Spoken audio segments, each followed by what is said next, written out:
All right, guys, when it comes to things that happen in our life, none of us have a perfect life. We've got to admit that first of all. And at the end of the day, there's some areas in our life that we've been trying to work on is just kind of still kind of fucked up. So today's episode of Love Crossing Borders, this is going to be our part 2 of Unfucking Your Life. My name is Andre of Love Crossing Borders and Mostly Money and Andre Wallace TV. And we're going to talk about that topic tonight. Tonight, everybody knows Friday night, drink in hand. I don't care what you're drinking. Just make sure that you're drinking it. If I'm freezing, let me know, guys. I'm looking at the screen right now. So if I'm freezing too bad, I'll change over the Wi-Fi. But at the end of the day, we definitely going to enjoy this topic tonight. We talked about this a couple weeks ago, how to unfuck your life. And that was a pivotal moment in my life when I decided that there are some areas in my life that I need to unfuck. Even individuals that are worth millions. I heard it said one time, if you put 10 millionaires in a room, you are guaranteed to have at least 9 of them that are on antidepressants. That means that even if you have money, even if you're rich, you're well off economically, that does not mean that your life is unfucked. You could still be in a situation or circumstance that can have your life twisted. And we're going to talk about some of the things that you can do to unfuck your life. But first of all, we're going to give a shout out to those that are already in the live stream. We've got 8 people in the live stream already. We finally got the studio set up. Finally, we got the studio set up. So we're excited about that. Oh, yeah. Cologne for today. I don't know if we talked about this cologne yet. This is Carolina Herrera. And I hope I pronounced it right, the CH collection. And I'm telling you, it is definitely one of my favorite colognes to wear. And like I always talk about, guys, I hate to say it, whenever we travel to other countries, there is a rumor about American men, European men, and Canadian men that we do not wash when we are on vacation. And so I know it's not true. I realize it's not true. But there are a lot of people out there that actually believe that it is true. So I see that I'm freezing up a little bit. I'm going to see what I can do about it in a split second. But for right now, we're going to enjoy this topic tonight. Let me take a sip of my drink. Let me know what you guys are drinking tonight. I don't care if it's water. I don't care if it's lemonade, Kool-Aid. I don't care what it might be. I don't care if it's your favorite beverage. But today, I'm doing vodka today. I'm doing a little bit of vodka with a little bit of the Colombian soda, the Colombiana soda. So that's what I'm doing today with a little bit of vodka. Oh, that's good. That's real good. All right, let's get started. We got the queen in the building, number 1, Felicia, who's always on tour supporting YouTubers all over the world. Felicia's always on somebody's live stream, guaranteed. She doesn't have time for ABC, CBS, or NBC because she is always on YouTube supporting one of the YouTubers. Just like Terry in the house supporting Andrea, whether it be Love Crossing Borders, whether it be Mostly Money, you guys have always been supportive and we appreciate that. And I'm going to, next week on our Instagram, I'm going to start posting on Instagram a lot more. And I'm going to show you guys what the studio looks like now. It's really, really nice. We've been waiting for all the equipment, all the lights to come in, the desks, the rug. We've got this, the last time you'll see this chair. The next chair that I'll have is like a Hasi Chachi 3000 with the massage unit and the whole thing, the kit and caboodle. We just picked it up about 20 minutes ago. So we're excited about that. And we're so glad that God has blessed us in regards to getting everything set up professionally with our business with YouTube and our other outlets. All right. I know I'm freezing a little, Terry, before we get started. Am I freezing a lot? Because you know that it's going to be a little freeze here and there. But am I freezing a lot? Let me know. I am freezing. Okay, let me see if I can do something about that. You know how we jump around. Let us see.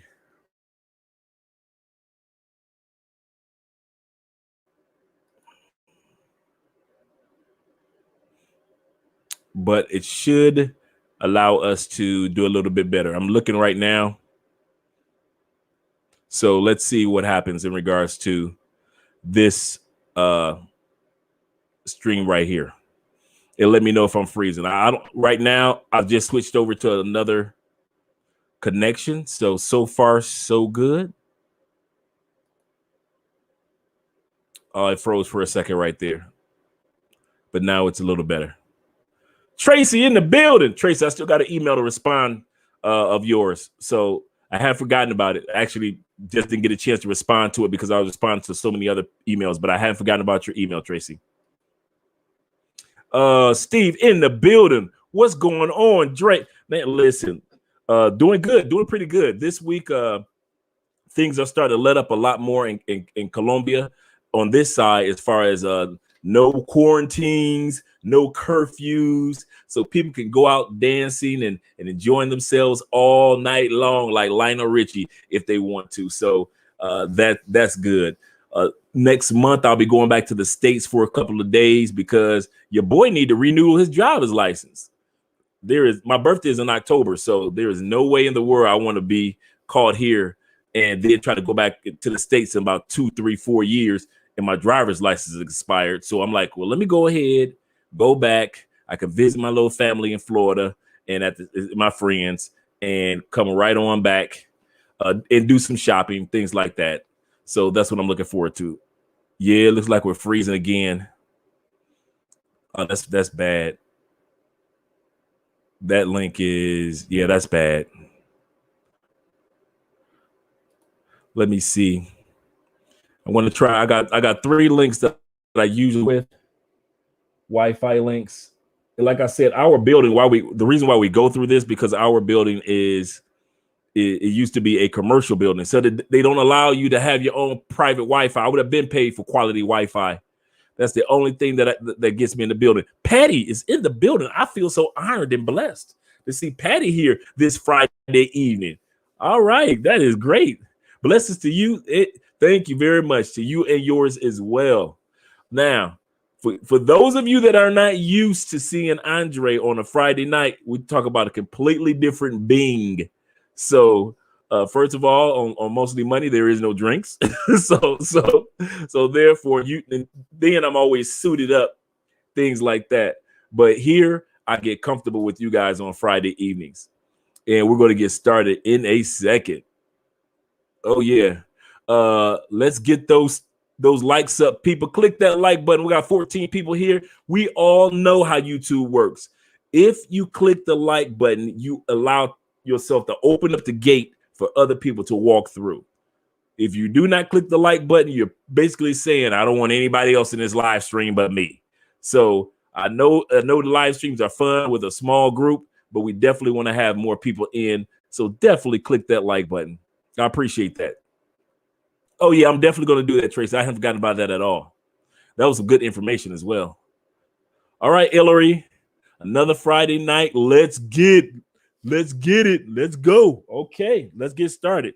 All right, the topic for tonight, ladies and gentlemen, like I said, Friday nights, as we all know, drink in hand. A lot of people don't realize this. The only time I ever drink is when I'm with you guys.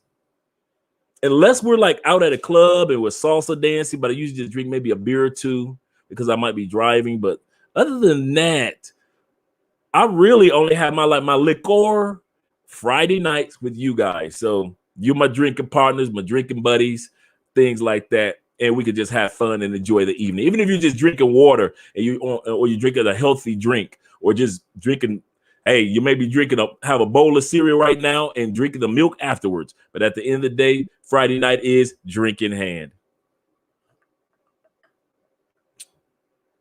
And I know, guys, that I'm periodically freezing here and there. And forgive me. All right. Adrian in the building.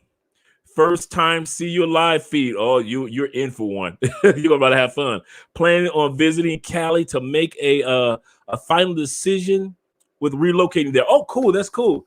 Hit me up. What I'm going to do is remind me toward the end of the show or toward the back end. You know how long my live streams can be. They're long.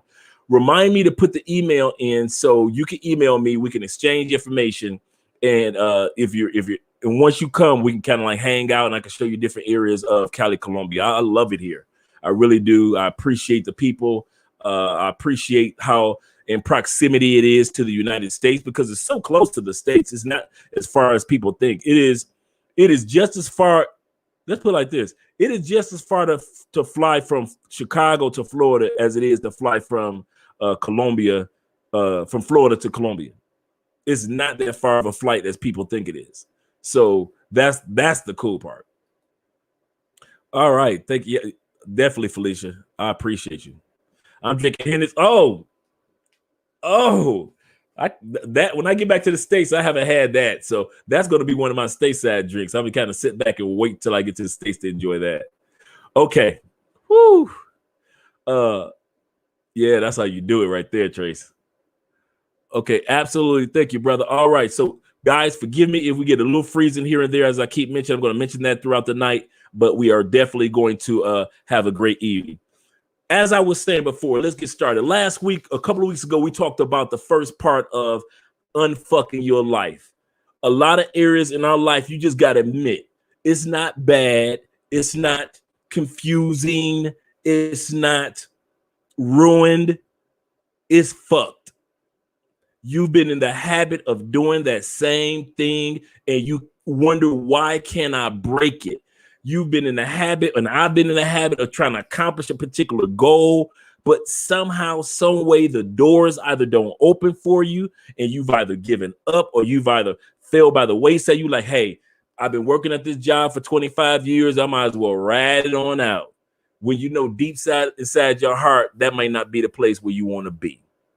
So we're going to talk about some things, at least some questions that you ask yourself, because this is what I did.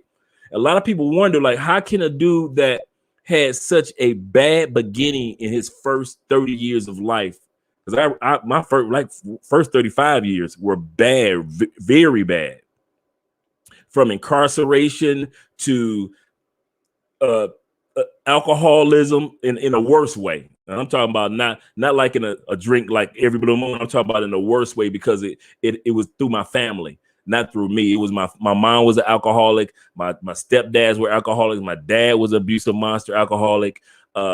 Everybody was in and out of trouble. It was just a bad situation. The only thing that didn't happen to me, I didn't have a bunch of kids. I didn't have any kids.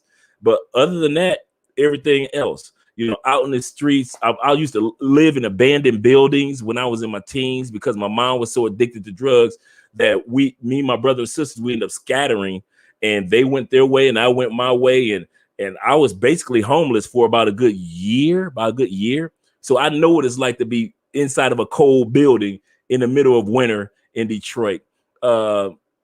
What else? I mean, I got hit by a car when I was 7 years old. I spent 3 years in Children's Hospital in Detroit. They had to literally rebuild me. They had the technology. And so at the end of the day, I thought Andre was coming through the door and that was actually ice cracking. but at the end of the day, you can't unfuck your life. I'm nobody special. There's nothing bionic or special about my life, just like anybody else. But there are some steps that I had to take and some things I had to admit so certain areas could be brought to life. Like I said, when I left Colombia, when I left the United States, I was making like 80, 90,000 a year. So I wasn't a broke dude. I didn't have anything about it. I didn't have any kids, no responsibility.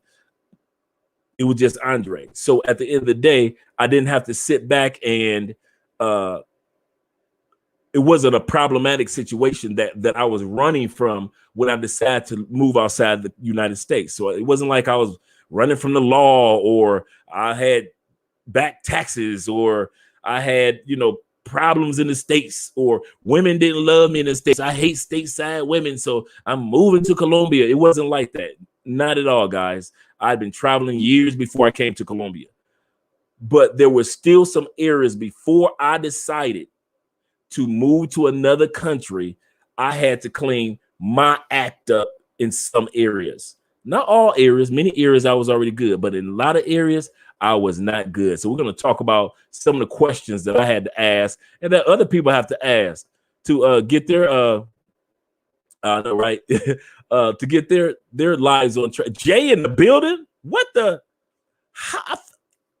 You ladies are just blessing my heart tonight. Yeah, I know we got the fellas, but the ladies in the house. All right. Roosevelt, hello, Andre. See, the brothers in the house having watermelon margarita in the building. Yeah, we about to have some fun tonight. I see y'all guys get y'all drink in. Yeah, I see Jay in the building. She crept up in here real smooth out of the AT. Yeah, I see you. I appreciate that. Okay, guys, let's get started.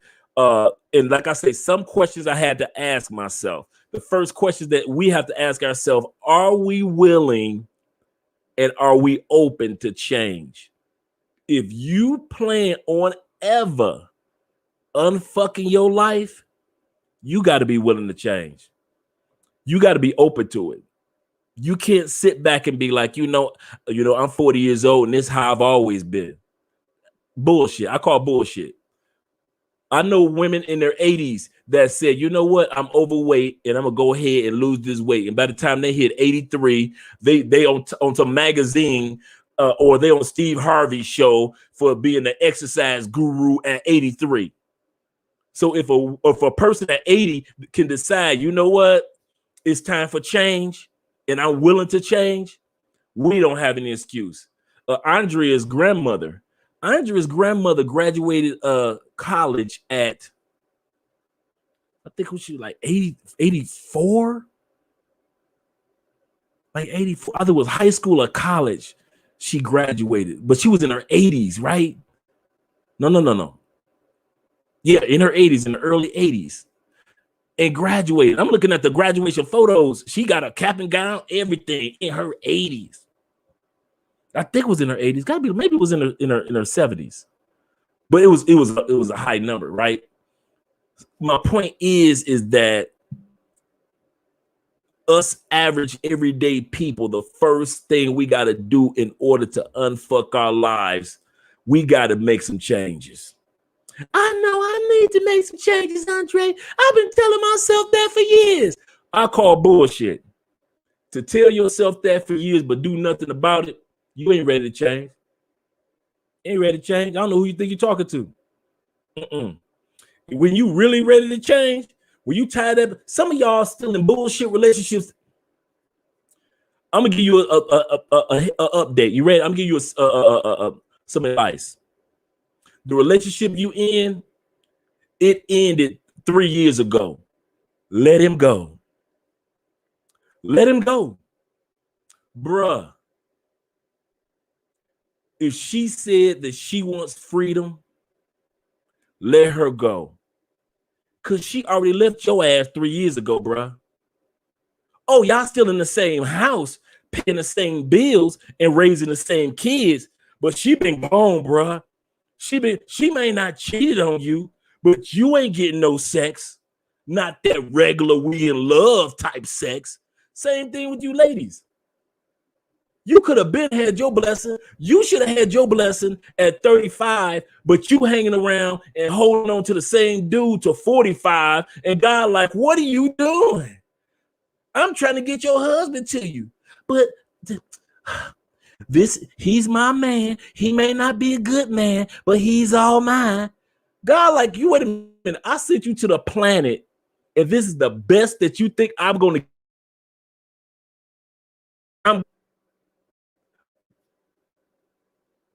If you ever want to see one of the most hypocritical moments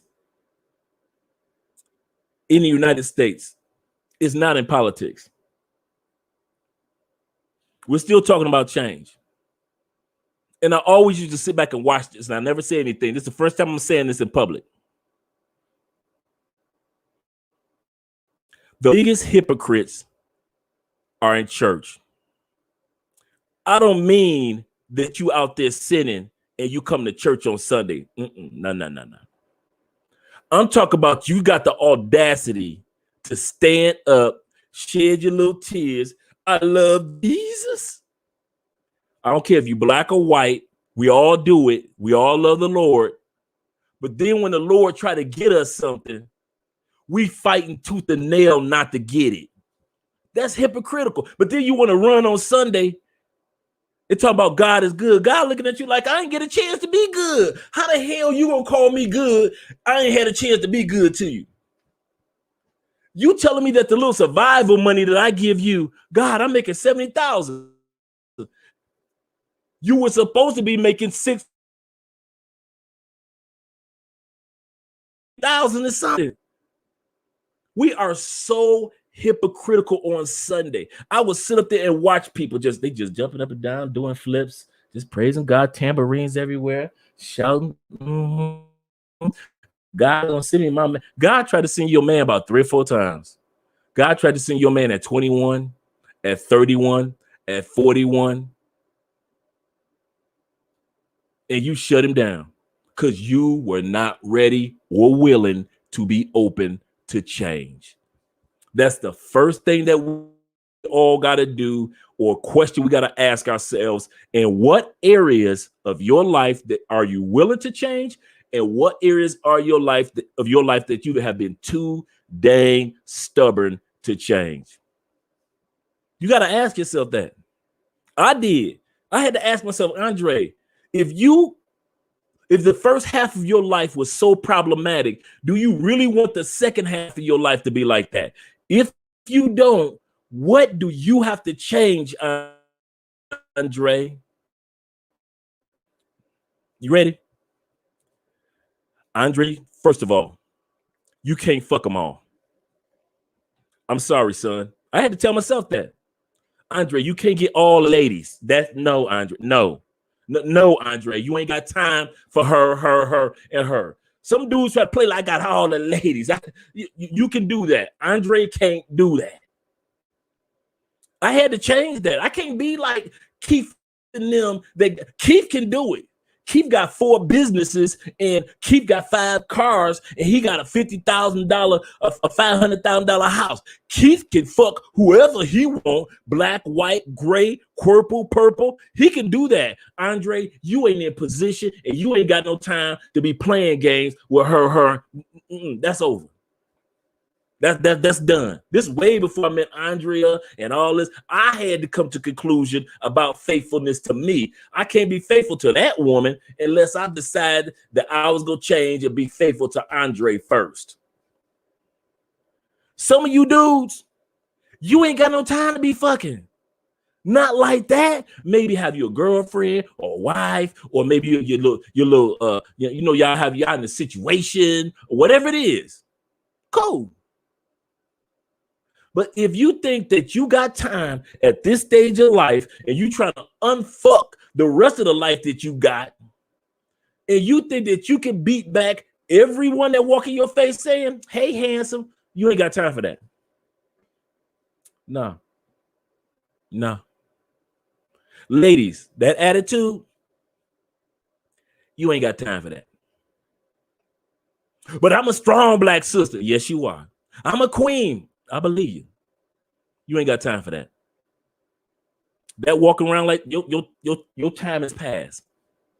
It's time for some change. What did this get you for 40 years?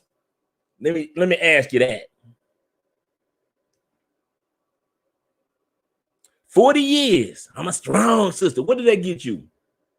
A dog and a goldfish and a sore pussy.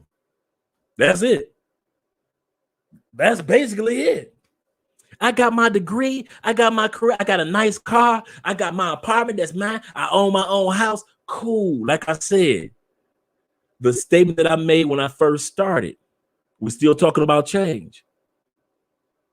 A statement was made by a millionaire. He said, show me 10 millionaires and I'll show you 9 people that are on antidepressant. Because money can't make us happy. Careers can't make us happy. Degrees can't make us happy. When we got this plaque for 100,000 subscribers, the joy I kid you not, the joy lasted maybe 10 minutes. It was like it was like as if somebody said y'all about to start at 0. And so we really have to work now, because now people take you serious as a content creator. Before, you could kind of like play around with it. We only got 10,000 subscribers. It's just fun. Now it's a business and people look at you seriously to help them in certain areas. I had to change to be able to be in a position to help others. Ask yourself, what areas are you willing and open to change? And it's usually the areas that hurt the most that you ain't willing to change. I don't like her. Fuck her. She get on my last nerve. I ain't never liked her ass. That's your sister. I don't give a damn. I ain't gonna never, if I don't never speak to her again in life. Okay. Some dudes are like, I'm making all the money. I'm balling out of control. I'm going to DR. I got all the ladies. And go back to the States, and you the most unhappiest brother there is. You that lonely brother in Walmart. You ain't buying shit for nobody but you.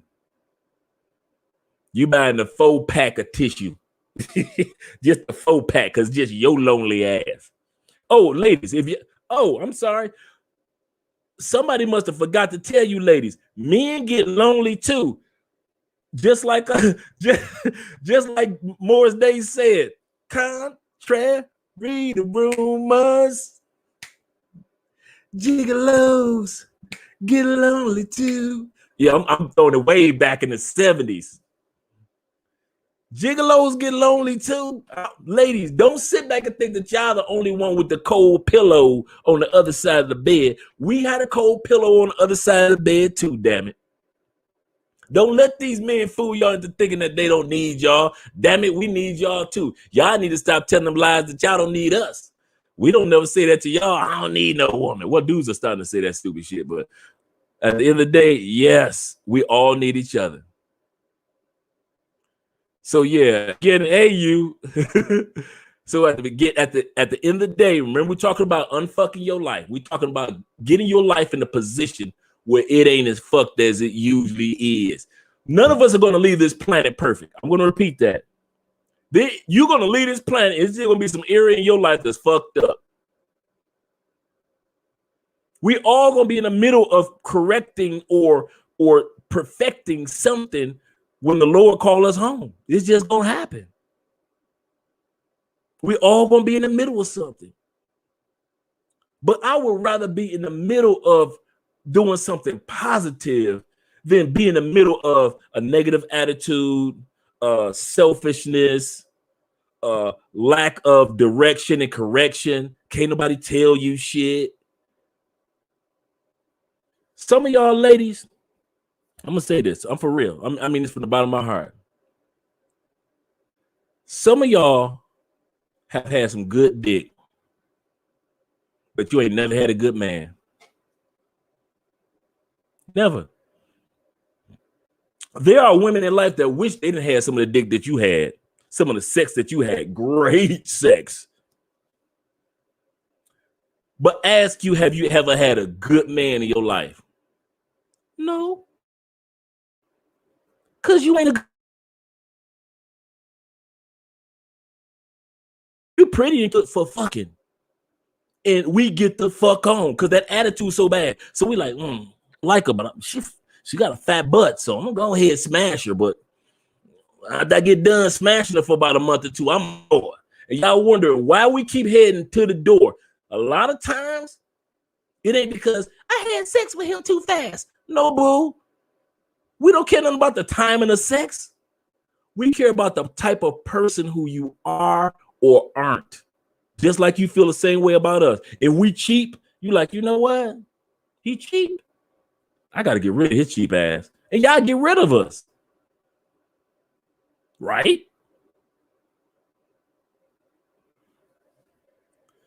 Now, I see I'm freezing a little bit, like a lot of bit. I'm going to change this. Ooh, that looks like I'm on the strobe light. I'm going to change this Wi-Fi connection freeze for a second, guys. But yeah, that looks bad. Ugh. I'm looking at the stream itself. Okay, with my new job, I'm in the process of unfuck. There we go, brother. That's what I'm talking about. My life from a financial standpoint. You know what? I swear I had to admit that. I kid you not. You know what my problem was? I could make money, but I could fuck money up. Mine was not making money. If I could do anything, I could make money. But somehow, some way, without being hooked on drugs, without being an alcoholic, without being a dude out there tricking money on women, somehow my money was all by Tuesday, somehow my money was gone. And the more money I made, the more it was getting fucked up. So I had to learn how to unfuck my money, my behavior when it came to after I made the money. It was cool when it came to making the money. That was no problem. But after I made the money, and I wasn't like buying all this gear, and I wasn't buying $500 pair of Jordans and none of that. It was just, you know, sometimes you're like, where the hell did my money go? That's what I was going through. And so I had to learn. I had to get people on my team that could actually say, this is how you clean your credit up. I had to get people on my team. This is how you pay your taxes on a regular, Andre. This is how you go ahead and set up an LLC, Andre. This is how you put a 401k, Roth IRA, your EFT investments, Andre. Stop doing this, stop doing. And finally, I could see where my money was going. But yeah, I feel you, brother. I believe you me. I ain't saying that your situation was like mine, but what I'm saying is that was Andre area, one of Andre areas that was fucked, and I had to get unfucked because I knew. Let's put it like this: when my mom died a couple years ago, God bless her soul, we had to. Oh man, the Wi-Fi is bad. Look like I'm in an old school 1980s music video. I wanna set you up. Oh man, let me see if I can get better Wi-Fi.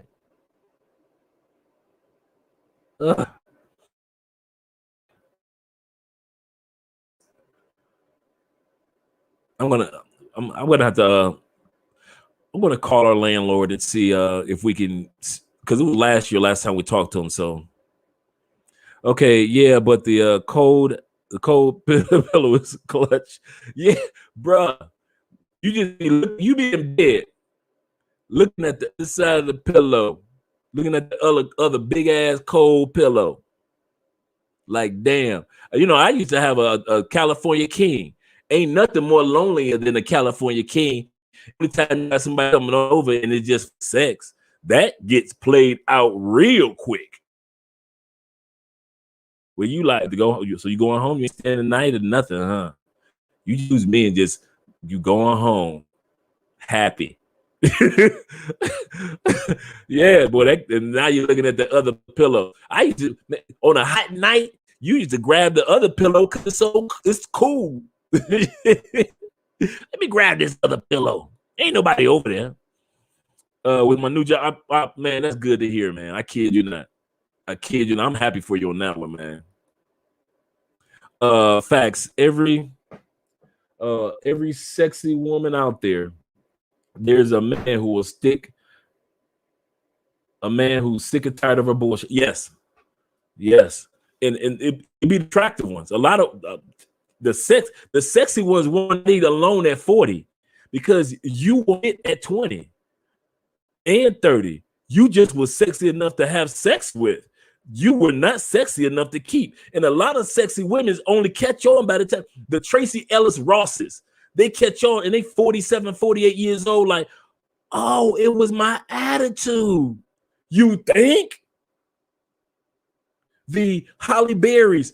Oh, it was my stupid. Oh, I got it. But by the time you ladies get it, you're 45, 46. Now he looking at the young hot chick that ain't got no issues. She 27, 28, and she barely know life. She don't know to have an attitude. She don't know not to say. She don't know to say no to her man when it comes to intimacy, cooking, communication, all that. She don't know any better. This that new generation of no attitude 27-year-old and you 47. and you still got areas of your attitude that you need to unfuck, because your attitude only got you one thing: some good dick. It did not get you a good man, and a lot of women don't want to admit that. Your whole life, all you really got because you were cute or pretty, or had money or whatever it was, you got good dick, but you did not get the good man, not the one that you should have had. Y'all don't never want to admit that one. Never. Not me. Well, the one I had, you had. Well, Keith was good dick. You ain't with now. Why? Because he wasn't a good man. Not your good man. Now, you call Keith right now. Keith married with 3 kids and he owned 2 houses. Keith out there like, why you calling me? I'm mowing the lawn right now. He out there mowing the lawn and shit. He doing all that magical shit. He a good man for the other chick, but for you, he was just good dick. Because you weren't willing or open to change. Whether you learned it from your mom, whether you learned it from a cousin, I don't know. But at the end of the day, ladies, you got to be open to change. Men, you got to be open to change too. You got to know where your money is going, and you got to come to the conclusion you can't fuck everything you see and still accomplish your goals. There is no such. You can tell me what. I know a dude that was a rapper. I know a dude that was an actor. I know a dude that was a singer. Please, entertainers, sports figures, let's keep them out of this scenario. And pimps. They can afford to fuck everything they see. We just regular brothers. We cannot. Some of y'all got to come to conclusion. When you hit 300 pussies, you good. Now go make $300,000. If you need to keep fucking 312 pussies, you got addiction, and you ain't gonna make no money like that. Well, I'm worth $500,000. But then you got other areas you need to unfuck. We ain't done yet. Don't think just because you financially successful that you cannot have areas of life that you need to unfuck. Okay. Ask Robin Williams. Multi-millionaire. Everybody loved him. Entertainer extraordinaire. Oscar winner. Suicide. And how many times do we see actors or entertainers suicide? Sports figures, suicide. The fastest growing group in the United States of suicide are black males. We'll kill ourselves in a minute and we'll sit up there with a pocket full of money. Pow! So let's not hide behind the money thing. I'm balling. I'm going to D. I'm throwing money in the air. Can't nobody tell me shit. Your life just is fucked and you need to unfuck some areas. Yeah.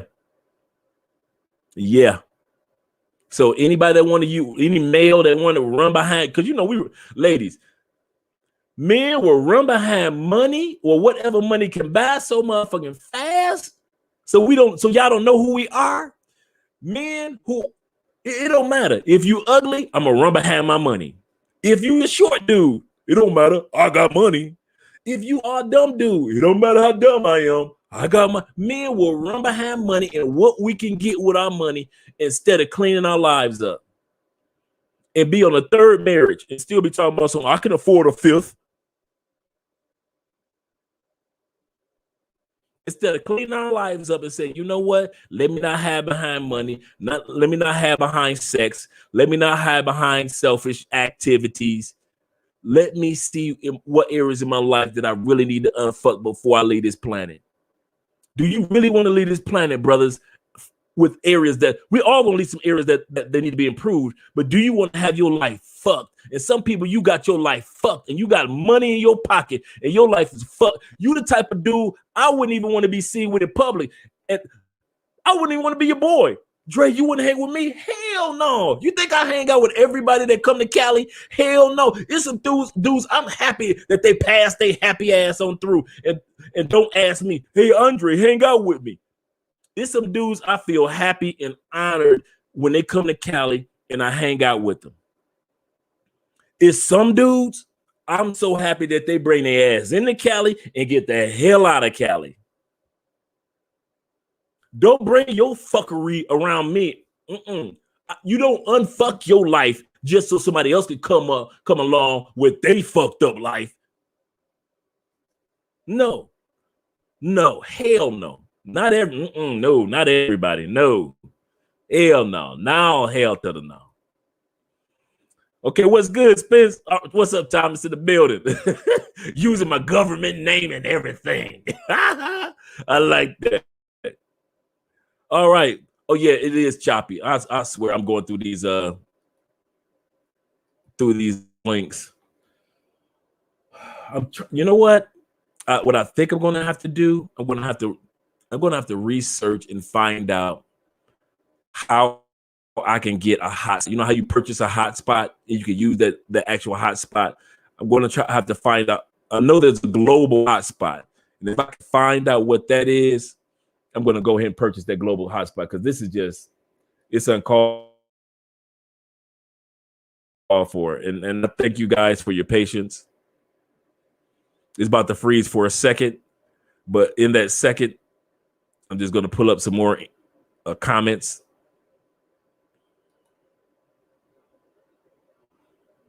Okay, blah, blah, blah. Two beautiful women. Single, yeah.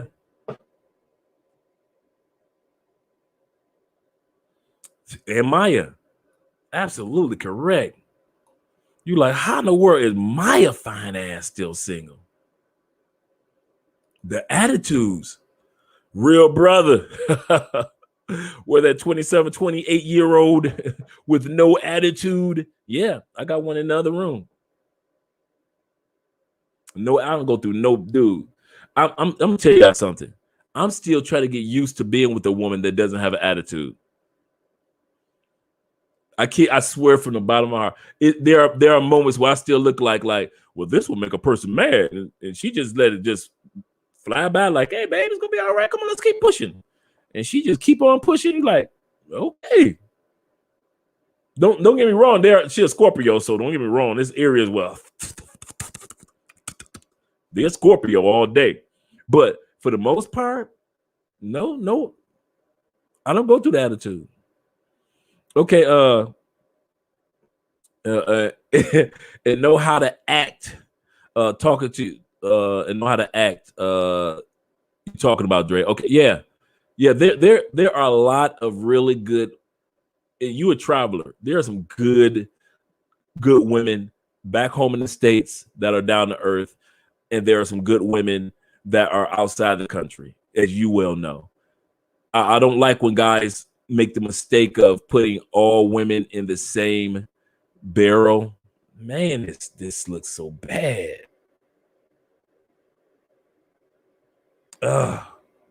Thank you guys for patience. Whew. Okay, in the same barrel, but at the end of the day, there's some good women out there. I'm gonna tell you what it is. You ready? I'm about to bust some heads. You know me.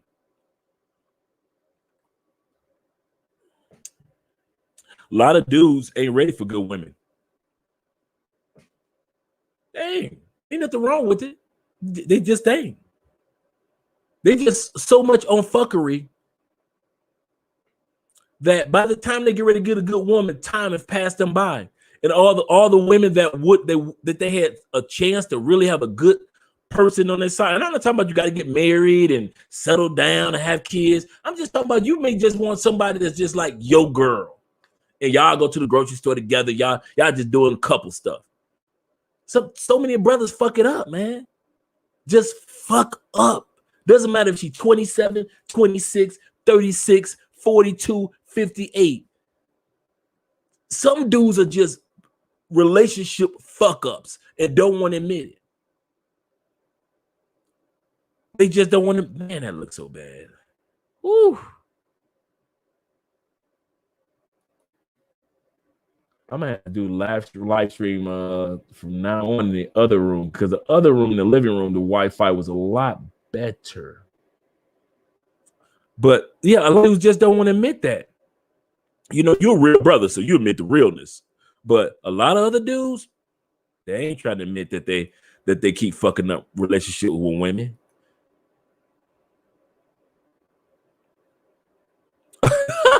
With the Morris Day 7779311 with Jesse J. I think Jesse Johnson. Yeah, Jesse Johnson on the bass. Oh man, boy, the 7779311. We getting Morris Day kickbacks, throwbacks in the building. All right, sorry I'm late. My man homie's in the building. We're talking about how to unfuck your life, certain questions that you need to ask yourself. That's what I did, many other people do. And I see some success stories that come from answering these questions. We're still on the first question. First question is, are you willing and open to change? You might as well tell yourself your life will never, not one area, not one iota, will your life be unfucked if you are not willing to be open to change. You might as well admit that. Well, I've always talked like this. That's why you need to change. Well, I've always this. Well, I've always that. Well, you know what? With a female just gonna have to accept me for me, man. Then you will never unfuck your life. Who really want to be in a relationship or a friendship with somebody that's fucked? We all got areas that need to be improved, but some people got areas that's just straight fucked, and you don't want to be around them. There are people on the planet I don't want to be around. I ain't gonna even lie. Hell no, I don't want to be around you. You ain't got no confidence. Hell no. You do this too much. You do that too much. Hell no. I don't even smoke weed, right? I don't smoke weed, but I got associates that do smoke weed. Cool. But if you're a weed head, I ain't got no love for you.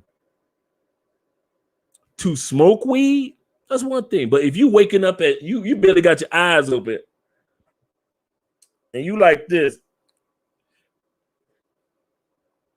and you lighten up your weed, and you doing it all day long, you on the job with a 3-piece suit on and you smelling like weed, what the hell are you thinking? I ain't got nothing for you. Nothing. Nah. If you a female and you mad at everybody didn't put your life in this position, you did. So stop taking it out on everybody. Some of y'all sisters don't like no damn body. You don't like nobody. And that's because you don't like you. And you ain't willing to change the person that you don't like the most, which is you. And so you try to take it out on your job, you take it out on your neighbors, you take it out on your friends, you take it out on your cousins, you take it out on family members, everybody. You don't like no damn body, nobody. Because you think don't nobody like you. That's not the case. It's because you got that badass attitude. You got that mouth. That's what that is. And you don't want to change it. I've been like this for 40 years. I've been like this for 35 years. And wonder why your ass sit up there with a goldfish and a cat. I could have had a man. I decided I want to be single. Do you know the only women that ever say that are the women that really want a man?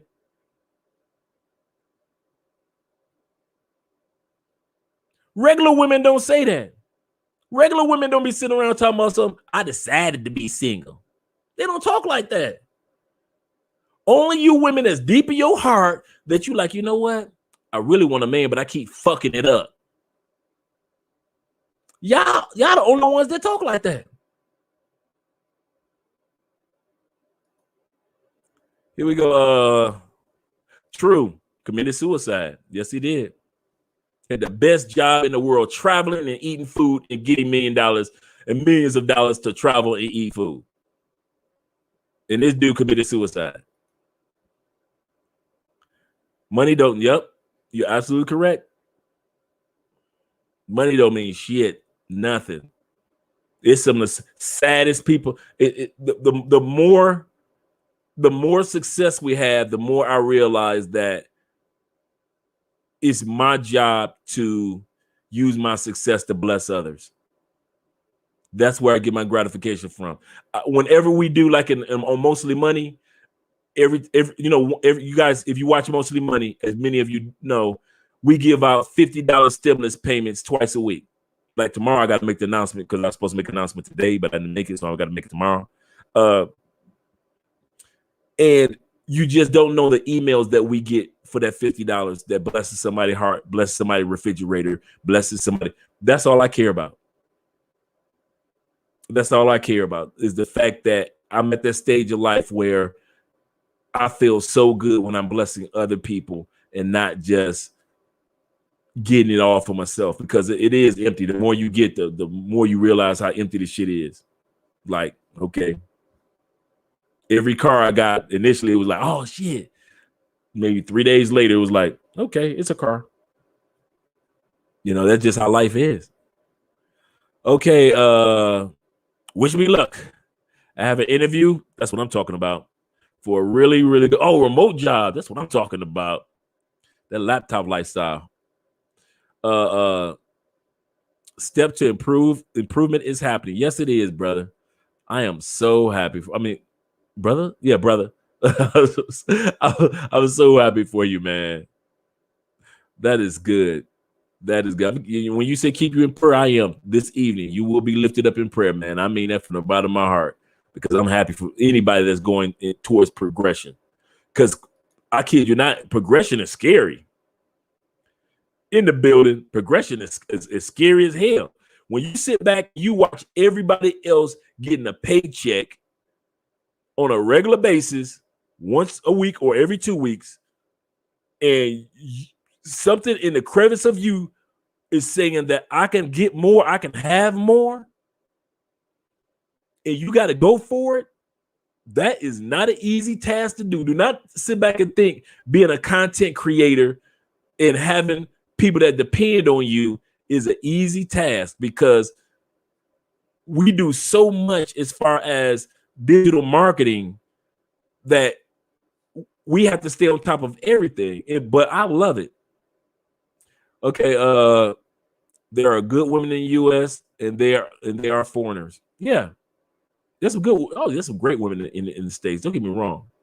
I'll never be one of those guys that's like, oh, all the women in the United States are so bad. All black women are this and that. All white women are this and that. All black women.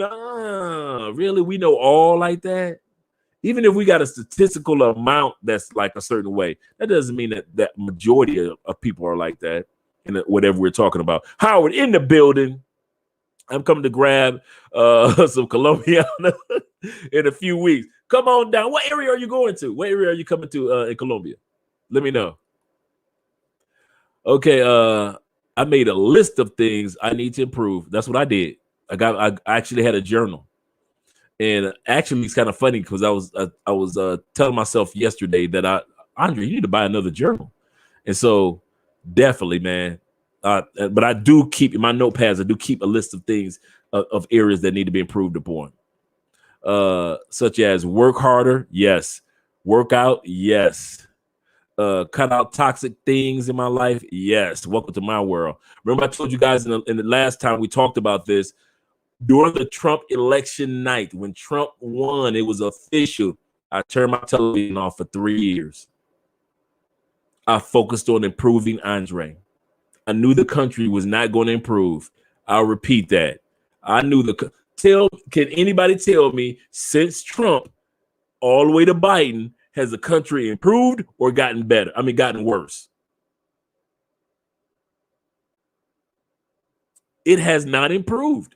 So all the way through election night, all the way through Trump's administration, all the way through Biden election night, all the way 6 months later, the country has not improved. We've had pandemics, mass shootings,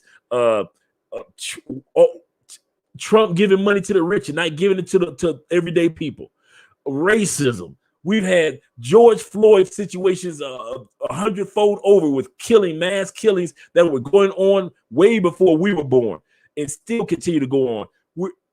The country has not gotten better. Social Security, individuals that need more money for Social Security, they look at older people with Social Security like, huh. People that are in need in other areas, other countries are getting stimulus checks of $2,000 every month. In America, who's supposed to be the #1 economic power in the world, they're sitting up there debating whether they want to give us $1,400, and then they give us $600. You pay taxes out the ass, and they give us $600 during a pandemic, and you take your ass across to Canada, and Canada ass is sitting up there getting $2,000 a month from day one since last March. That's why I cut my television off when Trump won, because I knew America was not going to get better, so Andre needed to get better. No more complaints from Andre. I'm not complaining about shit. I'm about to improve some shit. That's what I decided. Damn Sports Center. Damn all my little favorite television shows and series. Damn a Netflix. Damn a HBO special. I can't tell you how Power ended. I don't even know if the show is still on. I can't tell you how none of them shows ended. None of them. I can't tell you who got a new album out. I'm sitting up there walking in the store today, and I hear Rihanna. I'm like, do Rihanna got a new album out? She got a new. Did she have one out last year?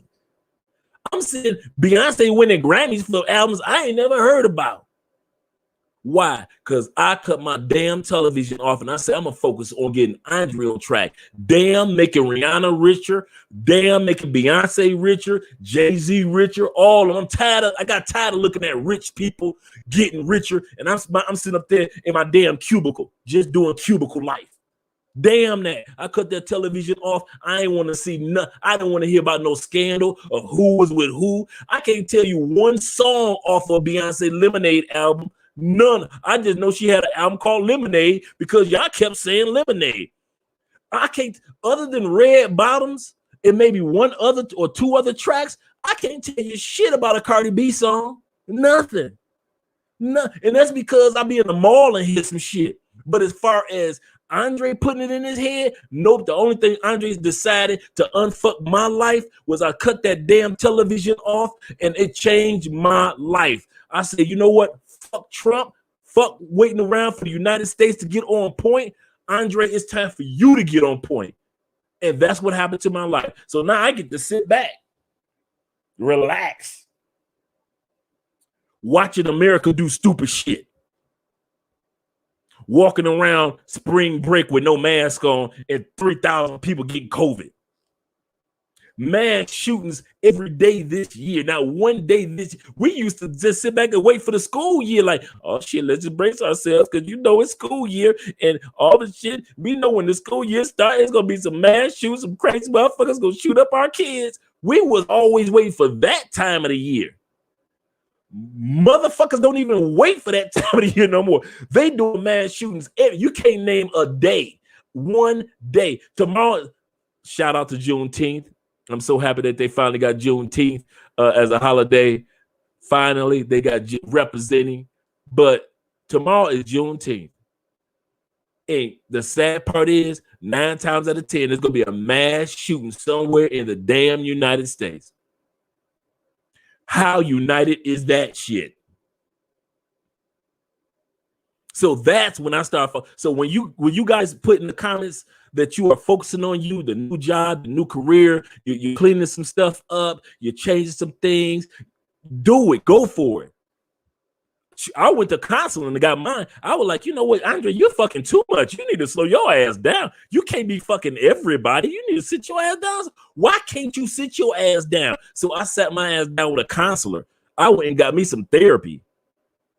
Some of you brothers don't want to take advantage of that insurance that you pay for out of your paycheck, and your insurance will pay for some of that therapy. I found that my insurance paid for at least I got 10 sessions and my insurance paid for 5 of them. I was a session taking motherfucker. I was sitting on that dude couch like, listen, dog, I've been fucking too much. You need to help me because I'm trying to clean some shit up in my life. Donald Trump just got elected, and I'd be damned if another president come through and I'm still sitting in the damn cubicle. Bet that wasn't going to happen. So I took therapy. I was like, listen, sir, tell me, what am I doing wrong? And most of it he was listening to. Just listen to what I had to say. He wasn't telling me I was wrong or right. He would just hear me out. Some of y'all need to go ahead, pay for counseling, and just let somebody just hear you out. Not necessarily put you on medication or anything. Just get some of that shit out your system. You've been telling your girlfriends that you know they're going to kiss your ass. Ladies, I'm sorry. If you telling all your problems to your girlfriends, your cousin, even to your mama, it doesn't help because they're going to stroke your ego. Girl, he wasn't shit anyway.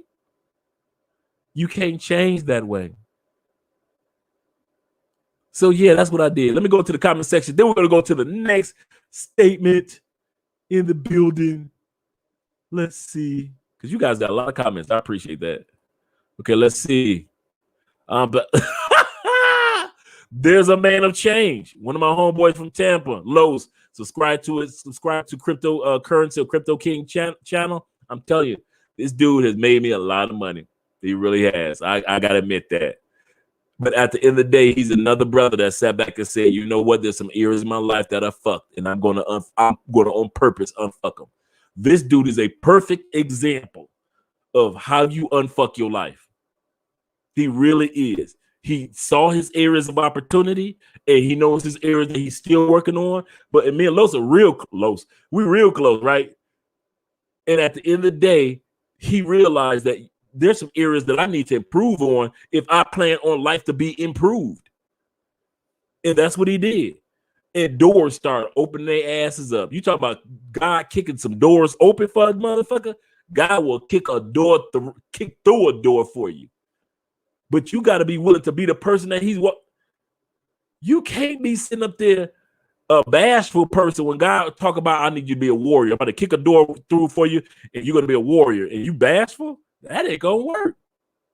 You got to change. In other words, sometimes change is just to prepare you for what's about to come down the line.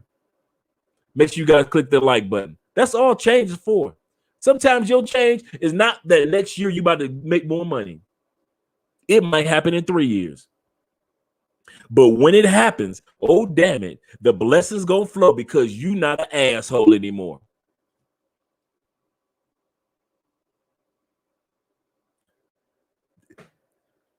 The money that we make right now, the old Andre would have fucked it up and wouldn't have known how he fucked it up. God was wise. Do not give his ass this type of money yet. I'm going to give it to him, but not yet. He need to unfuck some stuff first. Sometimes we waiting on God to unfuck some stuff. God ain't about to unfuck your life. It's your life. He sat back and said, bam, I'm going to give you a life. Now, it's your responsibility. And when you come here, I'm going to ask you what you did with it. Did you fuck it up or did you unfuck it? But you cannot sit back and have a fucked up life and then be like, God, do this, God, do that. God, like I already did what I'm going to do. I'm going to give you blessings, joy. I gave you my son as a savior. I gave you my word, my scriptures. I gave you friends and other individuals that can help you out. I gave you blessings upon blessings upon blessings. Big Sean. And y'all still walking around with fucked up lives. You can't be putting that on God. God done opened up all the doors that he gonna open, especially if you our age. I'm 53. I'm about to sit up here and look at God like, God, I need just one more blessing. He like, Dre, I gave you, and you still have a bunch of blessings in you that you ain't even used yet. Why the hell you keep begging for stuff that you ain't even used what I already gave you? That's what I like about Los, about Crypto King. Make sure you subscribe to his channel. When you sit back, you admit, you know what? There are some areas in my life that I need to improve on. Let me get this shit together before I move to another country, because he lives here in Colombia now. Before I move on, before doors start opening for me that I can't walk through because I didn't fuck my life up so much, I ain't got confidence to walk through no door. Some of y'all ain't got no confidence to walk through no doors. Some of y'all are so scared of success. Ooh, y'all so scared of success. Oh Lord, just give me a regular ass job, doing regular stuff. Let's give me a regular man, give me a regular woman. Just give me some regular kids. I don't want no I don't want to rock the boat. I don't nothing. You were sent to this planet for greatness. 250 million. I'm going to say that again. Forgive me for the freezing, guys. I'm going to change the connection over in a second too. Oh, that's what's killing me. Now I see. Let me get rid of that.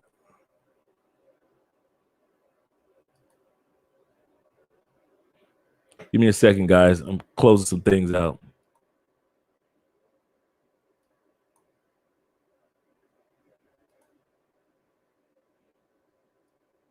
I had so much. I hope this helps it make it a lot better. I had so many windows open that in the background that I didn't even know that they were open. So give me a second. Thank you for your patience, and hopefully, just hopefully, this helps us out.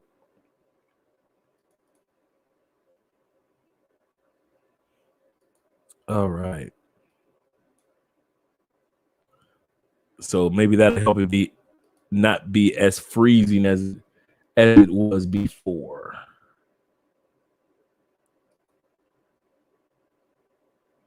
It's gonna freeze again for a second, guys, but after that, it should be just a tad bit better.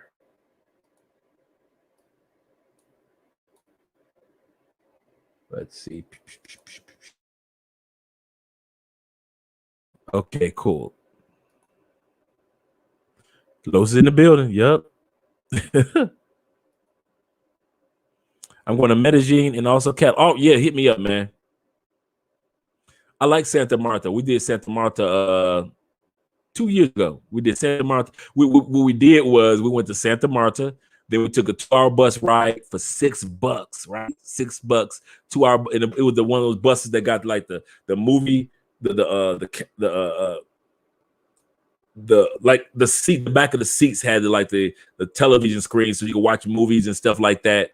And so 2 hours for $6 to Bogota, Barranquilla, and then we enjoyed Barranquilla, and then we took another 2-hour bus ride after like a week in Barranquilla and went to Cartagena. And we were like, man, you could not travel across the country for $12 in the United States.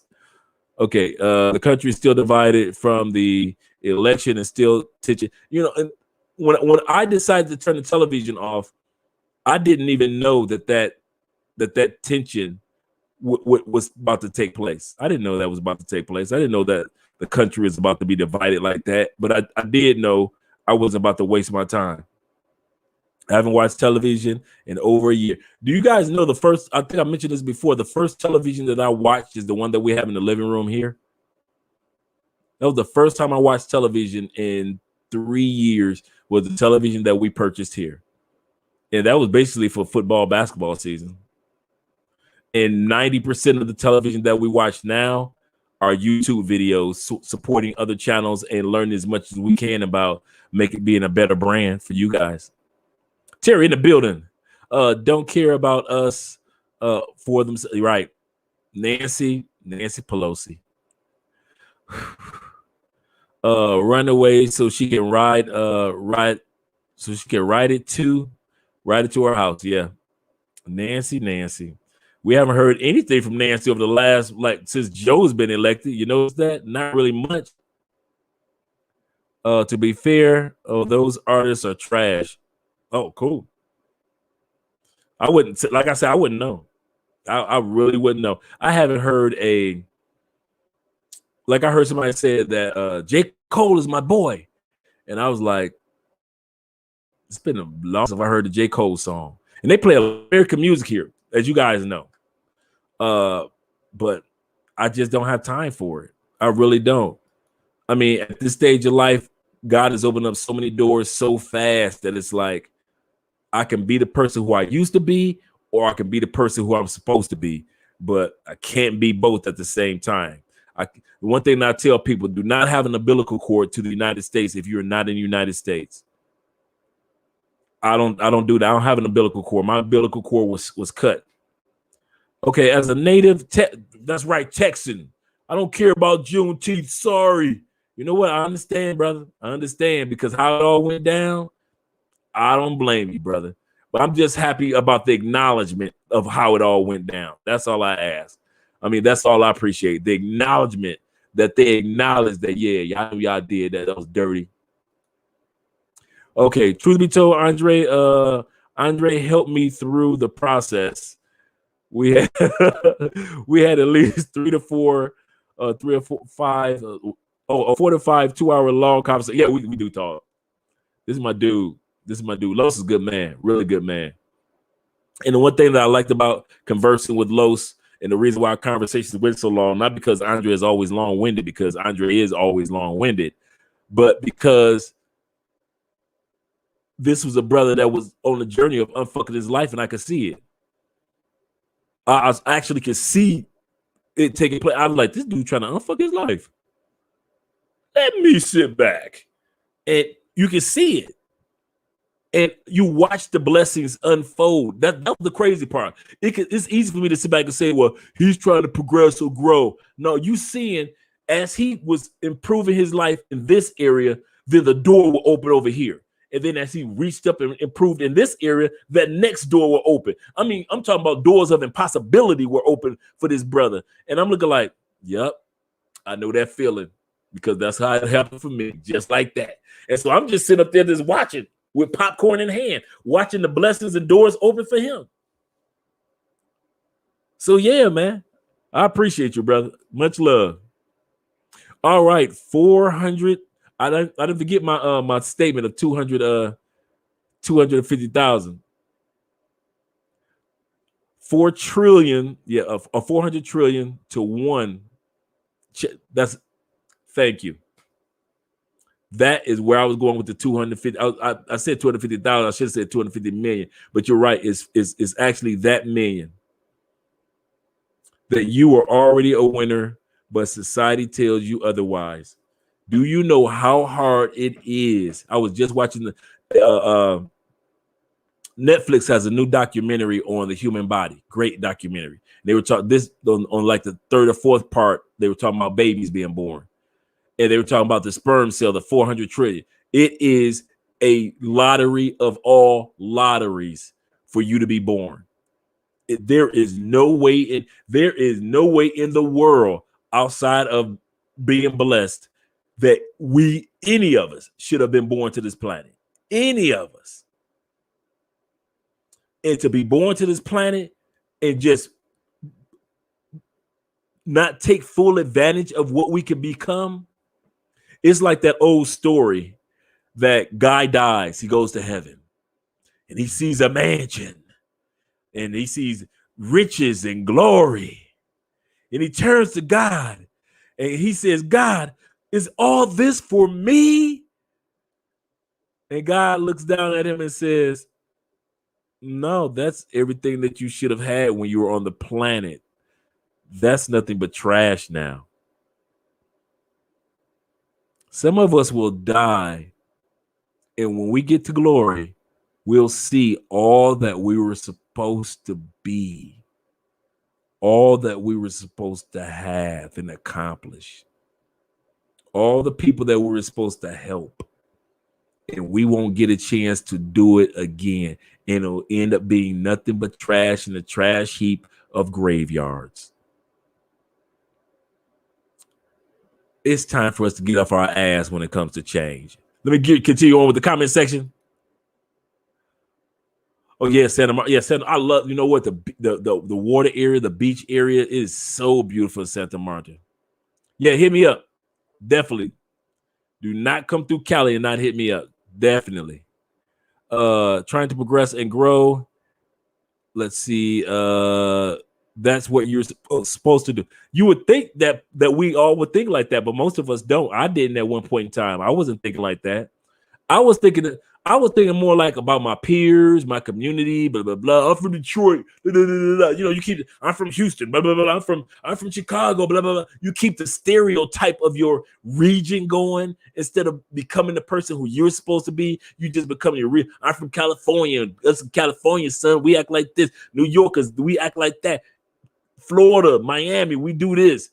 You so busy trying to keep the stereotype of your community going that you don't realize it's all fabricated bullshit, and you're supposed to be on the planet to become who you're supposed to be, not to become what everybody else has become. But let's go on to number 2. Took us about an hour plus to get to number 1. So number 1, and how to unfuck your life. First question you want to ask yourself: in what areas are you willing to change or be open to change? You got to start opening up the areas for change. Number 2 is, are you open for correction and constructive criticism? I'm about to freshen up my drink because some of y'all can't nobody tell y'all shit. That's why your life fucked up. Can't nobody tell you shit. Like, can't nobody tell you nothing. The sky's blue. No, it ain't. It's turquoise. Your boss can't tell you shit. Your kids can't tell you, sit your ass down. Trying to correct me. Sit your ass down. When God already said out of the mouth of babes. Your man damn sure can't tell you shit. A lot of times you think you want to, ladies, I'm going to say this again. I've said this several times. Just because men shut the fuck up sometimes doesn't mean that you were right in the argument. Sometimes you were dead wrong. We just got tired of arguing because the football game come on in 5 minutes. And we look like, if I argue with this fool another half an hour, I get to miss the opening of the football game. So I'm going to let her ass think she won this and let her stomp off man and think she won this conversation. When I can turn the TV on, I can watch football or the basketball game. Shit, I'm going to watch this game to sit up here arguing with this person that I know you can't tell them shit. Oh, we do that a lot, ladies. Fellas, am I lying? We will sit up there. We know that I got to get to the barbershop in 10 minutes to get my hair cut. And I'm sitting up here arguing with this fool. You know what, baby? You right. You right. I'm wrong. I'm going to go ahead and fix that because I need to work on me. We just saying that bullshit so we can get to the barbershop on time. You wrong. Dead wrong. But since you don't want to, can't nobody correct you and give you constructive criticism, we just let your ass wallow in what you think that you right. Men do that shit. All ladies, do not think that we stupid enough to let y'all think that y'all convinced us of some shit. No, boo. No. We just sit back and we just nod our head because we know in 5 minutes the game about to come on. That's why we do that shit. You 90% of the time, y'all be swearing. Y'all right. I got him. Hey, fellas, here's the bullshit they say. I got him trained. Girl, I see you got your man trained. I know, boo. That football game got us trained. That basketball or baseball game that's about to come on about 15 minutes. That's what got us trained, not your ass. We don't give a damn about what you talking about. You've been talking crazy since I met you. I just love you. I love your crazy ass with your crazy sex and your crazy behavior. But I know how to maneuver around you. And most men just maneuver around your ass because we got some other shit that we're trying to do. We know Lowe's closed in about 10 minutes. And we're trying to get over there and get the new lawnmower that's on sale for today. So I got a choice. I can argue with your crazy ass for 10 minutes, or I can get my ass over to Lowe's and get the new lawnmower that I've been trying to get, and it's only on sale for today. I'm going to let your ass think you right, but I'm going to be riding my new lawnmower happy than a motherfucker this weekend. Happy as hell. Wait a minute. Do you really realize, think about it. How many times have your man toned out what you were saying, and then you have to ask him, what did I say? What I just say? Oh, you said some shit about macaroni and monkeys. Oh, that's all I remember, macaroni and monkeys. Because half the shit y'all talking about, you just saying it because you cannot take correction or constructive criticism. You don't like your boss. He ain't done shit to you. She ain't done shit to you either. Just told you to go ahead and become a better employee so we can go ahead and get you this raise and this promotion that you've been asking about. You've been on your boss ass about a promotion for about 6 months. He like, okay, let me put you to the test. Test you out. See if you can handle it. Give you a little bit more work. You think he being mean. They don't pay me enough for this. I'm tired of this shit. Well, how the hell you think you're supposed to get a promotion if you acting like and you in the position of doing what everybody else do? People get promoted for doing above shit, not doing everyday average people shit. That's everything. Jordan was promoted because he ended up becoming a better basketball player than an average basketball player. Tom Brady's still getting Super Bowl rings because his crazy ass can't be an average football player. I got to do what's above average football player. And you got the audacity to tell your boss you want to raise, but you don't want to raise the bar of what you need to do to get the raise. You want a promotion, but you still doing the same lazy shit that you did 2 years ago, and you've been with the company because you've been with the company 10 years, and they should just give your ass a raise because you've been around for 10 years. Yeah, sit your happy ass down. Anybody give you no raise? And you want to bring that attitude home to your man and to the kids. Every time you get in an argument in the car, you get mad at your man, then get mad at the kids at the same time. Sit your asses down, damn well. Sit down. Y'all get on my goddamn nerves. Every time you turn around, you always want to talk about something. Kids ain't done nothing to you. Them kids ain't done nothing to you. You mad at your man because your man said something that was constructive or constructive criticism or correction, and you couldn't take that shit. That's why you sitting around like that. Number 2 question. Can you take, in order to unfuck your life, you got to be ready to take constructive criticism and correction. If can't nobody correct you and tell you shit, wallow in your shit. I'll say that again. If I can't tell you shit, then you go ahead and wallow in your shit. Go ahead and wallow in your shit to your 70. And then everybody got to. I'm so tired of watching everybody cater to older people that fuck their life up as if they didn't fuck their life up.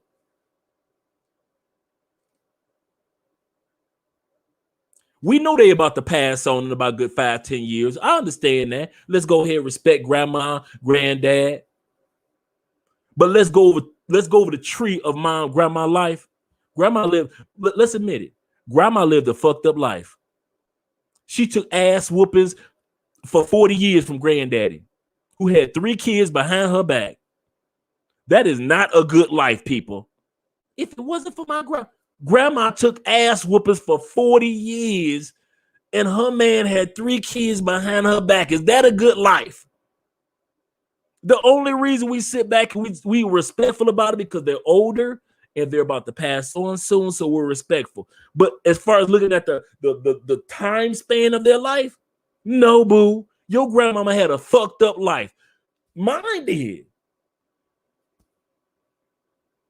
It's sad how my grandma's life ended. Yeah.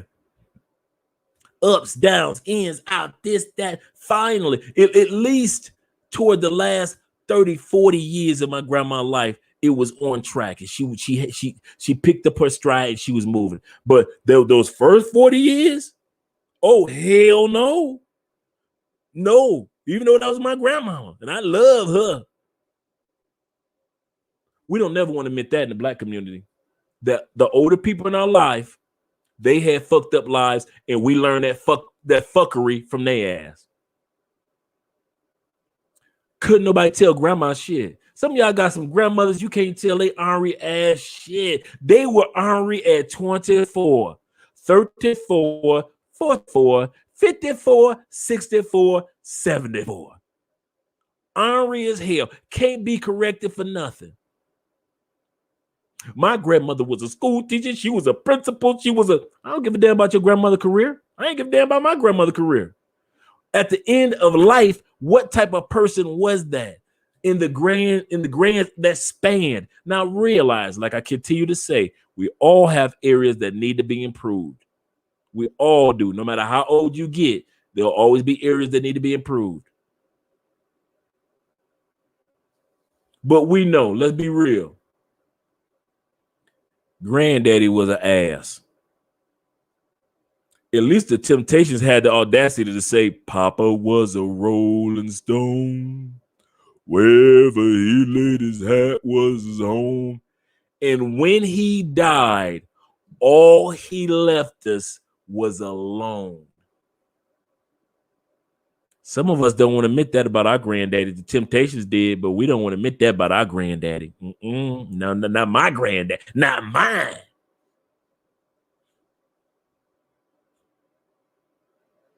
And if you don't learn to allow constructive criticism and correction in your life, you'll end up just like that song, brother.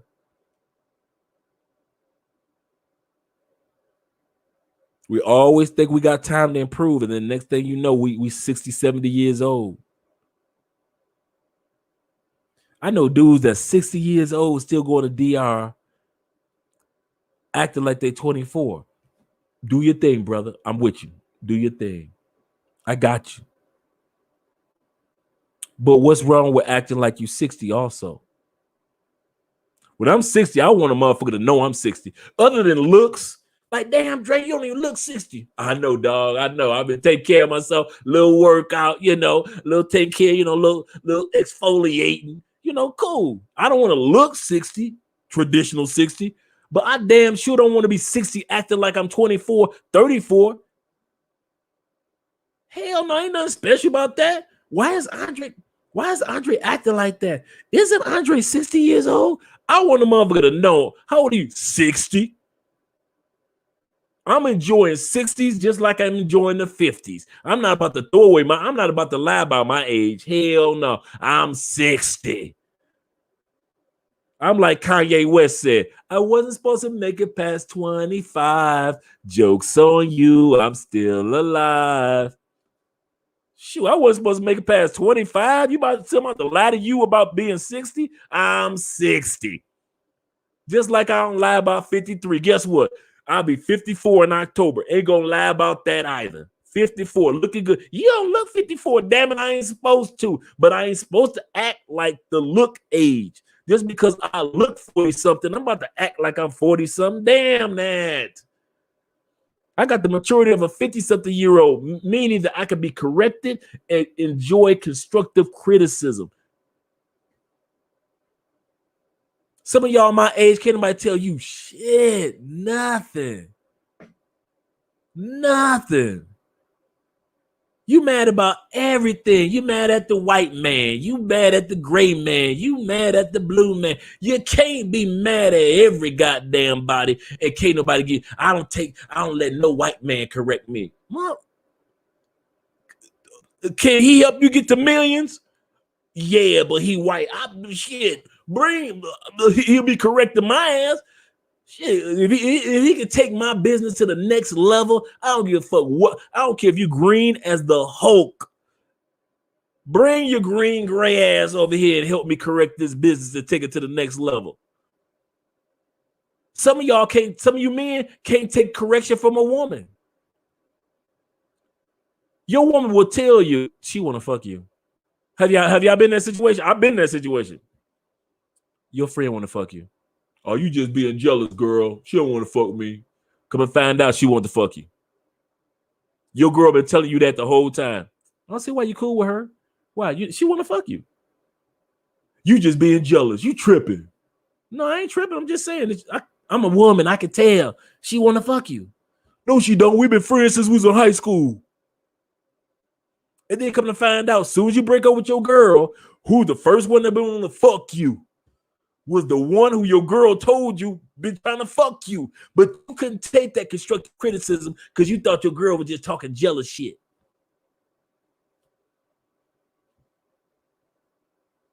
First person in your face was the one your girl been telling you about the whole time. And your girl was calm about it. And I love when ladies do that because ladies that's not jealous, they be calm like, oh, she want to fuck you. No, what are you talking about? I can tell she want to fuck you, You know, she want to fuck you. We've been knowing each other since diapers. We down like basements. That's my home girl. I don't care. She want to fuck you. You the first one to ever say that. You just hating. I'm not saying that I'm jealous. I'm just saying I could tell as a woman that she trying to get, you know, that she want to give it to you. Your girl was right, bruh. She was right. But you can't take correction and criticism. Some of you brothers are trying so hard to be street, to be what we used to be. Can't nobody tell you shit. Jay-Z can't tell you in a song, change clothes, put on a suit, put on some slacks, and add that to the arsenal of your blue jeans and your Jordans. Some of you motherfuckers got a long ass Jordan collection. As far as Jordan collections, your collection is banging. But as far as grown ass man shoes, you ain't got no monk straps in that motherfucker. You ain't got no loafers. You ain't got no Oxfords. You ain't got no wings. You ain't got one pair of. You don't own one fucking pair of wingtip shoes. Are you out your grown ass mind at the age of 40? If your ass is 40 and you ain't cut them goddamn braids out, I'm not talking about dreads, because if you rocking your dreads and you rocking them right, you doing your grown man. I got you. Nah, I'm talking about your grown ass still looking like you 24 and you over 40 with braids in your. I don't give a fuck. I'm looking how I look great. You can, because can't nobody correct your ass. Even Kevin Samuels 3 years ago did a video, which was his his first viral video, when he corrected black men, about if you want to go higher in society, white men had to cut the mullet off and cut that long ass hippie hair off if they want to become politicians and businessmen. White dudes had to do that shit. They couldn't wear that motherfucking mullet and be a multimillionaire. A few people could get away with it, but most millionaires, they didn't walk around no damn mullet. They had to cut that shit off. White boys couldn't walk around with that motherfucking rocker hair and shit that they had when they were back in the 90s, 70s and 60s and shit. They couldn't wear that. They had to cut that shit. They wanted to run. Bill Clinton had to cut that shit off. Trim that shit. But then when you tell black men, you need to cut that damn braids off, you're a grown ass man. Man, fuck you. You can't tell me nothing. You can't. That's one of the reasons why black people are still down now, because can't nobody tell us shit. Black people can't tell you shit. White people can't tell you shit. Kids can't tell you shit. Pets, dogs, trees, animals, the sky, God. Can't nobody tell black people shit. You think because slavery happened, they give you a card to be an ass to everybody. That's just like an abusive woman, because you got your ass kicked by one man or three men because you allowed it, that all of a sudden everybody or all men are evil. All men are bad. All men are this, because you allow ass whoopings to take place. Now, we didn't allow slavery, of course, but how we act today as if we were slaves last weekend.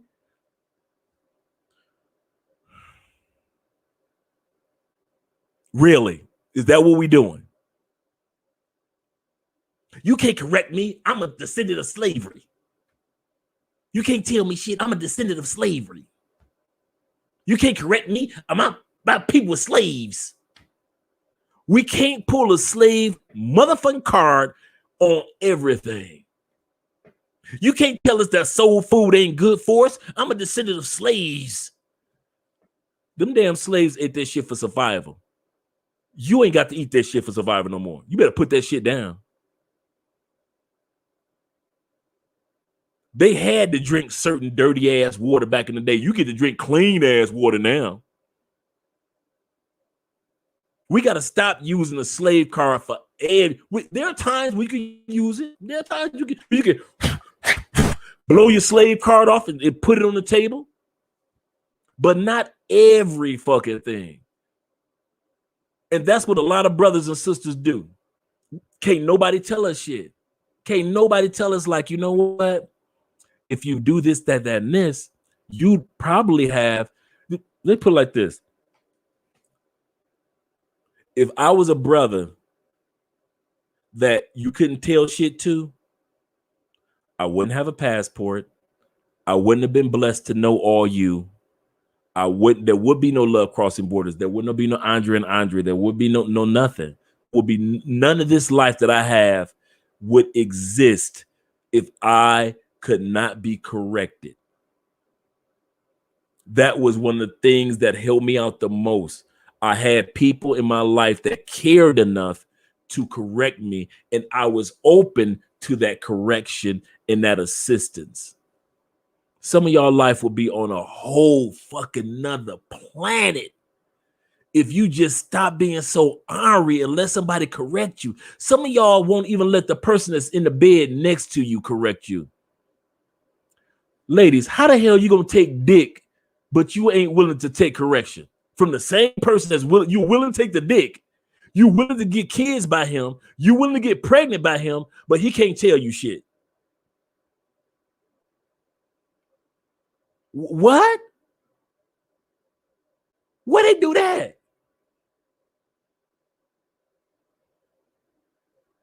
He can't tell you shit. Oh, he can give you the best sex you ever had. He can give you 3 beautiful kids. He can put a roof over your head. He can go to work and bring the paycheck straight to you. But let his ass pretend like he want to correct you on some shit.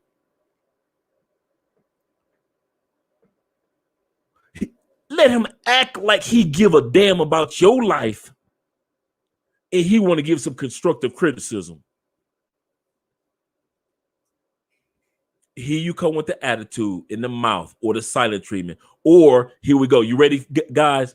Or she want to put you on pussy punishment. Oh, we ain't fucking tonight. Oh, because criticize that. Oh, you can't. No, boo. You keep putting a man on pussy punishment, he just ain't fucking you tonight. It don't mean he ain't fucking tonight. He gonna fuck somebody tonight, but he just ain't fucking you tonight. Go on, keep on putting men on pussy punishment like it's a game. That's another one what y'all keep on doing. You can't have none tonight. Don't touch me. Don't worry about it. You gonna keep on pushing him away. You keep pushing a man, you push his ass right out of bed into a pair of shoes. Once he got the pair of shoes on, it is just a couple of feet away from getting in the car.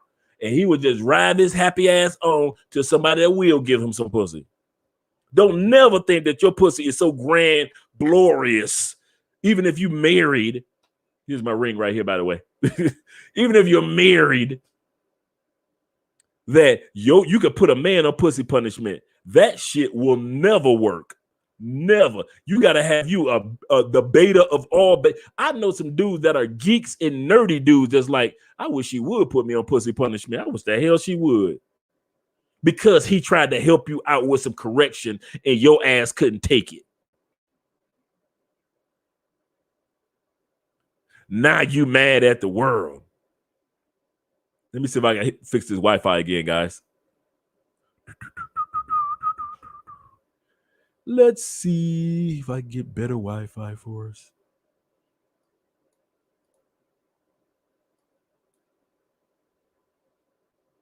Let's see. Drop that down. Bring that back up. Thank you for your patience, guys. Drink in hand. She hit me upside the head with the Hennessy and Coke. I won't even lie. That made me a little jealous. Like, man, she got the Henny hand. Let's see if I can get a better. Because, I've just been switching through these Wi-Fis, and hopefully one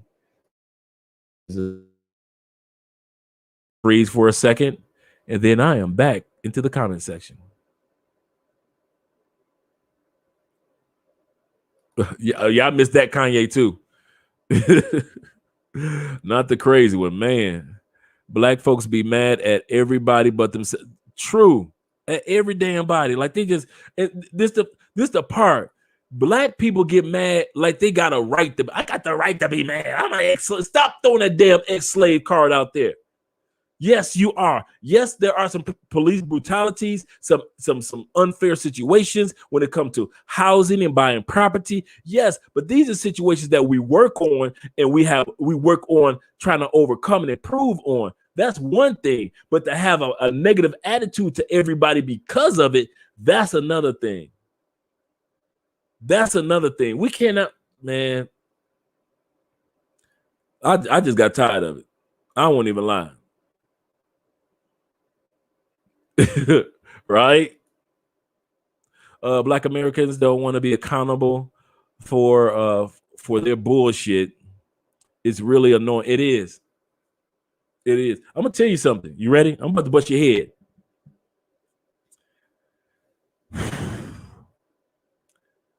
There is a battle going on in the black community that's been going on for about a good 40 years that we don't want to admit and nobody's talking about. Black people versus niggas. Yeah.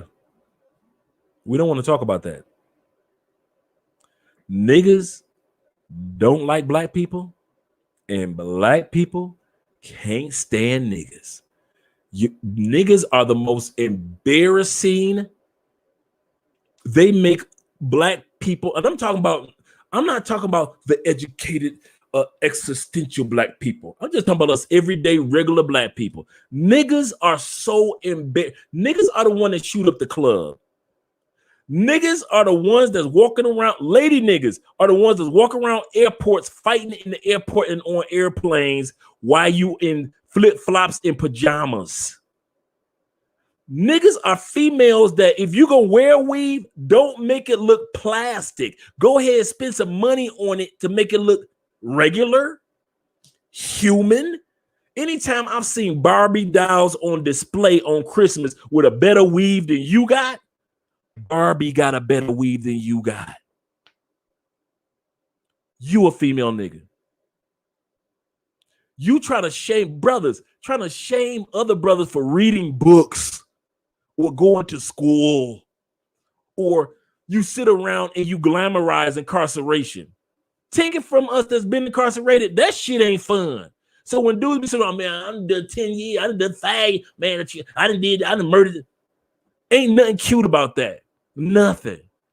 If you're a grown ass man and you walking around with your pants still hanging down, nigga, really? You embarrassing. Niggas embarrass black people. Niggas don't do nothing. If you ever want to see a nigga, just look for somebody that's about to embarrass the whole race. That nigga OJ, nigga, rich nigga. Black people are tired of being embarrassed. We already got enough struggles there that as it is that we got to deal with in life. And hear our own people doing stupid shit. And nobody wants to talk about that topic. I have for years. I can't stand it. I ain't gonna even lie. I can't deal with niggas. I try to help niggas, improve with niggas, try to deal with niggas. But at the end of the day, you can't tell a nigga nothing. You can't teach a nigga. Female niggas, shh. A female nigga will cuss your ass out in public. And I remember one time, check it. I'm in a Walmart line, right? There's a brother in a wheelchair. A brother in a wheelchair. Cool dude, right? Minding his business. He with his lady and the lady with his daughter. They go to check out, right? And the amount came out to like $5.25, right? But little mama had $25, right? The daughter. And so she turned to her mother and said, Mom, she's a teenager, you know. Mom, do you got 25 cents? Hell no, you better break that goddamn 20 you got. And so for 25 cents, break a 20. You know when you break the money, what happens? You spend it. So little mama didn't want to break her 20. She had the 5. She just didn't have the 25 cents. So I said, excuse me, little sister. I got 25. I got a quarter for you. That mother damn near cussed me out. Man, your own damn business. The brother looked up at me and he was like, I'm sorry, brother. You know, My bad. I'm looking like this brother in the wheelchair. I'm trying to be a brother to my little sister. A fucking quarter. I get cussed out for a quarter. If you don't think it's female niggas, and the only people that, and if you are in this group and you a female nigga, you need to work on that. If a brother can give you a quarter for, and we supposed to be a village and shit and working together and united as a people and all this and Black Lives Matter, and I can't give my own people a quarter, I'll never forget that. That was like the last time I was in the States. I'll never forget that. A quarter. Cuss me out over a damn quarter. Black people don't like niggas. We don't. We do not like niggas. And niggas can't stand us because they think even regular black people uppity. How the hell you want to buy a house? Who told you to open up a bank account with your tax-paying ass? Oh, you bougie. You think you better than us because you moved out of Chicago, the bad area, and you moved into a better area on the other side of Indiana. You think you better than us. I knew she got real hair. She ain't got the plastic weave. Fuck her. Niggas can't stand. If you think, ladies, if you think all your little nigga friends like you just because you went to high school with her ass, she will fuck your man in a minute. She can't stand you. She cannot stand you. Why? Because you black. Yeah, you black and she a nigga. She don't like you. You decided to mature and grow up and be a real woman, and you got skirts, and you got maturity about yourself, and you got poise. And she looked at you like, this the same heifer I used to smoke weed with 10 years ago. But you ain't that woman no more. And she can't stand that shit. Because 10 years later, she's still a damn weed head every other day. Not periodically. This bitch smoking weed when she wake up. She's chewing the weed.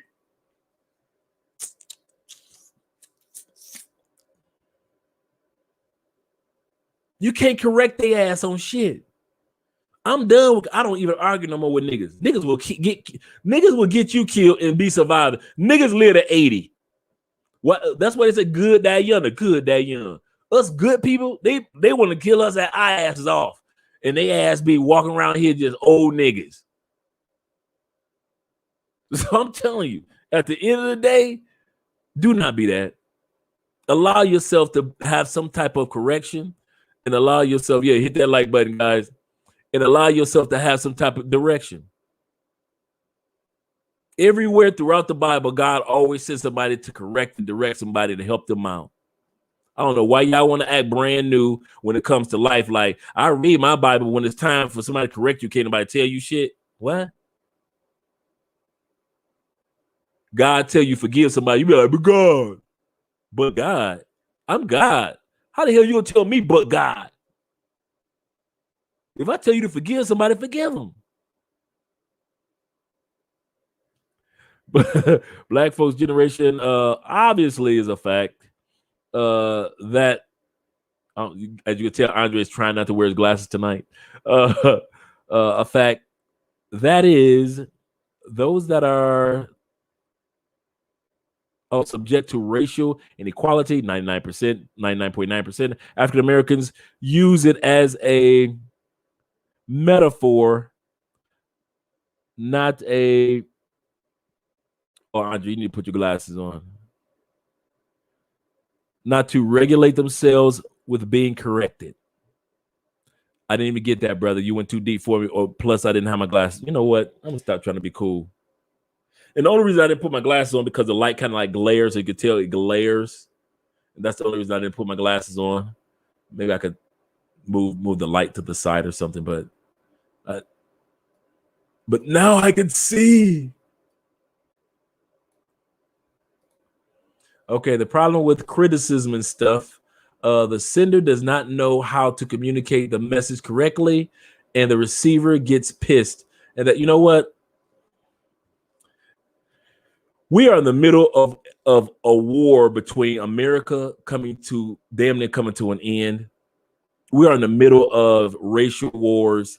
We're in the middle of war with self and spirituality, with principalities and everything else that God was talking about. The problem with the messenger or the message being presented correctly, what's the term I'm looking for? We're too damn sensitive. We're too sensitive. If I say to you, Charles, like Bill Duke said, you know you done fucked up, and you so sensitive to the fact that why he want to say that to me? You being too sensitive. The next question should have been like, okay, what area did I fuck up? See, I'm willing for somebody to sit back and say, as long as they're not cussing me out per se, I can take that criticism. I don't need nobody to sugarcoat, babysit, water it down. Listen, life is going by like this. Life does not give a damn about how the message is sent to me. Life is going by so fast. I do not have time for somebody to say it in a way that sounds so holy to me. Then I want Jesus said it holy to us, and we still don't even listen to him. God in every other verse says, hey, you can do better. I see greatness in you. You know I love you. I care about you. I'm going to give my life for you. Hey, don't worry about your sins. I'll take care of that. I'm going to send you blessings. You're a great person. You're going to have greatness around you. You're going to have great families and great things that you're going to accomplish. God said it all in the sweetest voice ever. And we still look at God like, nigga, please. I don't blame the messenger anymore. I sit back and I watch ladies that cry about how Kevin Samuel, it's not what he say, it's how he say it. Stop whining. If the message is correct, correct yourself with the message. But at the end of the day, we cannot afford as people to continue to talk about, well, he should have said it nicer.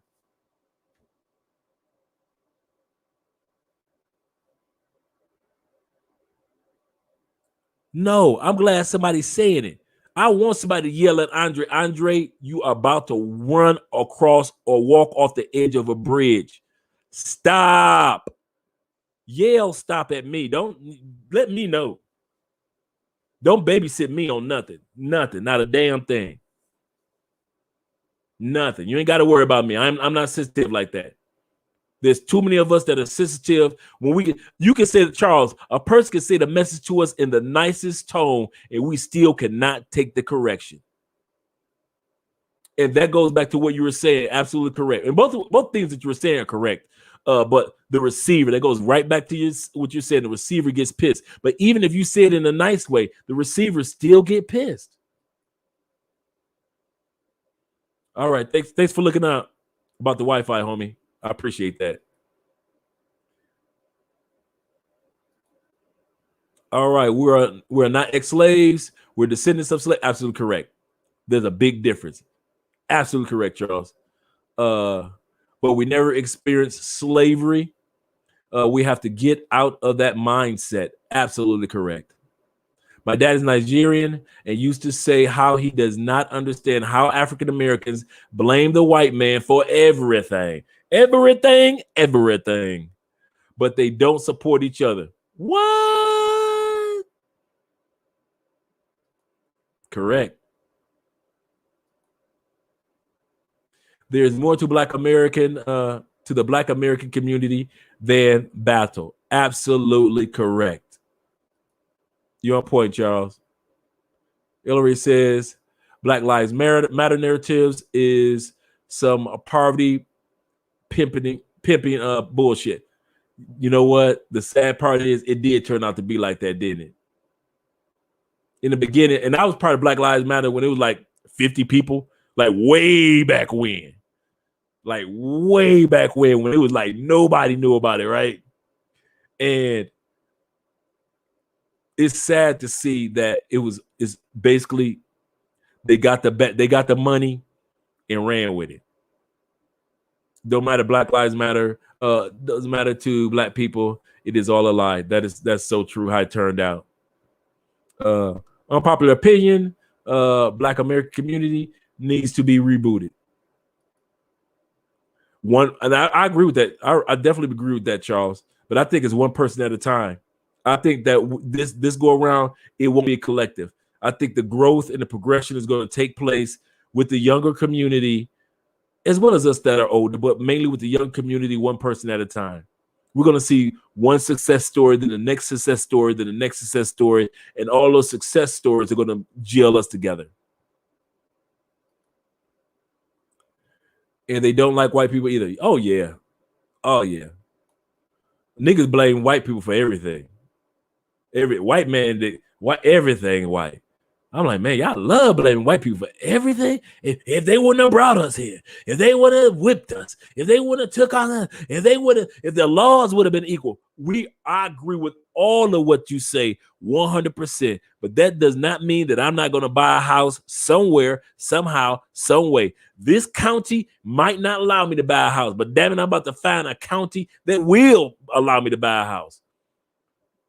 We just can't allow the disparities that do exist to continue to hold us down. We got to continue to fight to allow ourselves to prove that Jackie Robinson ain't the only one that can break barriers.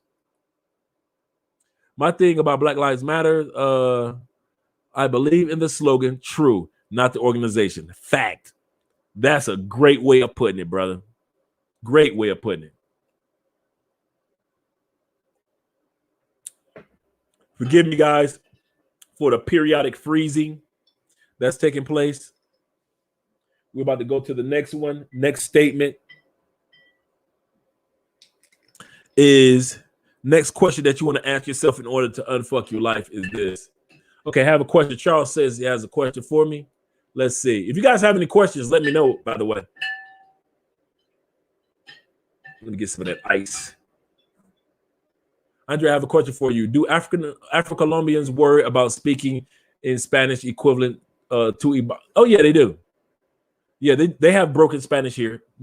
I'm going to tell you something about being black in the world, to all of from Panama to Colombia to Peru, Africa.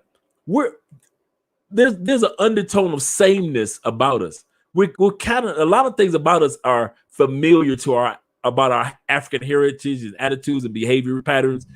So no matter where you go in the world, you will notice that black people basically black people. You know, you kind of understand. So you can sit back and say brothers are basically brothers, sisters are basically sisters.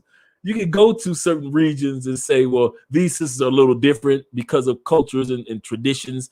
That's true, but for the most part, we're basically the same, basically the same people. So my reason for saying that, broken English, I mean, having a broken slang in English, they have that in Spanish too, especially here in Cali. There are so many broken words and terms. I'm just trying to learn regular Spanish. And then because Andrea, Andrea only hangs out with black people her whole life. Andrea, all her friends and all her people she graduated with and all her people, and Andrea, every music video that Andrea, she's been in music videos, and every video that she's been in were black people videos. So all her people are black. It ain't a surprise that she married a brother, but they're just regular brothers and sisters. And Andrea's, let's put it like this. Andrea's slang is not traditional white complexion slang. It's because she hang out with so many black people that in Spanish, Andrea sounds black. That's another reason why I'm kind of excited about learning Spanish, so I can pick up a lot of the slang that she knows. So when she's around her people, black people, her Spanish is completely different than when she's around me, or when she's at work being professional, things like that. So yeah, they do have a lot of broken slang, but your girl in there, she's that white girl that you like. She fuck with brothers that you could tell from not just speaking a broken language, but you could just tell that energy. That's your girl.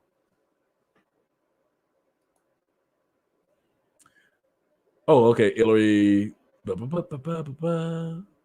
Street code. Okay, cool. Very interesting because I've heard that Afro-Brazilians don't concern themselves with Ebonics. Could be, but remember that the Afro-Brazilians is, when it comes to dialect, everybody has as a broken slang term for certain words. And also in Brazil, you know, they speak Portuguese. But their Portuguese is completely different from Portugal's Portuguese. It's a broken dialect of the original Portuguese from Portugal. So, but as far as behavior, we're basically the same. I've been noticing that we're black people. You know, that's who we are, no matter where we go. You know. Okay, numero tres. I know it's getting late. I don't keep you guys too long. The next one is, are you overly concerned? Or you got to ask yourself, am I overly concerned with shit? Remember how we just all talking about how super sensitive people can be? Sometimes we overly concerned with some stuff and it doesn't help us to progress. Are you overly concerned about what people think about you? Like overly concerned. That's why you didn't go for that goal, because you too. Some brothers should have graduated college, but our peers, we followed our peers to the streets. Because one of the reasons was it wasn't the money, it was because we were overly concerned because we grew up with these dudes. And so they went to the streets and we went to the streets. We just overly concerned about what they thought about us. And that was a subconscious move. Are we overly concerned with some of our fears? Some dudes don't realize that you can live out. Some people don't realize that you can live outside the United States really, really good with the little money that you make. If you make 40,000, you balling in South America. Oh, you bring home 40,000? If you can make 40,000 online, and if you want to live in another country, most countries you can live all right. You can really live all right in most. You make a 40,000. Now to us in the United States, 40,000 is like 30,000 is like. Remember what I mentioned last week? If you make $32,000, you make more than 80% of the rest of the world. If you make $32,000, you make more than 80% of the planet. So for you to sit back, all you got to do is come up with a way. I don't care if it's coding. I don't care if it's crypto. I don't care if whatever it is that you're doing online. I don't care if you start a YouTube channel. I don't care if you start a podcast. I don't care if you do consultations. If you can start a business to where you can at least hit that $32,000 mark, there's no place in the world where you can't live for the most part. You making more money than 80% of the world. That includes Europe. That includes China, Japan. Just 32,000. Just if you tell yourself, you know what, I gotta come on with a way to at least make $32,000 online. So if I want to live somewhere else, I can. 32,000. That's it.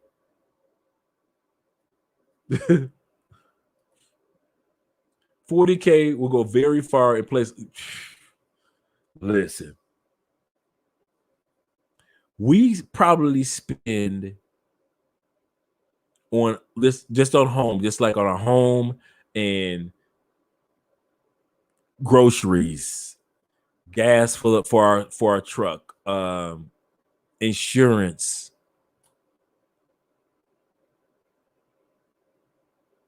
Maybe,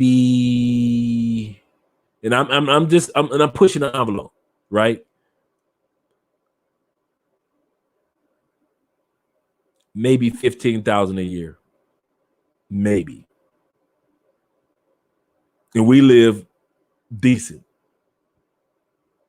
and we only spend just in. If we didn't, I'm not talking about like buying equipment and all this stuff, and then buying a little drinky drink. I'm not talking about stuff like that. What I'm talking about is just lifestyle, and I'm talking about a good lifestyle, I'm stretching to 15.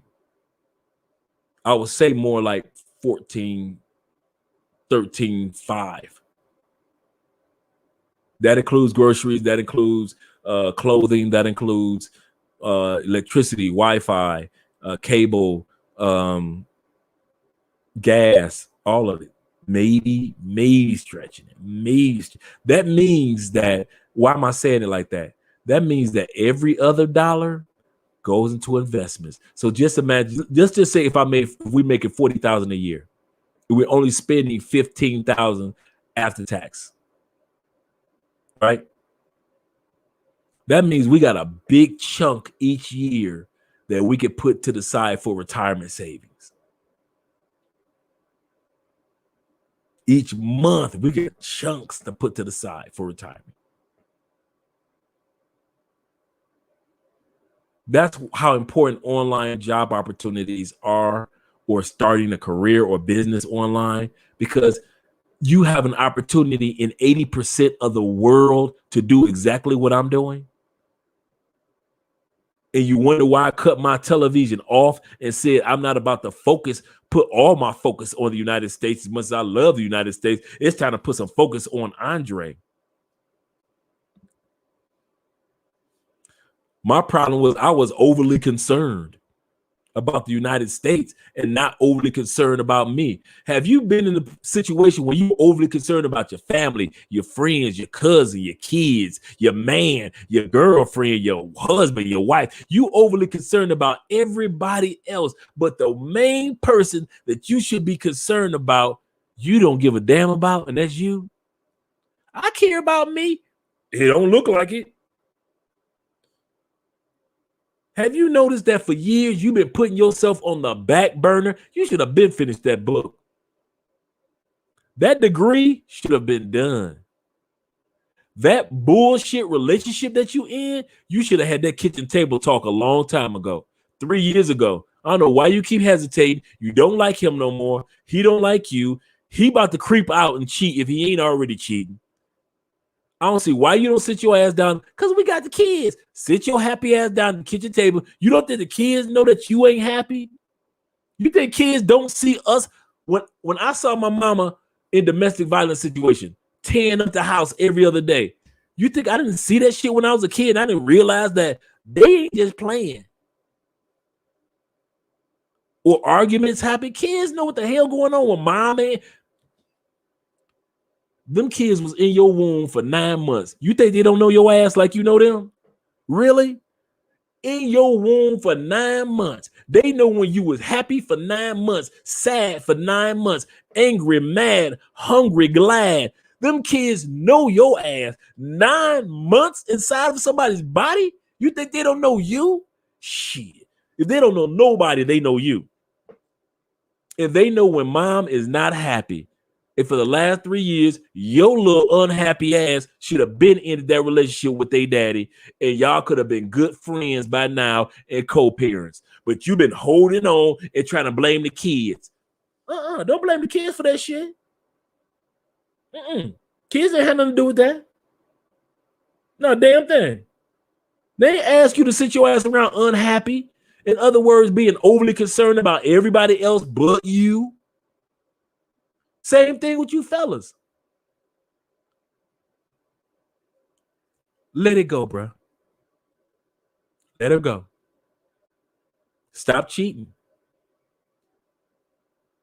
It's one thing for you to have you a nice little, every once in a while that you make the mistake. And I'm not talking about me, because everybody ain't Andre at this stage. In other words, you get your little something on the side. I got you, brother. No harm, no foul. I feel you. I'm with you. We're in the barbershop right now. I feel you. I got you. Understand? You come to DR, you gonna fuck something. You come to Colombia, you gonna fuck something. I got you. I feel you, brother. I'm talking about the brother that's constantly on cheat mode. You know that y'all ain't having no regular sex.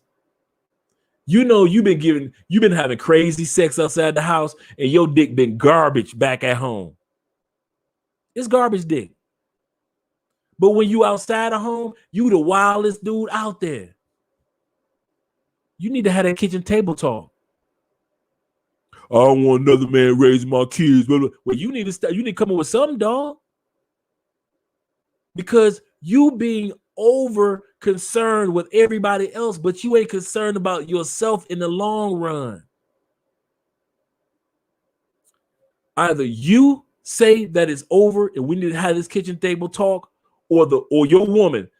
Is statistics show 80% of all relationships end by the woman saying this shit ain't working.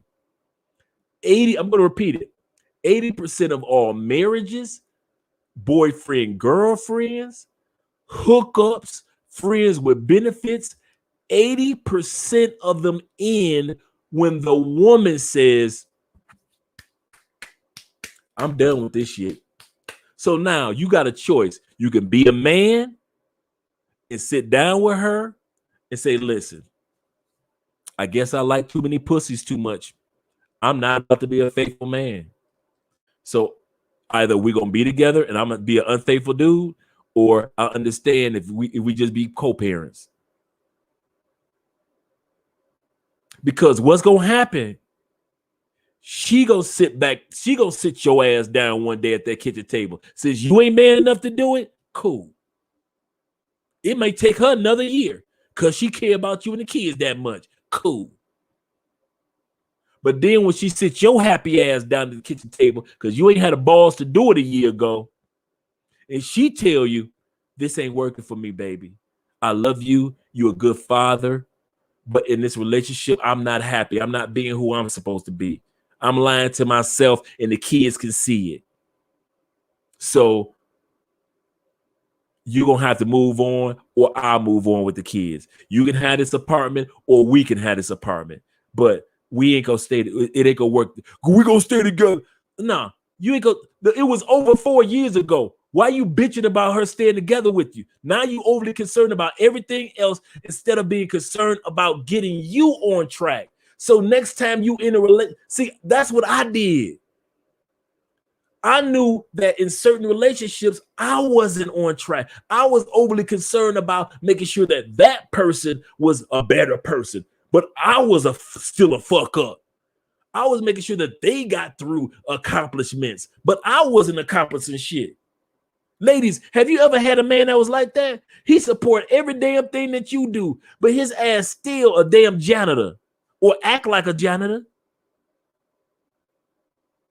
Overly motherfucking concerned about everything but self.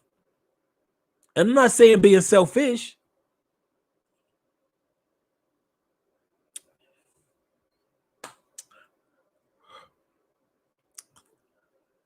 I forgot to put some soda in there. That was strong. Okay. On to the soda.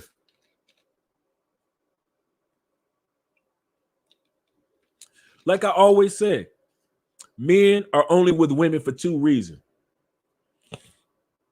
Two. Ladies, you ready? If you haven't heard this one, you better ride it out.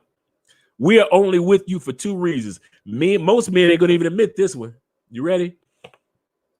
First reason why a man has you in his life is because he wants you in his life. Whether it be as a friend, whether it be as a lover, whether it be as a wife, whether it be as a confidant or a co-worker, a business partner, a person that is an encourager, a prayer partner, a sister in church, whatever it is, we want you in our lives. We appreciate you and we need you in our lives. That's why you're in our life. Number two reason why men have a man have a woman in his life. You ready? Because I'll be damned if you suck Keith dick the way you suck my. I wish your ass would take your ass down the street and cook for him like you cook for a man. Is so selfish and ornery. We will you keep your ass right. We will be miserable together in this motherfucker before I would dare let you go off and actually be happy with somebody else. Men, yeah, we some selfish, ornery motherfuckers. Ooh, you talking about ladies? Your man been done with you 4 years ago, but that ornery motherfucker wouldn't dare let you say, I wish she would. take the hair out of Kevin's ears the way she take the little hairs out of my ears. I wish she would do that. I wish she would sit up there with Tyrone down the street. Her and my kids be happy going to church on Sunday the way that we go to church on Sundays. Yeah, we know the relationship is over with. You on the other side of the bed, I'm on this side of the bed, and we won't touch each other at all. And our Ari ass will sit up there knowing the relationship was over 3 damn years ago. But I'll be damned if your ass go anywhere. I will be miserable in this motherfucker with you before I let you go any damn where. Now tell me I wish one dude in this live stream would tell me I'm lying. Those are the only 2 reasons men are with you, ladies. They either want you in their life or they're trying to keep you from the next motherfucker. How many times this is okay? You know how I always talk about shit women say? Here's a statement men say: you better scoop her ass up before another nigga get her. Men say that before another man gets her. Not because she's a good woman, not because before another man gets her. Men say that. Women don't talk like that. Girl, you better get him for another man, another woman get him. Y'all say that in general, but men use it as a religion. We will sit our happy ass up there and be with our arms folded, miserable than them. I wish you would. I wish your big chitty, fat booty butt would get a new one. No. I ain't going nowhere. I know it's been over for 4 years. I am miserable in this relationship, but I'll be damned if you be happy.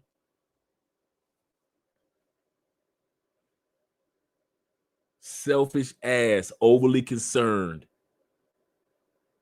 You cannot unfuck your life when you overly concerned about what she and the kids are doing when it comes to her happiness. Some of my coolest people, not friends per se, but associates, are exes. Why? Because I was man enough to let them, when I knew the time was over and they knew the time was over, we had the kitchen table talk and we were able to move on. And now we can talk as mature adults and not too bitter ass people. Because some of the times, ladies, a man will let you stay in a relationship until you say it's over. That's why it's always 80%.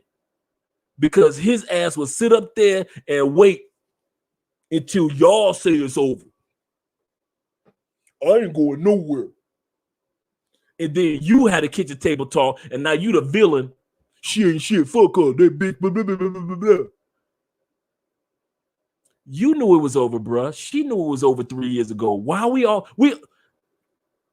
when I hear somebody get a divorce, that ain't when the relationship over. The relationship probably was over like a year and a half ago, 2.5 years ago. You be seeing like sports figures, like you said. What's her name? The Fix My Life lady. What's her name? Avanza. I forgot how you pronounce her name. Right? Fix My Life on. It'd be like sports figures on there. Like he's a star player for the Boston Celtics with the most beautiful, gorgeous wife, but they haven't had sex in 9 months. Your shit over. Sex is communication. And if y'all not communicating, your shit over. It's over. Start making the plans of being good co-parents together if y'all got kids. But most men don't want to admit that. You just, I know, bruh. I know your first orgasm was with her. Y'all been doing this since y'all was 16, dog. You're 27 now. I got you, dog. At the end of the day, you got to let it go.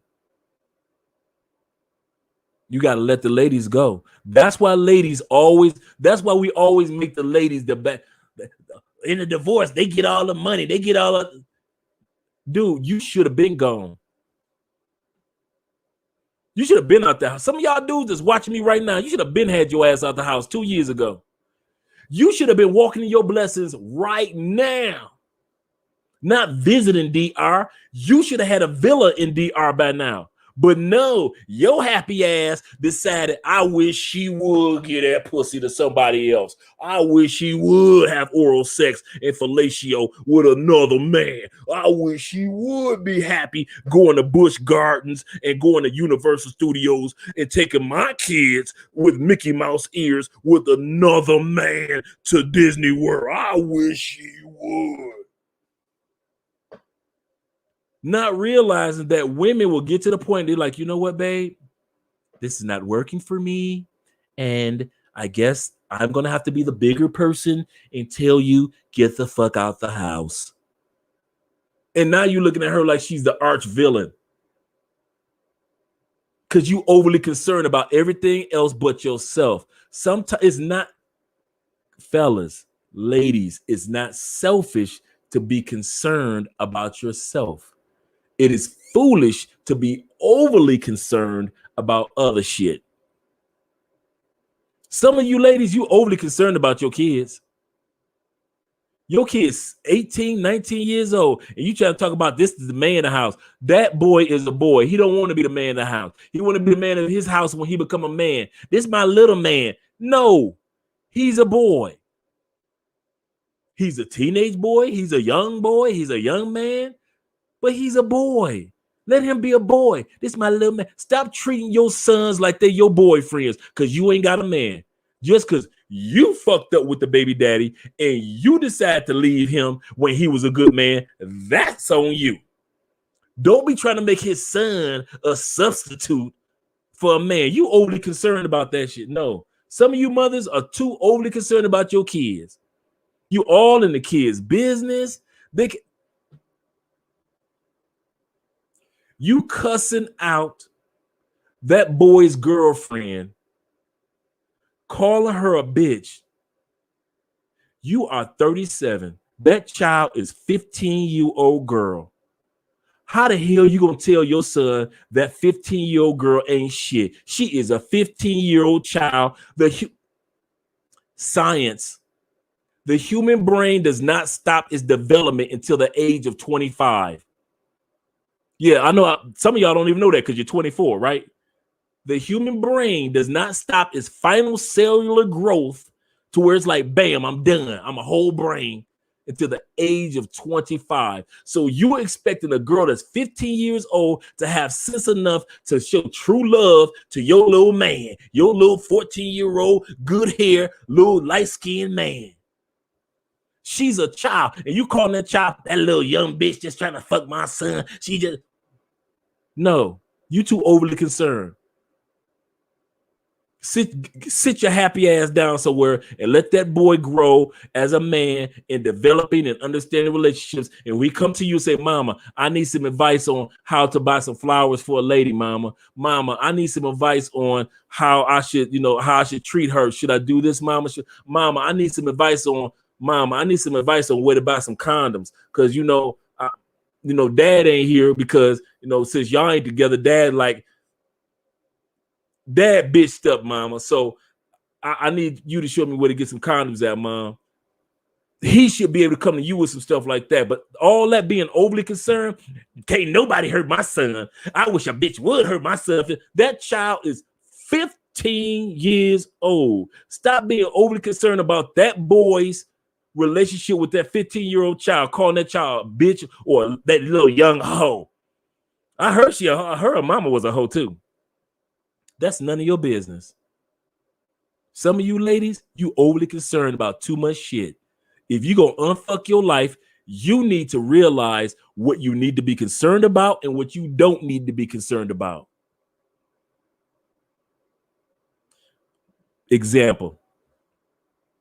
Jesus walking through the town, right? Two men with leprosy. I think like with leprosy or blind man. Leprosy.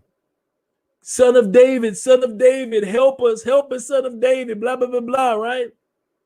They yelling, help me, Jesus. Jesus keep on walking.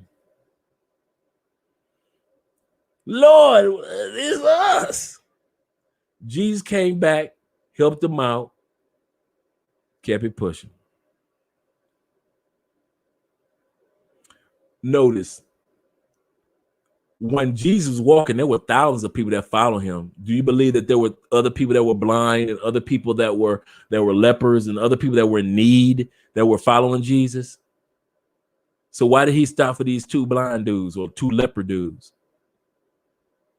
Because Jesus knew what to be concerned about and what not to be concerned about. Even though he had a bunch of situations where he could have turned around and just healed, he didn't.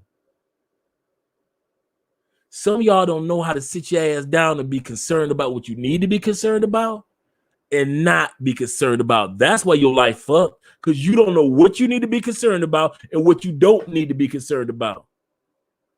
Like I said, some of you dudes, let the relationship go. And I'm talking about after this podcast, this broadcast, some of y'all need to, by tomorrow morning, you need to say, let's have a kitchen table talk.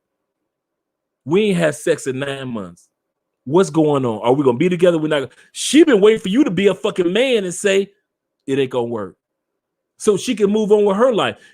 It's gonna be some tears shed. Yes, it's gonna be some tears shed. It's gonna be some sadness. Yes, it will. It will be some confusion. Yes, it will. Kids gonna be mad at both of y'all asses because they kids, because they don't understand. Yes, it will happen.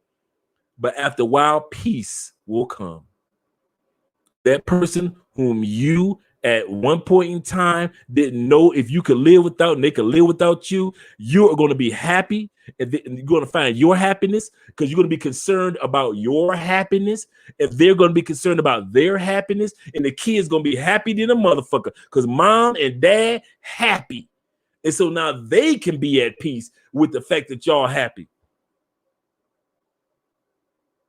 Kids ain't got no problem with understanding that y'all miserable at the house. They know that y'all miserable. That think kids stupid. Realize that.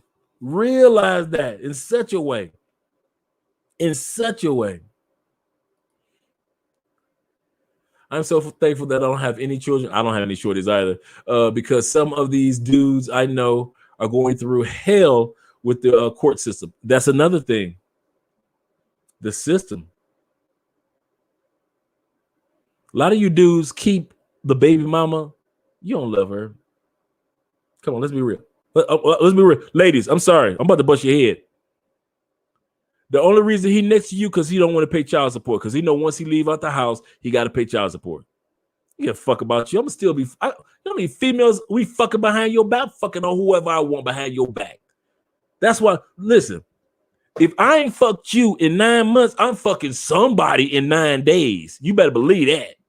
Don't think that I ain't fucking for 9 months just because I ain't fucked you for 9 months. Fucking is going on. It just ain't with you.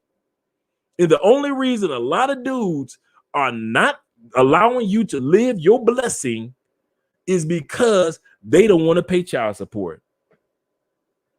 Oh, they willing to put a baby up in you, babies up in you, but when it's time to support the babies, they ain't trying to pay that. That's too much money. Them your kids, right? Yup. Once I become a father, it ain't never too much money. My kids can have all my shit, all this shit. My kids, all Andre. If me and Andre don't work out, all this shit. You got all this shit, all that money. All my kids, they never got. If it go directly to Andre in her bank account, or if it go through the courts, I don't give a damn. My kids get the best.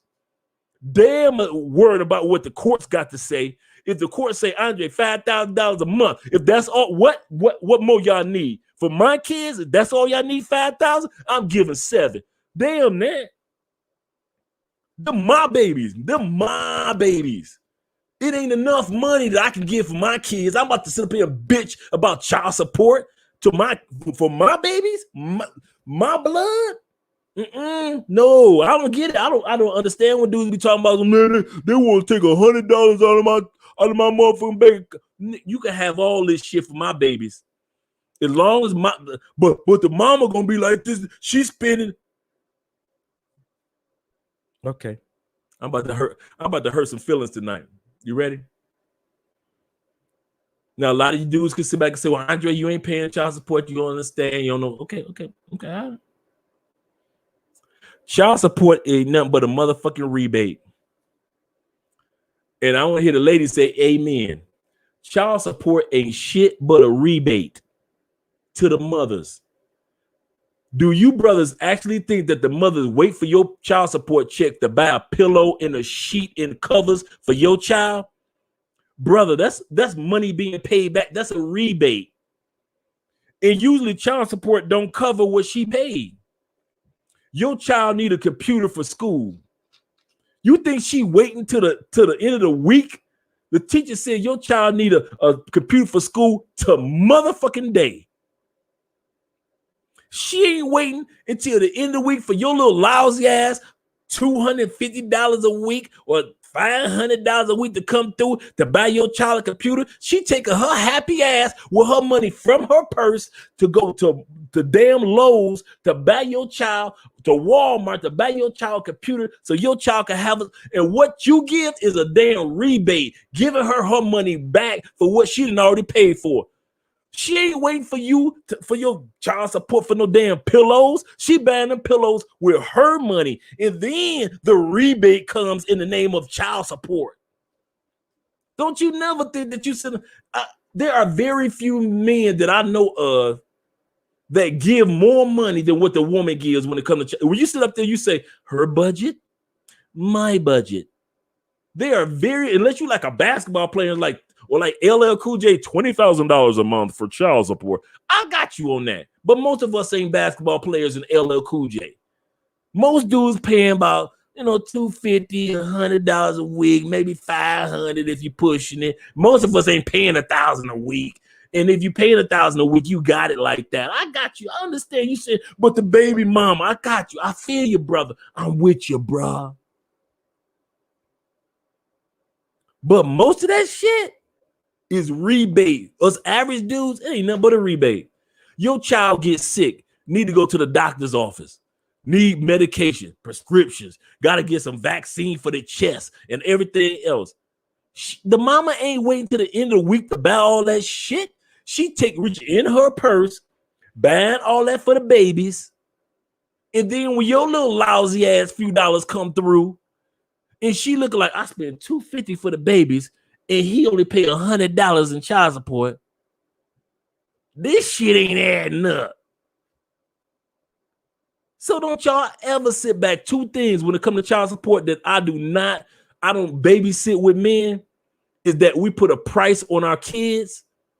Oh man, fuck that. I ain't sitting her. No. And ladies, correct me if I'm wrong. I don't see too many mothers on child support getting Birkin bags from child support. Is it just me?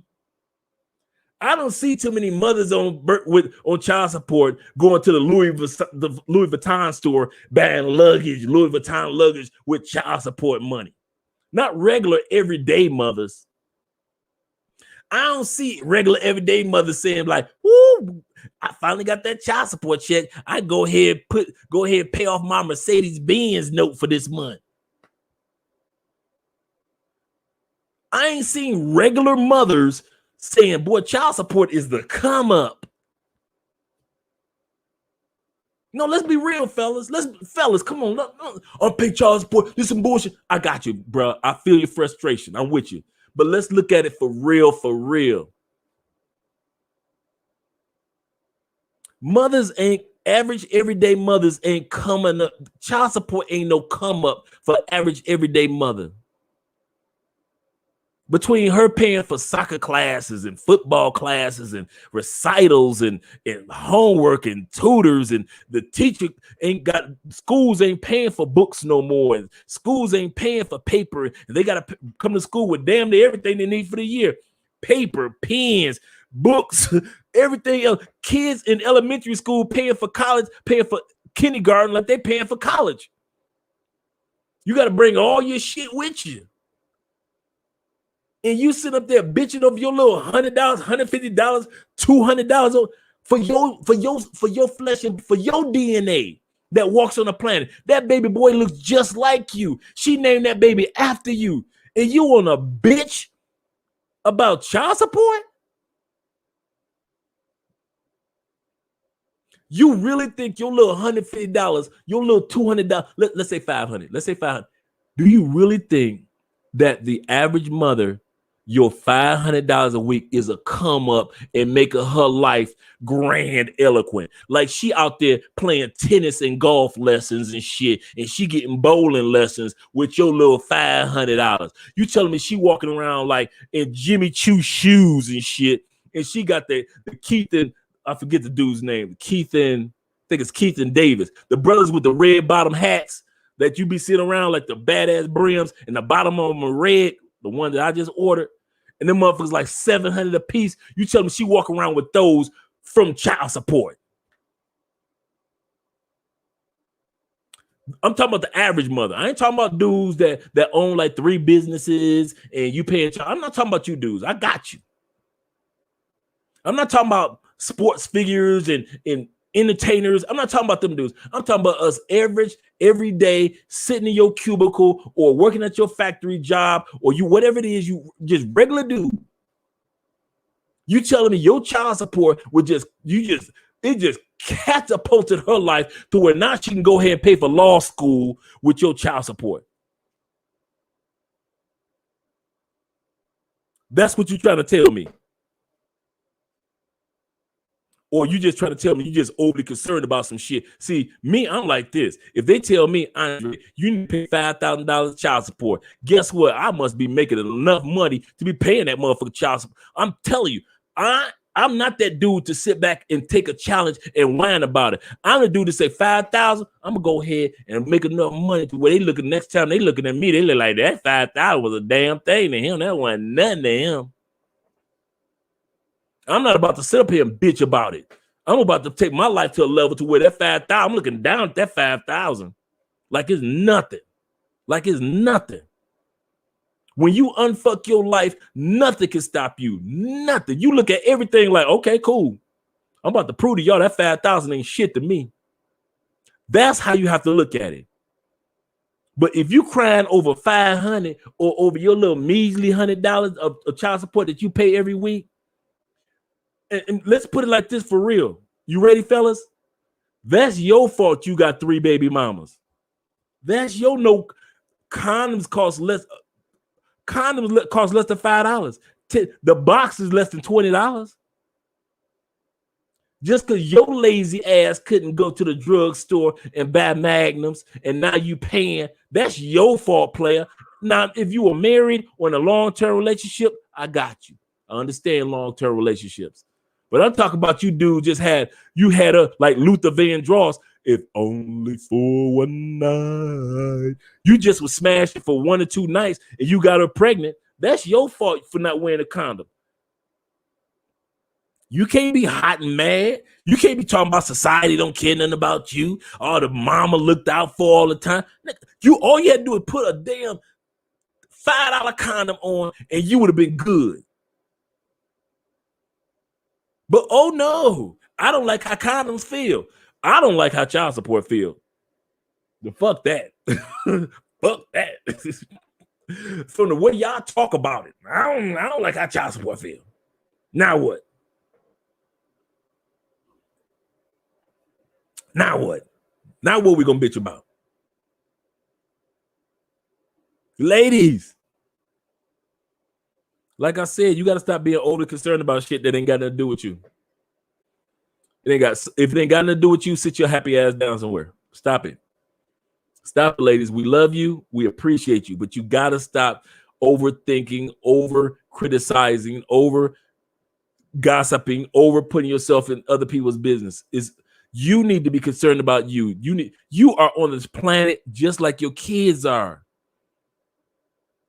One of the things that I regret about my mom's life is that I wish that she had put more into being concerned about the success of her well-being, and we would have been offsprings of that success. Mom focused on education and not smoking. We would have been focusing on education and not smoking. Not saying that I do, but my brother did at one point in time. My sister smoked at one point in time. not focusing on things that, I wish she would have put more energy into seeing, looking at the value that she was bringing to the universe, as well as seeing the value that we were bringing to the universe. Sometimes mothers forget that. Mothers, you are valuable to the universe, not just your kids. Before you became a mother, you were somebody that was supposed to do something great other than just motherhood. Do you know why Martin Luther King Jr. was able to be in the position that he was in? Because Martin Luther King Sr. was a prominent pastor, and he was able to open up the doors for Martin Luther King Jr.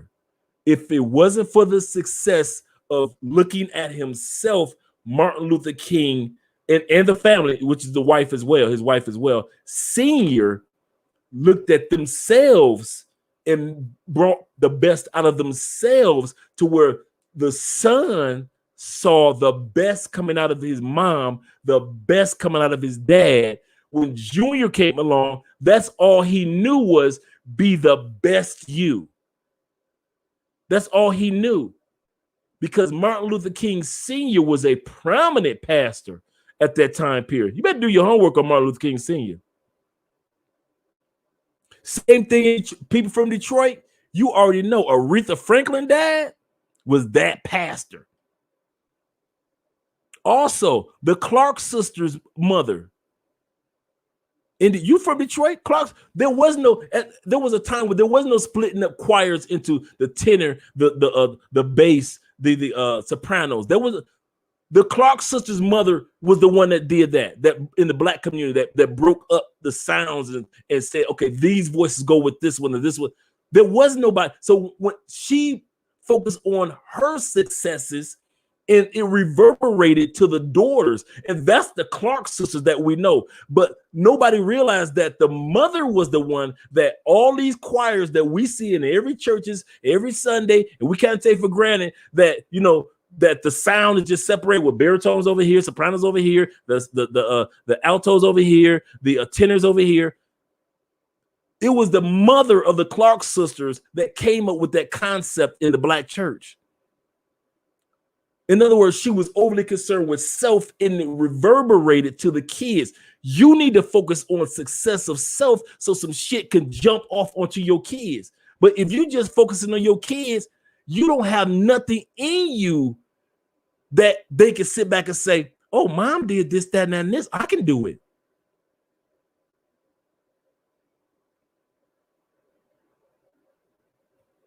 Will Smith kids might be the craziest damn kids we know, right? But one thing we can't lie about, them kids saw mom and dad focus on the success of self, whether it be good or bad. And those kids, no matter if it's good or bad, they just bring out success. Even in the worst ways or in the best ways, they still, them crazy ass kids they got still come up somehow, some way. They rich than a mother from following the patterns of success of the parents. You gotta start focusing on, ladies, if you are 6 months from graduating with that degree, don't give up. Don't give up. Tell that man that doesn't understand your degree, kiss my ass. I'm about to finish this degree. Why? Because if I finish this degree, my kids will see the success of finishing things. That's what I mean about being overly concerned about self and not overly concerned about this.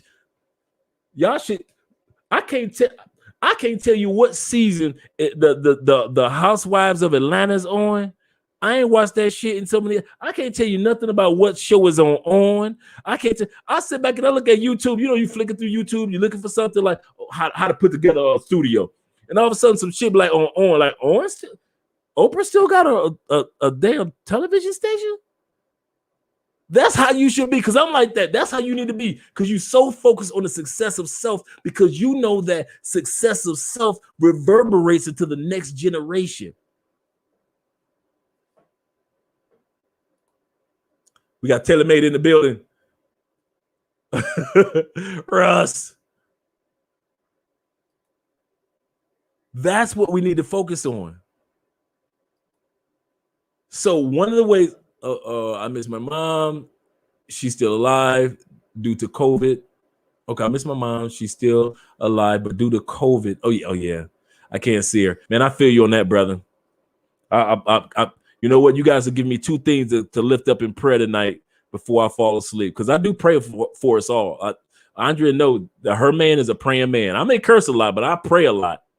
And so when I sit back and I say I'll keep family members and situations in prayer, I mean that. I believe heavily in prayer, in the universe, and the power of what God has done with this universe and what could come to pass for all of us. So yeah, definitely, brother. COVID has done a lot of things to separate family members, at least, momentarily, because, you don't want anything to happen to young kids. You don't want to have anything happen to our older people either. So definitely.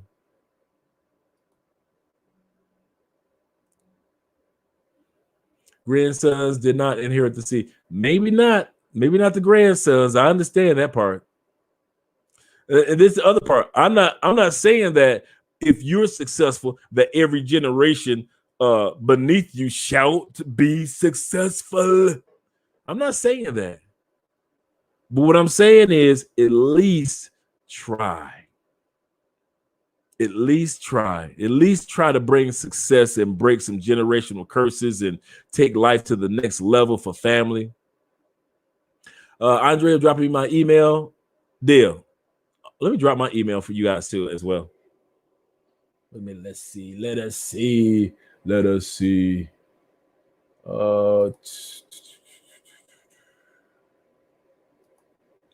Here we go.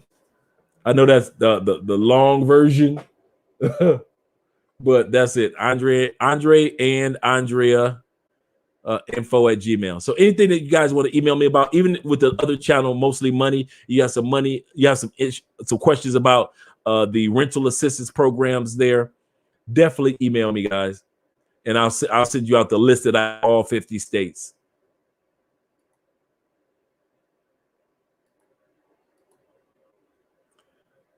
Oh yeah.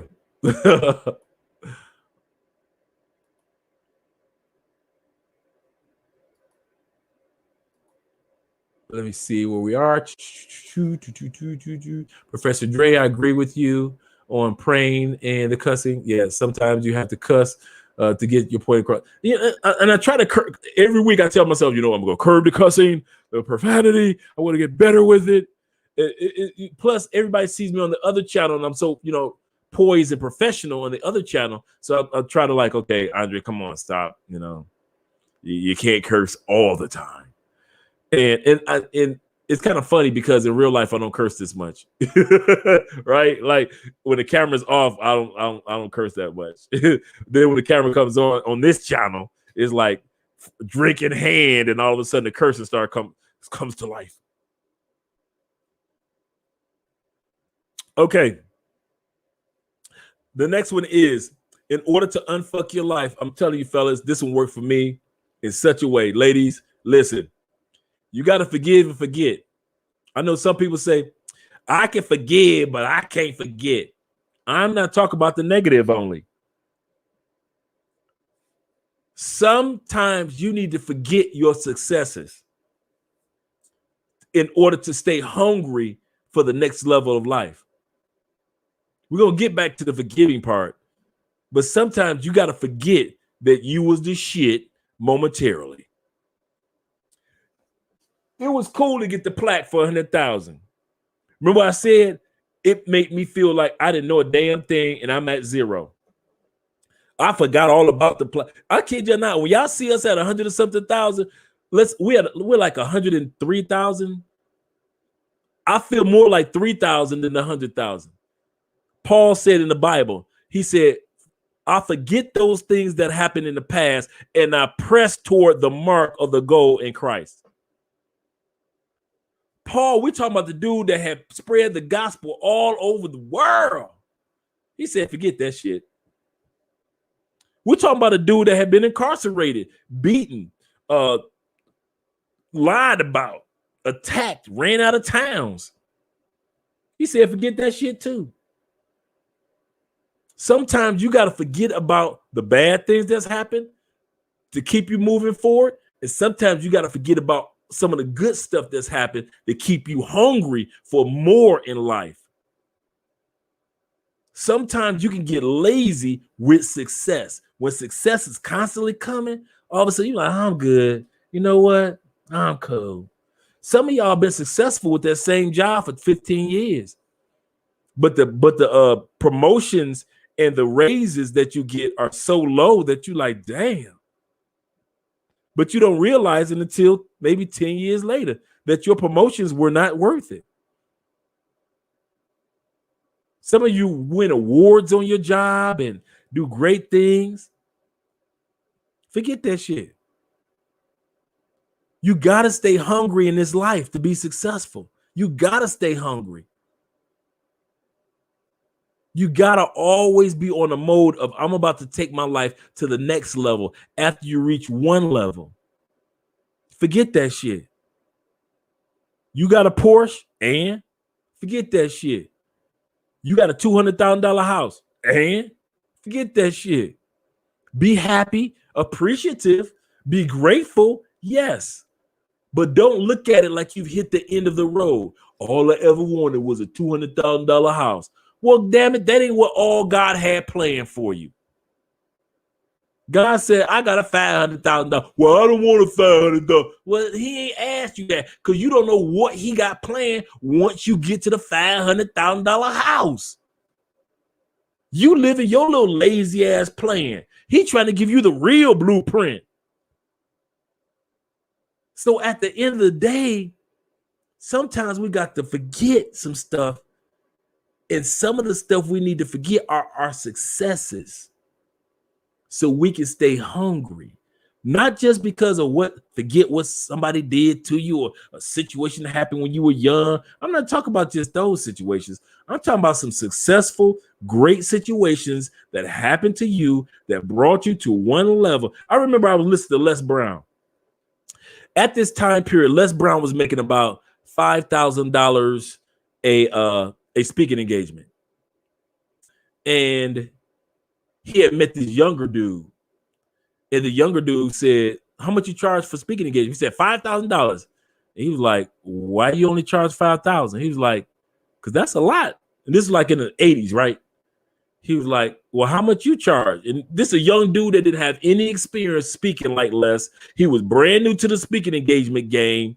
He only had a couple years in. Les Brown had a lot of years in, and at this time period, Les Brown had just finished being a senator. Les Brown, motivational speaker that everybody knew. Les Brown, and this young dude was like, "I charge $25,000 a speaking engagement." Les Brown was like, "What?" Yeah, and I get my engagement all the time. He was like, "How the hell you do that?" He said, "Because I asked for it." Les Brown didn't know how to forget his success of $5,000. He treated like it was the end of the road. Like, this is high as gonna get $5,000 per speaking engagement. I'm balling. Until a young dude with not as much experience and could not speak as well as Les Brown told Les Brown, bruh, I'm getting 25,000 a lick. What are you doing? Les Brown started charging $100,000 a lick and started getting money. He forgot about his success of 5,000 and pushed it to the 100,000. And now it's the Les Brown that we know, like Les Brown that you see on YouTube all the time. That brother with the fro and the beard, Les Brown. We talking about the dude that used to be married to Gladys Knight, Les Brown. $100,000 walking through the door, Les Brown. But if it was not for talking to that young dude who made him say, dude, you got to forget about that 5,000. It's 100,000 inside of you. If I can get 25 and I ain't even that good, why the hell are you waiting for 5? It's the same thing with some of us. We don't know how to forget about the 5,000 level because we think the 5,000 level is the shit. We think where we are right now. I own 3 properties, and I got this, and I own this, and I got that, and I got happy. That do you think that that's the shit in life? Do you really think it's? I remember when Tyrese at this time period, he was making a lot of money. He went to Dubai, and when he got to Dubai and he saw the money in the cars that them people were driving, he forgot about the level that he was on. He realized the level I'm on and the money that I've made in entertainment and singing songs and making movies, I ain't made shit. I love that feeling. I don't know about you. I love that feeling of where I can forget about my success.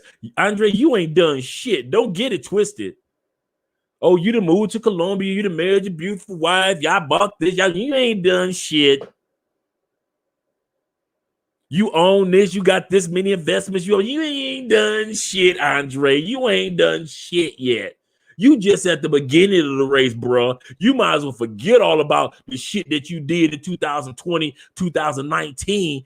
It's a whole new ball game, Andre. Next year, by the end of next year, I'm trying to sit back and see what that million is like.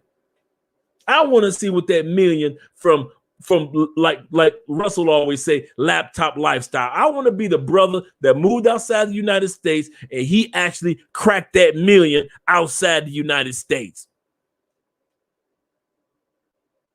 And the only way I can do it is forget about this success. I got to treat this success like I'm just starting the race.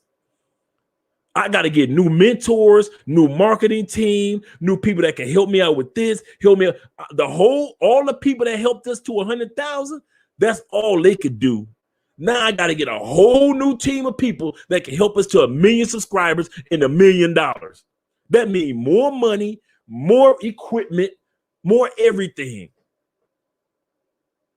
I can't sit back and talk about some of y'all been sitting on the success of your job, success of your career, success of your business, the success on the level that you on. And God, like, wait a minute, pause. You give a lot of money. Yes, I do, Lord. But you ain't giving the amount of money that I want to give. I want you to give. I'm sitting back looking at Bill Gates and Warren Buffett talk about, I'm gonna give away 85% of my money to organizations in the needy when I die. 85%. These dudes sitting on at least 50, 60, $100 billion. They're giving away 85% of it when they die. They already have a list of other billionaires that said they're going to give away 85% when they die too. You know how much money you got to have to give away 85% of it and don't give a damn because you know that the rest of the 15% can take care of your kids for umpteen generations? I want to know how that feels. I want to know how it feels to have money for umpteen generations. See, some of y'all only think about y'all generation. Because you can't forget about the level. Because your level is so damn successful and so damn good and so comfortable and so for you that you can't think about another generation. I wish your ass would think about another generation. The next level. Some of y'all don't know what the word legacy means. Even as you ladies and men. It's all about you, ain't it? It's all about you being comfortable. It's all about you having a place. You ain't thought about nan generation after you, but I ain't got no kids. I ain't got no kids, but at least I know that it's going to be level. I'm going to have so many goddamn scholarships in Andre and Andrea's name. It's going to be some kids at historically black colleges. I wouldn't have never made it if it wasn't for the Andre and Andrea Scholarship Fund. You damn right. If we don't never have a child, I'm thinking about the next level of young black kids that's coming along. And y'all just sitting back, well, as long as I'm comfortable, as long as I'm good, you do not have the ability to forget shit. That's your problem. You don't know how to forget your successes and get hungry as if you ain't got a damn pot to piss in. See me, I treat my life like I ain't got a damn pot to piss in tomorrow morning. That's how I treat my life. because I ain't trying to get enough money for my pot.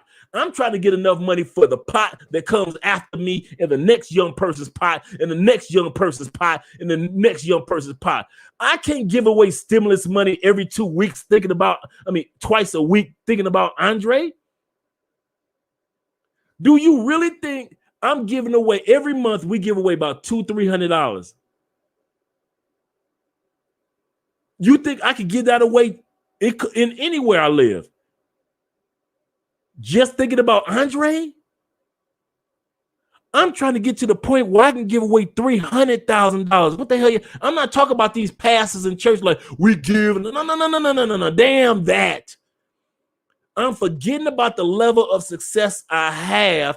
That's what you need to do to get to the level of success where you're supposed to be. I'm going to repeat that.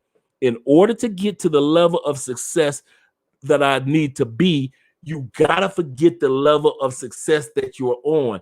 That's why you got Tom Brady's with 7 Super Bowl rings.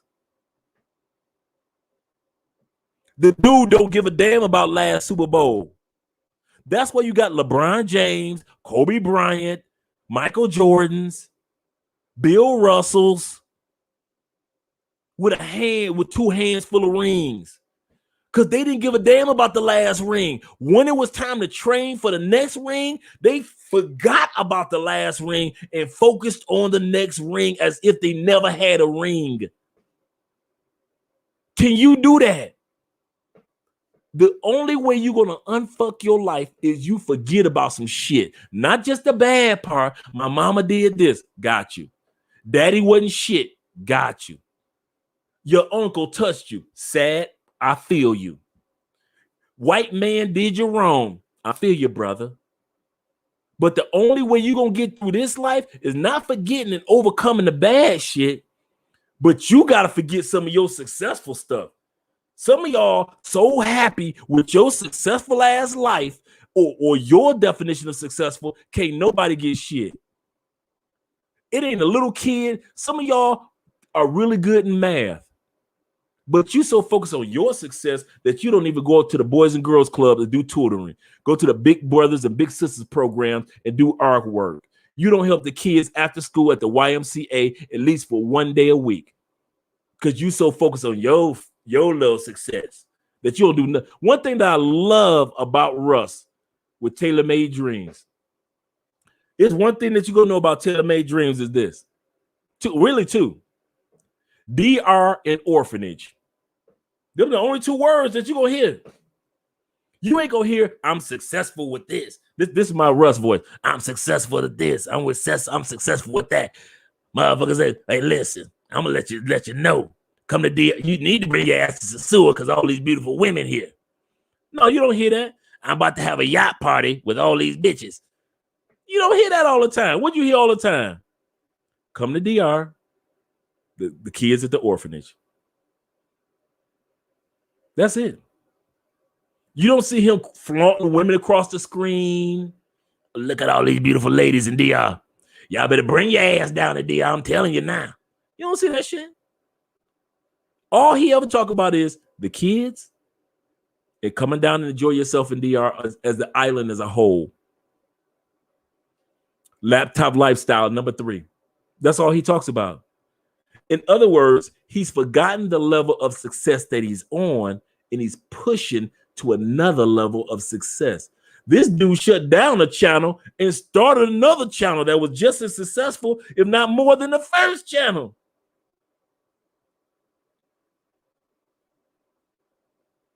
You know I ain't lying. That's what my point is. You gotta forget some shit. Forget how good you doing in your job. And I make $35 an hour. And I'm a doctor. And I'm a nurse. And I don't give a damn what you are. That's not the highest level of life. You better forget about the fact that you're a doctor and do some shit beyond a doctor. You better, and I went to school as a nurse and I'm a nurse. Who gives a damn? Men won't marry you because you're a nurse. You know what? Why'd you marry her? Because she's a good nurse. Men don't give a damn about your career. We happy. We appreciate you got a career. We don't give a damn about your career. Can you be a successful mother? Can you forget about the success of nursing and be a successful mother? Can you do that? Can you forget about the success of being a mother and be a success in other areas? Sometimes you got to forget that you were a success in some areas to focus on being successful in other areas. That's what my point is. The next one is forgiveness. If you gonna unfuck some shit, you better forgive yourself. Oh, you thought I was gonna talk about forgiving other people? Come on, man, stop it. Brother, you guys are well done. All right, real bro. I appreciate you guys. Bill Russell in the man. Listen, man, they try to sleep on Bill Russell, man. We're talking about 9, 10, 11 championships, and he got 2 championships while he was the coach of the team.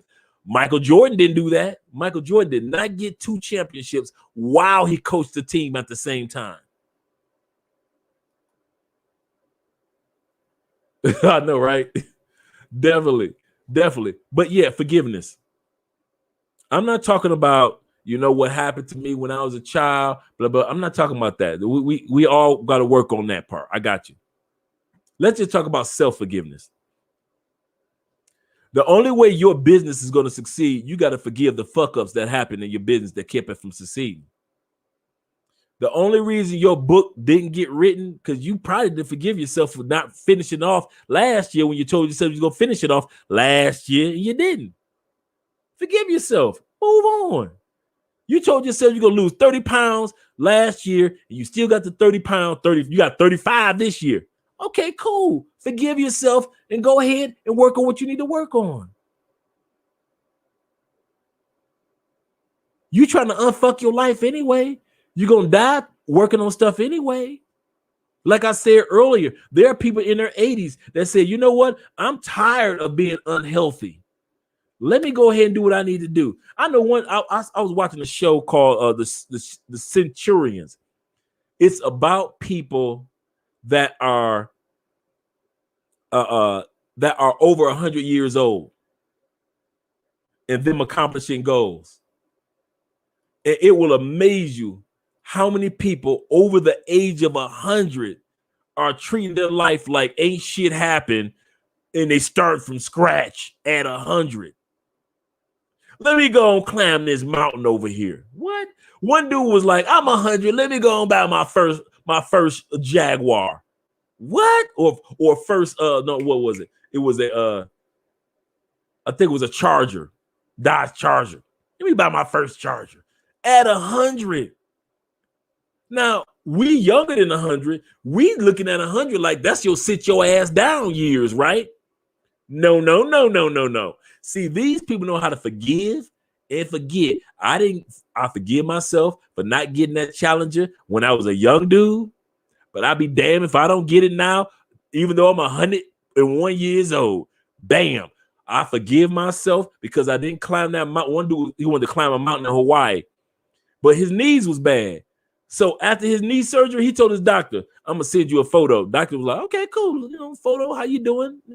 He surprised, sent the doctor a photo from one of the tallest damn mountains in Hawaii. He had just climbed that motherfucker with the brand new knees at 100 years old. He forgot all this shit from the past. He forgave himself for, like, you know what? I should have did when I was younger, but I'll be damned if I don't do it now. If people over 100 years old can sit back and still forgive themselves for the past and still go after goals, who the hell are we that are way under 100 years old? Who the hell are we not to still go after goals and forgive ourselves of some shit that we should have accomplished by now? Who are we? What is so special about you that you can't forgive you? You had a cigarette habit for 20 years and you fucked your lungs up. Well, damn it, forgive yourself and go ahead and start walking, get your lungs back on track because your body reheals itself. Forgive yourself. You didn't finish, like I said, Andrea's grandmother. She could have easily, I think it was high school. She could have easily said, you know what? I'm in my late 70s, going on my 80s. I don't need to finish high school. She forgave herself for not finishing high school and finished high school in her 80s. I'm talking about, they telling me the story like she will walk down to the school and sit in class and do her classwork in her 80s. In other words, forgiving herself and forgetting about the success that she already had and everything else. It was like, I don't give a damn. I wanted to finish off high school, and damn it, I'm going to finish it off. And if I got to be 80 something to do it, damn it, I'm in my 80s. Sometimes we just don't know how to forgive ourselves and push on. I'm not talking about forgiving somebody else or some shit. Sometimes we just got to forgive ourselves or something to push on. That's one of the number one ways you can unfuck your life. You may still have an attitude with your mama because some shit she did. Gotcha. Daddy wasn't shit, like I said. I feel you. But as for you, you got to forgive you. Some of you ladies, you done fucked up some relationship with some good dudes. Forgive yourself. You got to forgive yourself. Some of you men, reason why y'all going to Sasua, because you done fucked up relationships so many times with some good women in the States. Stateside women don't want. I'm gonna tell y'all something. While you guys walking around bitching about stateside women, black women ain't this, black. It's some of you brothers, black women don't want to fuck with no more. They glad you taking your happy ass over to Sasua. Oh, they glad. It's sisters in the States that's clapping like a motherfucker that you done got your ass in another country and not bringing your poisonous ass all over the United States. Because you don't know how to act with any woman. So they like, take the bullshit to DR. Yeah, take your stupidity to DR. We ain't missing you over here. Don't think that every sister is sitting around like, where all the black men go? Sometimes some of you brothers, not all you brothers, but some of you brothers, it's sisters that's happy that you just skedaddled your ass over to Colombia. They so damn happy. Get this ignorant motherfucker out the United States. Give this nigga a passport, please. Do not think that every woman is sitting back boo-hooing because you got a passport and you done took your happy ass to Sasua and all of a sudden, oh my God, where are all the black men gone? No, it's some sisters that's happy that some of you brothers, not all you brothers, but some of you, they happy that some of you brothers got your ass in Thailand. Some of you brothers stingy in the States, you stingy outside the States. Go on, take your ass outside the States. Some of you brothers lazy than the motherfucker in the States. You lazy outside the States. Women don't need that in the States anyway. Go on, take your ass outside the States. They ain't missing you. Some of you the most, I'm gonna bust your head.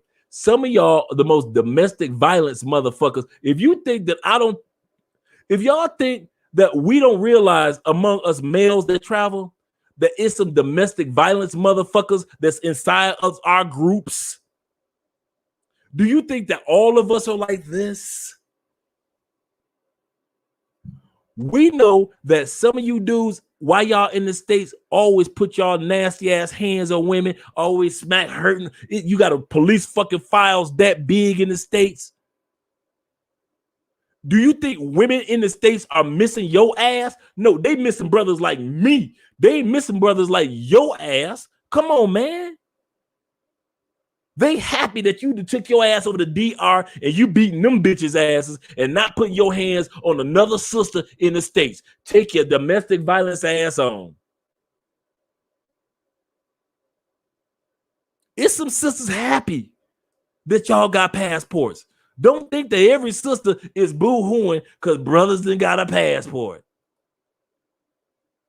I finished in 2013. Oh, okay, there we go. I'm dipping in conversation. I can honestly say, thank you, Ace Taylor. Oh yeah, Ace Taylor made. Yeah, Ace. Checks in effect. That's my dude. I like Checks channel. Changing my outlook on life. Thank all you brothers. Not only is it life-changing advice, but also life-saving. Yes, that's what Taylor May did for me. I kid you not. Russ, man, listen, dude. When I cut that television off, it was I kid. This is what happened for real. When I cut the television off, 99% of the time I was just focusing on Andre. When I needed some form of entertainment, I had 2 YouTube channels I watched. I'm a fantasy football guy, so I was watching my fantasy footballers, and the other person, because I knew I was going to travel a lot more, and I knew I wanted to relocate, and it was Russ's original tailor-made channel when he was just making his transition to DR. And dude, I watched that channel religiously, and all his little tips I took advantage of, and I applied them to my life.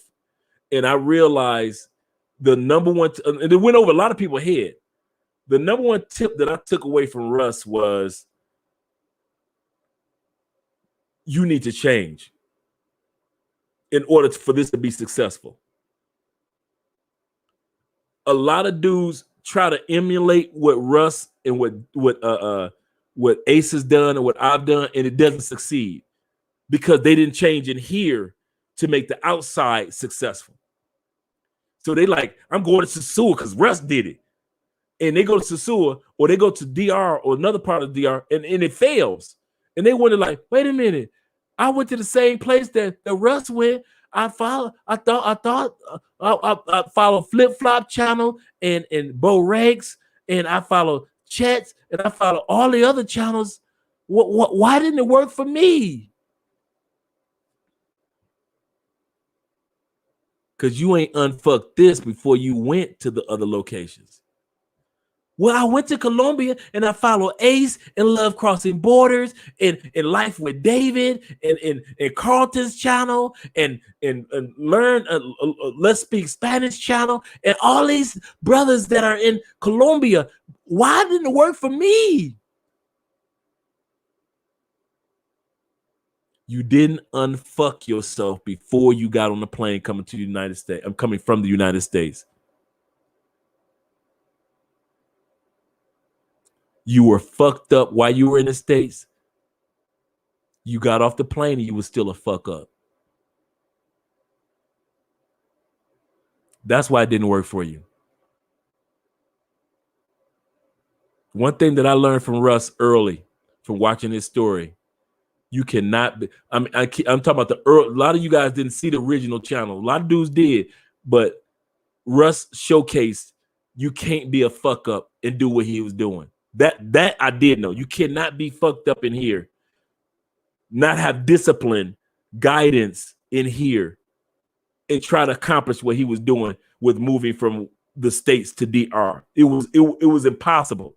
And I picked that up and I never let that go. And I was like, if I'm going to do this, I can't be a fuck up. I can't see. That's why I can't afford like I keep reverting back to. That's why I can't afford to be the guy that's running around cheating on Andrea, or I'm in the club every time dudes come. I was talking to Andrea about this today. Dudes come down here to Cali, Colombia to visit. Hey, Dre, I'm in town. Blah, blah, blah. And they don't realize I live regular life here. Like when you come to town on Wednesday, I'm here living regular everyday life. I got responsibilities. I'm not on vacation mode like you dudes. So I can't just be like, oh man, we about to club and party because you in town. Oh, nigga. I can't do that. I got to go to the grocery store. I got to nail and hammer some stuff. This is my life. This is not, I'm not on vacation like. So when I catch up with you guys, I'm happy and I'm appreciative. But a lot of times guys forget when they just hit me up like from out of nowhere. I got responsibilities. So that's what kind of throws dudes off. But when my point in saying that is, that's what Russ taught me, that if you're going to do this, you got to do this the right way. You can't half-ass this. And a lot of times that's what happens. People half-ass. And that's what the next thing is. Before we get ready, before I let you guys go, because I know I usually do the live streams for 3 hours, but for 4 hours. But let me let you guys go through the comments. Hell yeah, you got that right. Okay, Felicia said, okay, I'm dipping now. Andre spilling some tea right now. Why do some of these travel bros want submissive cooperative wives? Just keywords telling what's really going on. You know why they what guys that travel say that? They want a woman that's willing to cooperate with their bullshit. See, one thing I can say about American women, they will call out our bullshit. I'm not saying women in other countries won't, especially my sisters. Now, a lot of times sisters go overboard with it, but sometimes we need somebody to call out that bullshit. Babe, wake up. What, girl? Wake up. What? Don't you got a job interview today? Oh, girl, fuck that job. You need somebody that's going to tell you, you know what? You either go on that interview or you get the fuck out this house. That's the second interview you skipped over the last week. Dudes want to go to other countries because some other chicks in other countries don't know to tell you, get your ass up for that job interview. So they want to go in the name of submission and cooperation. Sometimes we need sisters to be like, hey, babe, what? Did you say you about to go to the car dealership to check out and get a new car? Your car broke down last week and it ain't working. You got the money. Babe, say you tripping. Babe, I'm just saying you can't keep borrowing my car because I got to take care of the kids. Oh, girl, you tripping. Babe, you cannot borrow my car anymore. Take your ass to the car dealership. You got the money. Go buy yourself another car. We need sisters sometime to check our asses. But dudes want to go to other countries and think that females won't check their ass like sisters in the States. Let me do some stupid. That sister in there, Andrea? Shit. Okay.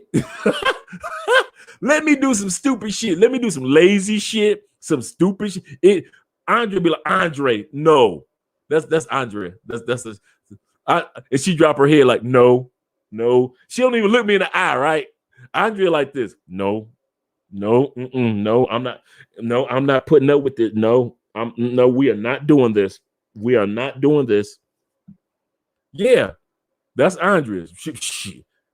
So don't sit back and think that submissive, cooperative woman bullshit that's being sold. And you could come outside the United States. You think that sisters in DR or sisters in Africa or in Thailand or in Colombia, they gonna let us get away with bullshit. Just because sisters in the States correct, we need sisters to correct us on some shit because we do we be on some bullshit sometimes. We do. All dudes do. I don't know, man. I don't care if you're black or white. There's a time in life where you need a woman to correct you. So I'm not saying we have to have women to correct us all the time, but there's a time period where it's kind of cool when your woman be like, come on, babe. Come on. You got that job interview. Come on, let's go. You need that. And in Colombia, y'all sit back and think that these women, they go check y'all about job interview. Okay. All right. Keep on believing that shit. These women will tell you, babe in Spanish, babe, Poppy, get your ass to that job interview. Yeah. That's the mistake that dudes keep making. That's the mistake that they keep making. They actually believe that they can get away with shit in other countries as if the woman, right, that's the woman's job. As if women in the United States are correcting these. How can I word this without?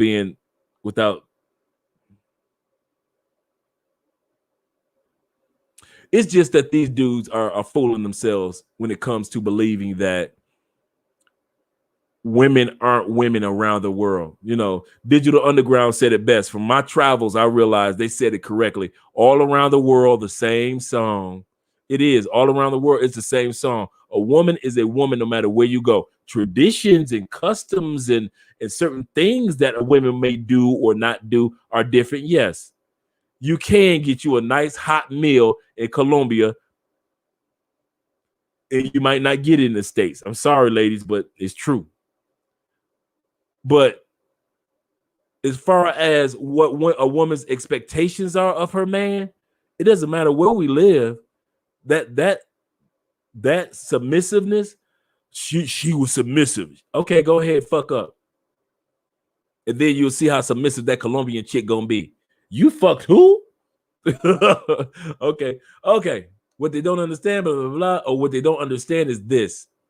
Thai women low-key practice Muay Thai. Muay Thai.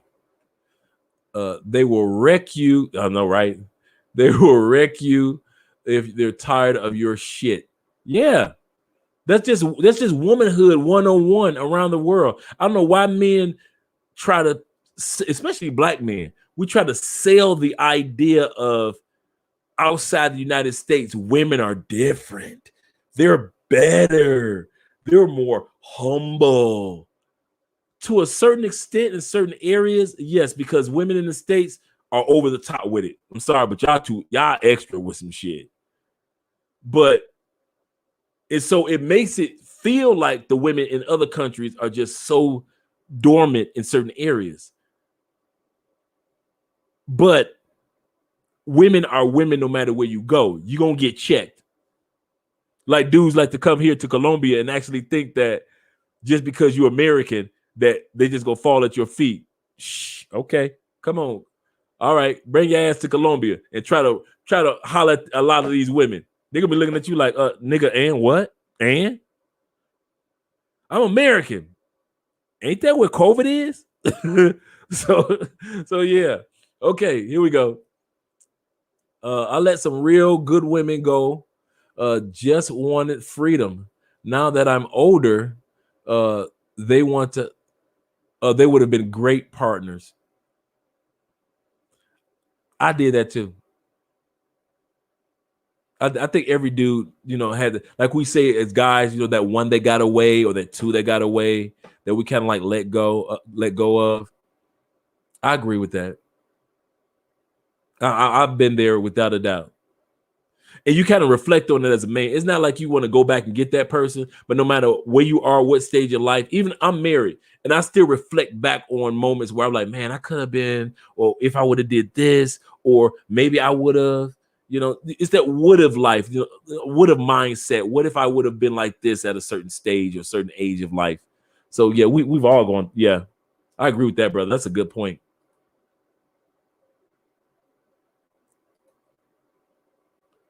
Another fun fact: feminism exists in Brazil too. Yeah. Yep.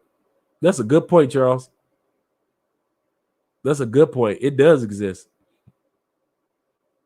That's so serious. So serious. Let's go back to some of these other comments. Let me make sure I didn't miss anything, because I know you guys be in conversations and I don't want to miss anything or interrupt anything that you guys are saying. Okay.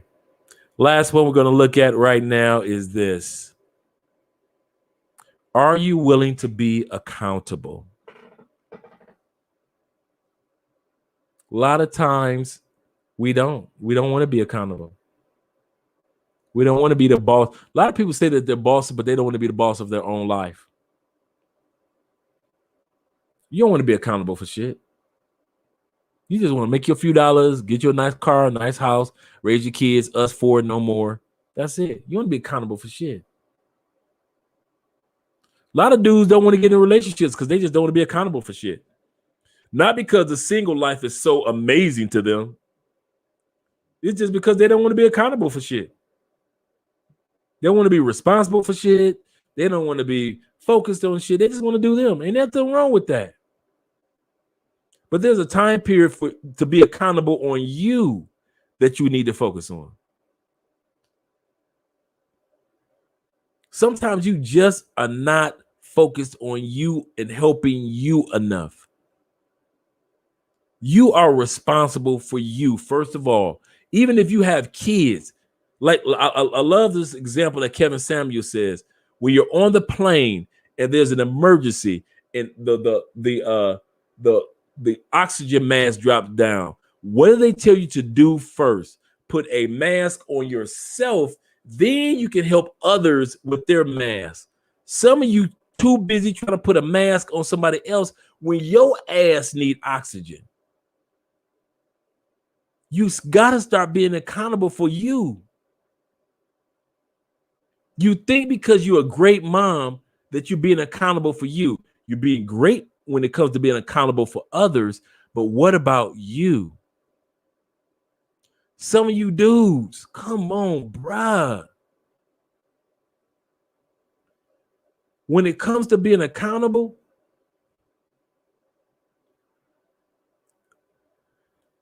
brother was in DR a couple weeks ago. A guy got robbed. Female took his computer, his passport, and his wallet. Was he being accountable for himself?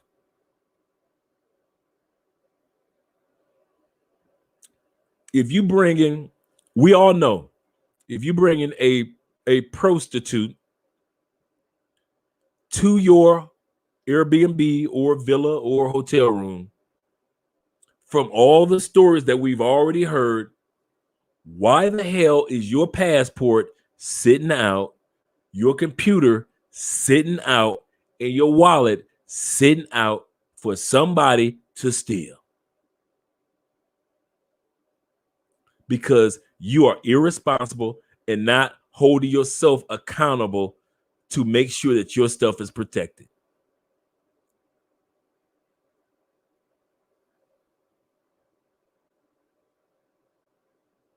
Most of the robbery stories that I hear about in DR and Colombia, other than give me your shit, most of the robbery stories I hear with guys with women is because that you didn't hold yourself accountable to be responsible. Most of them was stories that some dude slipped up and she put something in his drink. When he knew the rule was if you walk away from your drink, buy another one. It's so inexpensive. If you fill this drink up to the top, it will still be so inexpensive compared to this drink right here in the States. You can spill this drink on the ground, a whole glass of it, and still buy 3 drinks compared to the amount that you would pay for one in the States. But what does he do?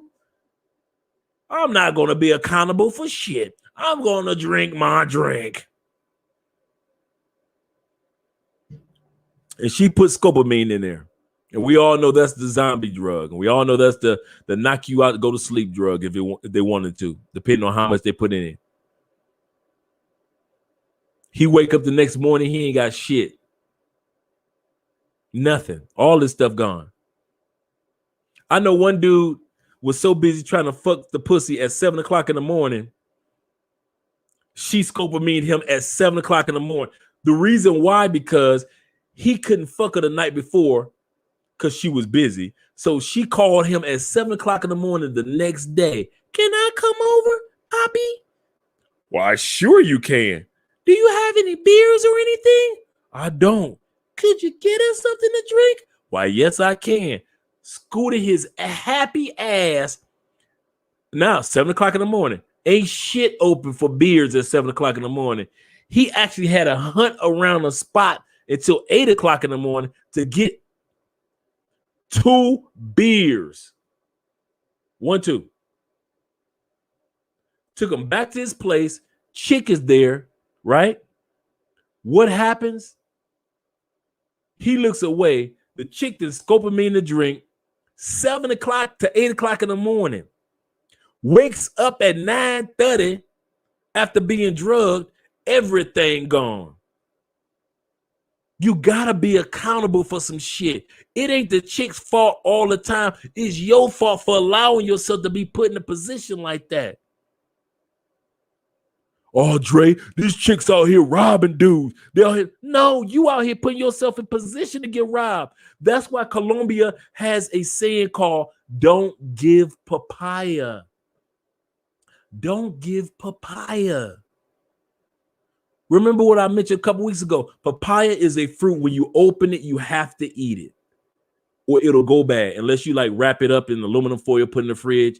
But it's like it's even faster than that. You know how apple rots real fast? Papaya is faster than that. Once you cut it open, you have to eat it. what they're saying is don't give papaya. Once you put yourself in a situation that you are so stupid, they gotta rob you now. They gotta get you now. She gotta rob you. So stupid. You so unaccountable of yourself. She gotta rob you now. She gotta do it. You gave papaya. She know it's gonna rot. You gave it to her. She gotta rob you now. A lot of dudes put them females in positions where they gotta rob you. This dude passed out drunk, and I didn't even have to drug him. All I had to do was fuck him. He left his two computers sitting right there. I've never seen an Apple computer a day in my life. I know it's expensive. She grabbed your computer and your Dell computer. She said, I don't know what the fuck to do with a passport, but my cousin do. She grabbed your passport. She gotta get you now. You unaccountable. That shit should have been put away in your safe or put away in a safe place to where she didn't even know you had a computer there. She gotta get you now. You unaccountable for yourself. You gotta stop doing that shit. I've yet to see a robber. This is the other part about being unaccountable when traveling. I have yet to see a dude get robbed by a chick that I was surprised that robbed him. I want to say that again.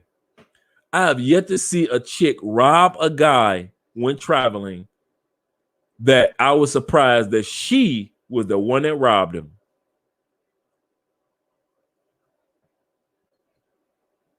I don't never see dudes get robbed by accountants on the weekend. Man, I was fucking this accountant and she robbed me. Nope. I don't never see dudes go to DR and get robbed by a chick that owned 2 businesses.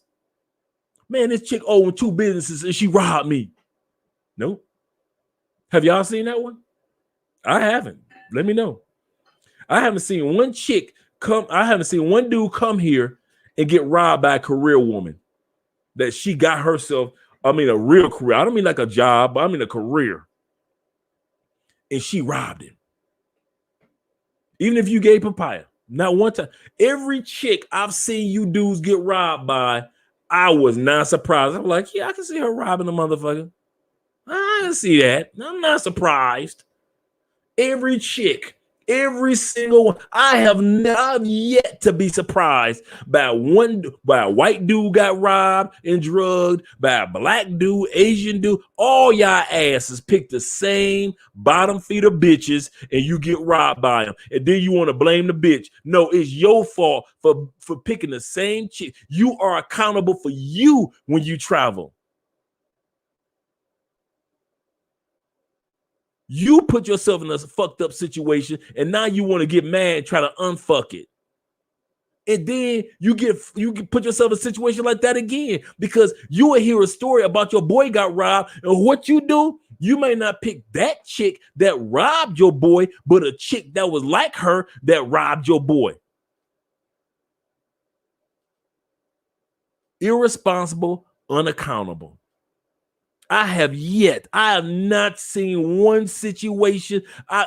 If it happened, it's gonna be if somebody put in the comment section right now, Dre, I know a female. She was the head over the direct. She was like the assistant to the mayor, and she robbed this chick.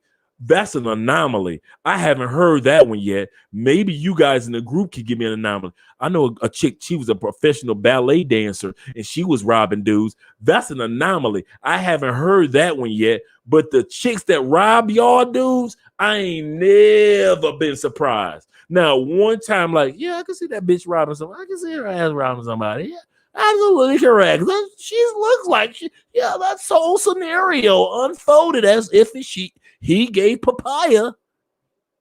Not one time have I been surprised. How do you avoid getting scoop of meat? Real easy. Oh, real easy. You ready? Only deal with people that got something, women that got something to lose themselves. Dudes fuck with chicks that ain't got shit. No offense, ladies that are in the group. Y'all ready? Dudes will fuck with chicks that ain't got shit just because they pretty and got a fat ass. I was just watching a YouTube video, and I think Chet showed about it. Richie Rich showed it as well. We saw it in our WhatsApp group. Dude told the Dominican chick, black chick, $100. Afterwards, she tried to flip the script, start beating his ass with a bitch. I'm in another country. You whooping on my. Do you know I'll throw your ass over this damn railing? You whooping my ass like I owe you something. I done gave you $100. We agreed on. Notice the chick that was whooping on the brother's ass. I wasn't surprised. And if you look at Richie Rich video, I'm not surprised. Number one way you can keep them getting scopamine is stop fucking with bottom feeder chicks. I don't know why y'all do that.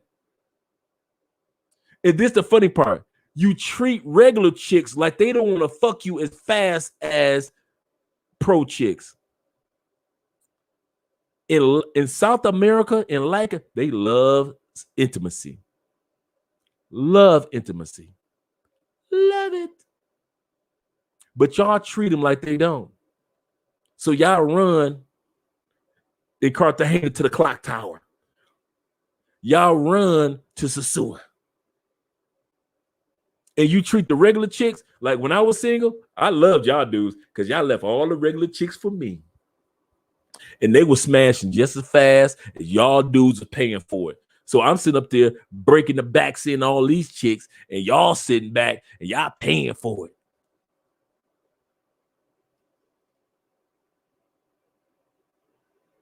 And I ain't got to worry about scopamine because y'all dealing with bottom feeders. I don't deal with no damn bottom feeders. Y'all crazy. My dick got an ego. My dick got a bigger ego than I got, and I got a big ego.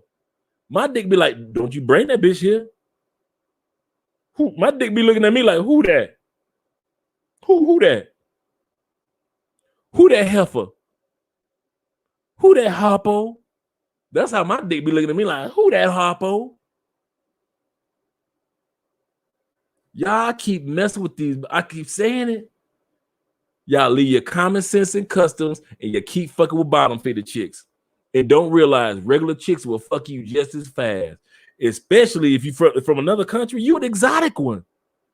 Like, black man from another country? Oh my God.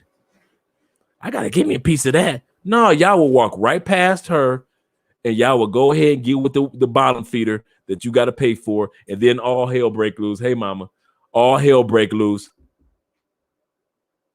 And you wonder, like, how did I get drugged? What happened? Blah, blah, blah, blah. World star.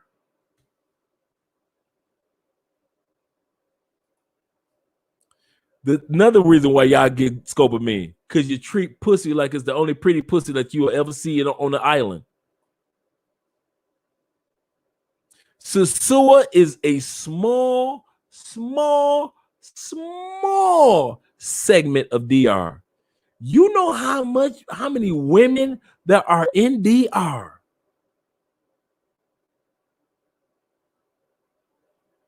Santo Domingo, other areas that you can enjoy, that would enjoy your company. But not y'all. No.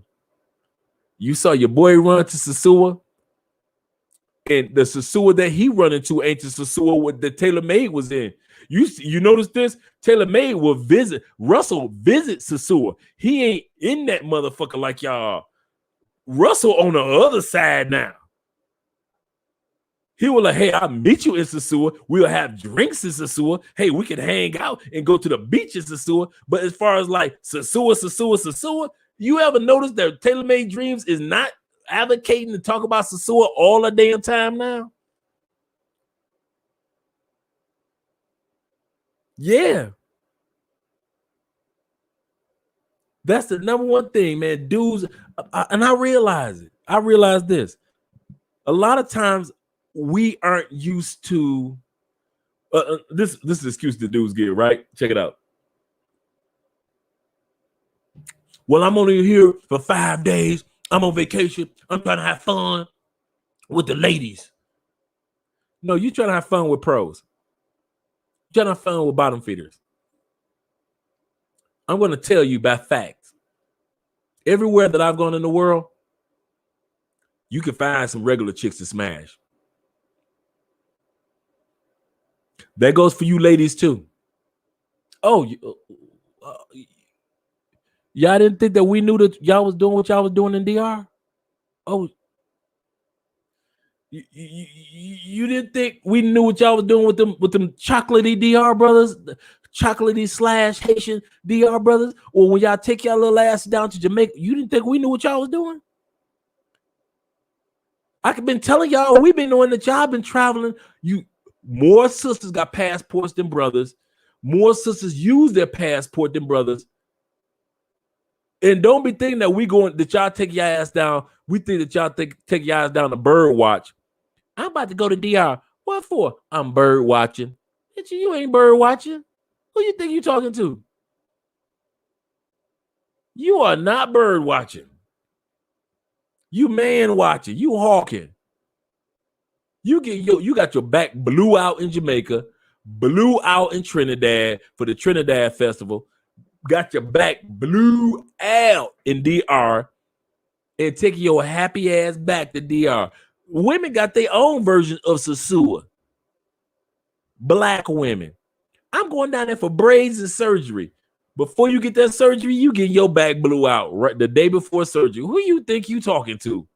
Us men are not dumb. We realize that y'all got an appetite like we got an appetite, but you got to be accountable. You got to be responsible for it. Don't sit back and be mad at us because Dexter St. Jock just dick you down and took $200 out of your purse and you ain't know it. That's your fault.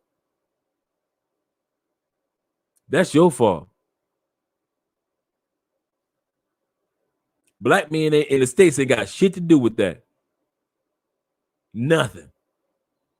Don't act like you mad at us because you got dick down good and he took your laptop and passport too because he get away with it. Do you think that men are the only ones that get robbed in DR or Colombia? What? Get scopamine only? What? No, boo. We know y'all asses out there getting got to. So don't be sit up there with men like, oh my God, the men are horrendous. They're getting robbed, girl. Y'all asses out there getting robbed too. Don't act all brand new with it. Y'all out there getting got to. The only thing about women that I can appreciate about women, y'all keep quiet about y'all business. Men talk when it comes to traveling men. You ready? Traveling men talk too damn much. Oh my God. You do not know how to keep your business to yourself. You so happy to fuck somebody that could have been a supermodel. You got to run and tell everybody in all the business. You just so happy to fuck 3 twins. Yeah, 3 twins. Twiplets. And at the same time, you putting all the rest of the business out there. Man, if I have discovered anything, ladies, anything when it comes to men traveling, we talk too damn much.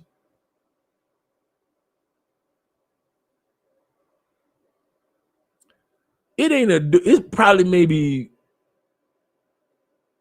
no. Oh, Ace.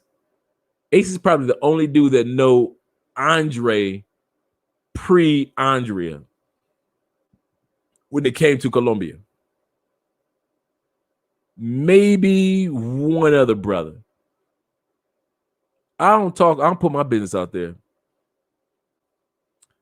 You do sending videos, photos, you trading baseball cards, you hair samples. I mean, you just putting everything out there. You putting now I understand protecting each other with whole facts information like, hey, dude, you want to deal with this female? She's dangerous, blah, blah, blah. Left your drink alone, spilled a second order. No, that's right. What a new drink. Leave that shit alone, man. That's right. How you gonna fly thousands of miles out of the country to fuck a fiending to fuck button fender a feeder to fuck bottom feeder? There we go. I was looking at the button, but I can understand the how our cell phones spell check is. Fuck bottom feeders. That's low. They do. Hillary, they do all day long. And they fuck bottom feeders and think it's the come up. And they will criticize dudes like me for telling them, you know, that's a bottom feeder. Nigga, don't be telling me that's a bottom feeder. She's a queen. She's a Dominican queen. Look at her. She's so beautiful. I'm like, nigga, I don't give a damn what you talking about. She's a bottom feeder. She's wonderful. I don't give a damn what she's wonder in your eyes. But in reality, she ain't shit.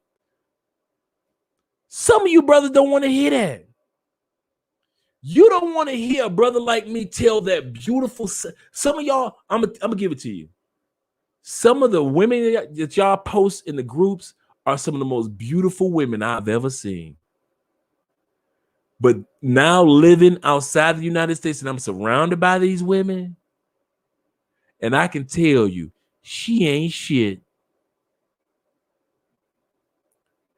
I don't care if she ain't shit. As long as I fucked her, as long as the pussy was good, as long as she gave me and drove me crazy, I don't give a fuck. Shit, that's what I came for, to fuck all of it. Who are you to judge me? See, you pocket watcher. You looking at another man's money, dude. Like I always say, do your thing, brother. Do your thing. I ain't mad at you, brother. Hey, you work for it. You're a grown ass man. It was consensual sex. Do your thing. I say don't bitch when you get robbed. That's what I say. I say don't bitch when she changed the price up on you because you didn't know how to text yourself the price and make sure she texts you the price. Don't bitch. Don't bitch when she scoping me in your ass with her pretty motherfucking ass. Don't bitch. That's all I'm saying. Spend your money like you want to, player. That's your money. You a grown ass man. That's a grown ass woman. Go ahead, do it. But don't bitch when she get your player. I'm a drink. I'm a laugh. I ain't gonna lie to you. I'm a laughing motherfucker. I'm a laugh at you. I'm like Hillary. I'm laughing. You nasty mother. And she robbed you. But Dre, she was pretty, had a fat ass. Okay. Maybe it's just me. Like I say, my dick got an ego, and I can't fuck nobody that just had 8 dicks this day. Like today is Friday, right? And I know that this chick I'm about to fuck had 8 dicks prior to me, and I'm dick number 9. And the only reason she with me is because A, is late at night, the club about to close, so she like, fuck it, I give him the 15% discount as long as I can sleep on the double mattress tonight. Cause she ain't never slept on a double mattress.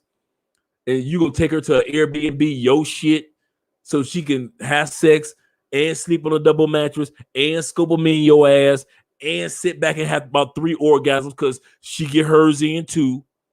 And at the same time, steal your computer and your laptop. She like, shit, okay, cool. You grown. Stop bitching about your laptop and your passport getting stolen. I'm tired of being in WhatsApp groups and y'all guys posting, hey guys, don't fuck with this female. And then you post a female picture right from Instagram or Facebook. She just took from me $500. And then she stole from me from my laptop. And then she stole my passport. I do not know what to do. I went to the police, but the police could not help me because they wanted money from me. Accountability. That's your fault for leaving your common sense in customs. That's your fault for not giving the regular chicks in the grocery store or in the mall a chance because they would have fucked your exotic American ass too.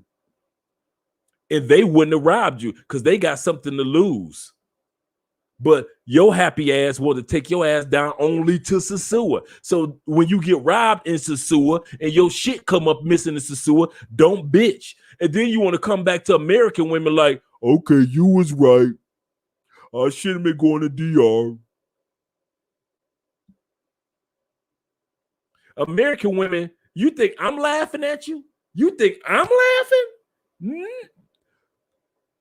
Me and American women, we got popcorn laughing at you motherfuckers going down to DR and coming to Colombia and Thailand and all these other places that you niggas getting robbed. Man, we laughing our asses off. I'm laughing. I was laughing when I was single. I'm not laughing because I'm married. You know, Andre just talking that shit because he settled down and he married. No. Accountability is a part of bankrupting bullshit. And it's sitting back. That's my book, really. Bankrupting bullshit. But accountability in regards to unfucking your life. Some of y'all go to DR and y'all get the results because your life was fucked in the States. You came back, we went to DR, you did some fuckery, and all of a sudden they crop back up. You like, wait a minute, it's not supposed to happen when I'm in another country. Are you in another country? Yeah, it came along with you. The hell you thinking? Like, really, what are you thinking? You need to expect the fucked up you to get on the plane with you and land with you. Also expect the good you to get on the plane with you and land with you. Just don't put the good you to the side because you're on vacation.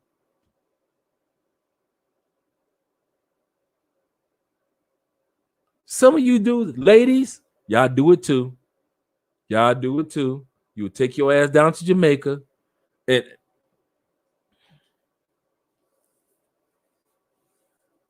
ladies, I'm gonna tell y'all for real. Y'all some cheating asses.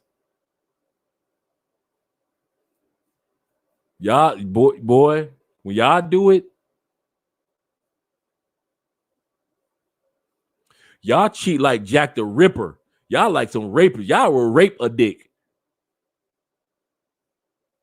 When y'all do it, not me. Your ass too. Give your ass a passport. I got a passport. You can have a good ass man at home. He take care of business. Give your ass a passport. You're sucking 3 dicks by the time you land. Andre, I've seen it. Don't sit back and lie to me. I've seen you do it. I'm not that type. Don't tell me what type of girl you are in the States. I know what type of heifer you act like when you outside the States. You's a nasty mama.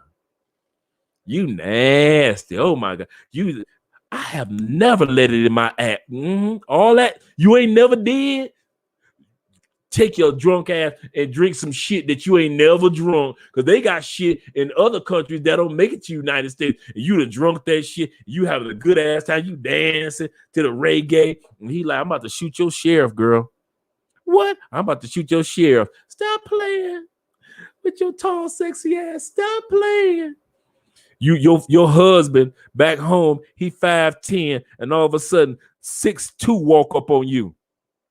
Nothing but muscles, because all he do is cut down sugar cane all damn day, and you tell me you ain't about to suck that dick? Yes, you are. I know you, man. Yeah, you sucking that. You sucking it. You about to do some nasty magical shit with that dude with your nasty tails. Y'all nasty. But I respect the fact that y'all don't put all y'all business out there. Men talk too damn much. Talk gossip like church women, like the old church mothers. That's how I mean. I done fucked dog last night though, dog. Last night wasn't shit. He got photos of my last 5 nights. This is the funny part. When I sit back and I see dudes post their information, I realize don't none of you motherfuckers ever plan on running for public nothing. You don't want to be the mayor, senator, governor, alderman. You don't want to be nothing. You don't want to be a vice president's vice. You don't want to be a speaker of the house. You don't want to be a rapper, a superstar, an NBA player, an actor, nothing. Not a damn thing, because you post all your photos. If your ass act like you want to become an actor and successful, your shit gonna come back on you in spades. You better be like Cardi B and just put all your shit out in the beginning. I fucked, I sucked, and it happened. Now what? You better be like Eminem, just put it all out there. Yes, I was in the trailer park. Yes, I'm a white boy that grew up on black boy music. You better put all your shit out there. Because your ass is not allowed to do nothing public. Some of you dudes can't start a YouTube channel. They be like, ain't that the motherfucker? Females be like, females in DR be like, that's the motherfucker, that's that poppy that still owe me $100. Some of you dudes can't do shit publicly. Wish you would start a YouTube channel. Fuck that. What? I was with him this night, that night, that night, this night, this night. He's married. Your comment section gonna be flooded with bitches saying you still owe me $100. Whenever I see you dudes put all your business out there. What are you thinking? It's about one of the signs of you want to unfuck your life is about being accountable for shit. You need to be accountable. You got to realize that the stupid shit you do, you have to become accountable for that at the end of the day.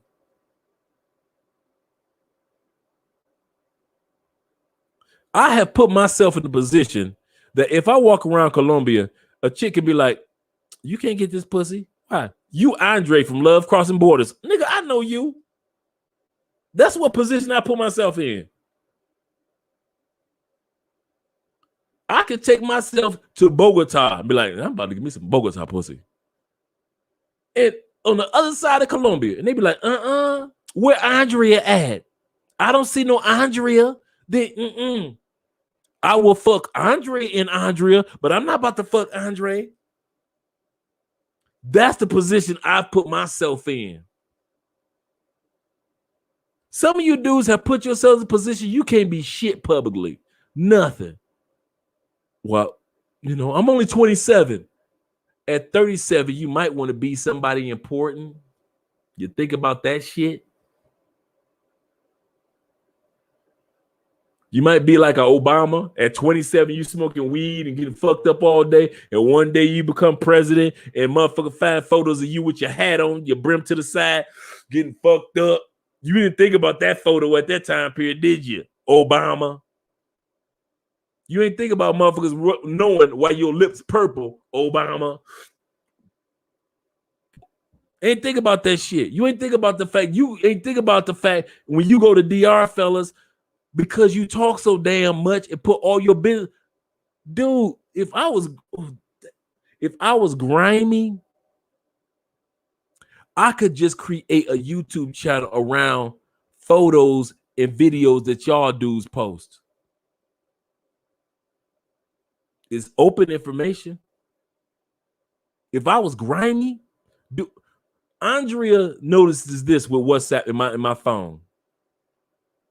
I have to clean my phone out at least once a month from all the ass, bitches, titties, hoes, bitches y'all fucks, all the videos, the three bitches, your threesomes, your assoms, the bitch you said you want to marry, and then the bitch you didn't marry.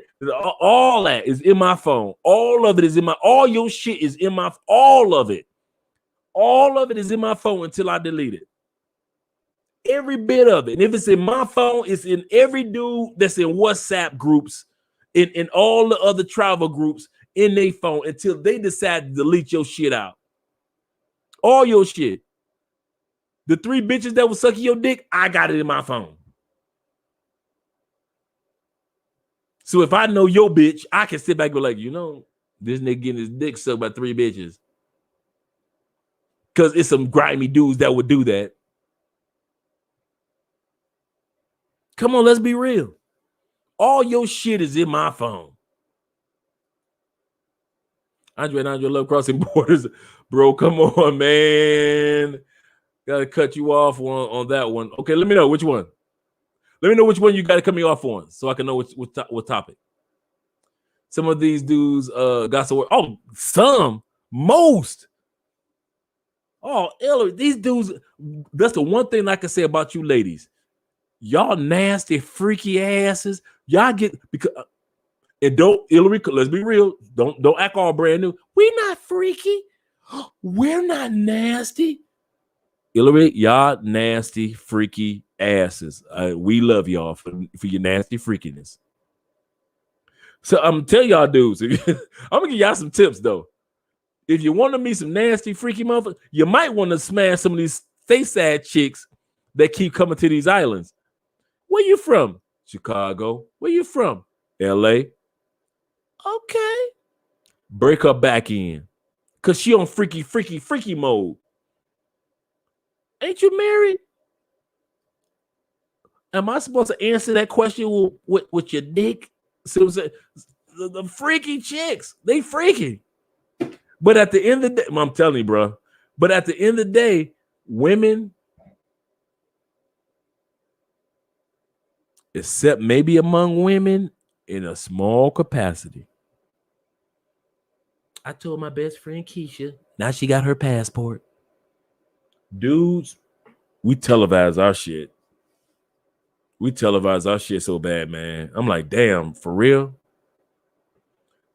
They would throw you under the bus real quick. I don't trust a dude who talks too much. And that's the part. I'll talk a lot on the podcast and on the live stream, but in real, you think Andrea is probably the most keep her secrets to her chest in regards to her business I've ever met. I've never met a person that, now she's not like that with me, but in life, she's really super private with family, with everybody. She's just like private. She just springs stuff on people. They be like, wait a minute, when did you guys have a baby type of thing? Like, if we have a kid, Andrea is the type to be like, well, I was pregnant for 9 months and we were in Europe, and therefore, yeah, Andrea is super private, right? But many women are private, but men,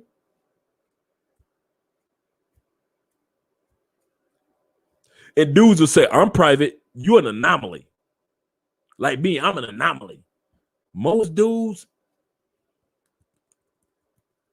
that travel, black, white, doesn't matter what color you are. It don't matter what color you are. It ain't just the brothers. Like a bunch of damn bees. You don't know who to tune in to. The thing that trips me out are some oh yeah, show me receipts. I've had dudes say that to me. I say, dude, I'm 53 years old. My life is receipts. What the hell are you talking about, man? How the hell I'm gonna sit back and show another man receipts to prove that I am who I am or do what I do? Man, show me. Oh man, here go the receipts. These fools or those fools are annoying as hell, bruh. I've seen the guys that in real life, Charles, that are kind of like quiet, docile dudes that travel, like don't rock the boat type of dudes. They will still show receipts. Many men in the black community, because and I realize this. I'm starting to realize this. Many men in the black community in the States don't get hurrah. We don't get standing ovations. Let's be real. Black men and black women to a certain extent, but black women, y'all get looked out for. Y'all got shows and shit like Black Girls Rock. Y'all got television shows. They be like black women whipping black men asses and all that shit. So y'all get looked out for in the States. So y'all got love in the States, even though y'all think black women are the only women in the world that's not protected. Bullshit. Black men ain't got shit protected. Name one thing that's protecting black men. Y'all got governments protecting y'all. You got kids, you getting stimulus money out the ass, child support out the ass, alimony out the ass, your job out the ass. I wish a black man would open up a door for a black woman. Me too. He opened up the door for me. You are a chauvinist and you don't care about the independence and love of women at all. Black Lives Matter. Them bitches sat up there and got all the money, and y'all still support their asses. Women, black women, I don't know where y'all get that idea of we don't get support, we don't get love. Y'all get Section 8. When the last time you saw a dude on Section 8? Never. Y'all ain't gotta have no kids to get on Section 8. Shit. When the last time you saw a single father get WIC? Never. Never. We don't get none of that shit. So when y'all sit back and say, we're not protected, nobody, that was a quote from Malcolm X of the black women of the 60s, when he said the black women are the most unprotected women in the world. At that time period in the 60s, when all women were fighting for rights, all women, he was absolutely correct, because as all women were fighting for rights, the lowest level of women were the black women who didn't have anybody protecting them. It ain't the 60s no damn more. So when y'all sit back and try to act like y'all was part of that quote that Malcolm X was saying, y'all ain't part of that damn quote. Y'all got to let you kick that man out the house today, and you got 3 kids. You got stimulus checks. You got stimulus nets. You got every damn thing. You got state programs that'll take care of you. And then the state programs will say, I wish that nigga would come back in this house. I wish you got counselors that's going to counsel you through the situation. Of the domestic violence locations in the country, in the United States, of all of them, of all the domestic violence locations where people get beat because of violence, there is only one domestic violence location in the United States for men. One. In other words, if she whooping your ass, sleep in your car, because we ain't got shit for you. So I'm not about to sit up here and let the situation fall down on men. So here we go. These fools are annoying as hell. Charles is absolutely correct. This receipt shit is somebody gonna pay for that. Somebody gonna pay for that. And then you know something? This is the part. Ready, Charles? The dude that pay for it is probably the dude that you don't see in the group anymore. Because remember I said all those photos and videos end up in my phone. I mean, all of them. I'm in 11 WhatsApp groups, right? I think 7 of them are dedicated to travel. All your shit, all your videos, all your pictures are all. And when I say all your shit is in my phone. All of it. Not some of it, every fucking video, every time that you pay for play and you post it in the group, look at the woman that I paid for. I got all your shit, all of it. And if I got it, and if it's in a group of 100 dudes, the other 99 motherfuckers, they got it in their phones too. All of us. We got all your shit from months back. We got stuff from 2017 in our phones. All your receipts in our phones. And if all your receipts in the phone, then guess what? All the other dudes' receipts are in the next man's phone. And then his girlfriend with her nosy ass going to, who are all these hundreds of bitches in your phone? Baby, them ain't mine. I ain't fucked them. You see them up? Now he got to clean up some shit and validate some shit. At least Andre already know. Andre know this. Andre, every time you clean your phone out every month, I already know it's going to be more bitches in there because these dudes in the groups keep posting that shit. Andre let that shit just go right over her head. She already know. I'm on that. I ain't on that mess with other chicks. I'm good. So when she sees something in my phone, it's a shame. You ready? This is the first time I've ever said this. I can't open my phone around Andrea's family. I can't be like, oh, I'm about to pull this picture up. I got to be like, open my phone. Okay, y'all ain't post shit. Okay, now I can turn back around and be like, yeah, this is a picture of me and Andrea when we went to Cartagena. Because y'all put so many damn receipts and so much of your business out there, I can't just even open my damn phone like pop. But that's me.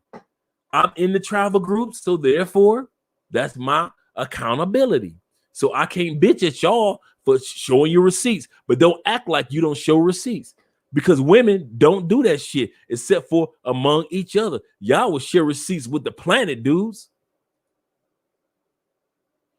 I remember your non-pro policy in your group, right?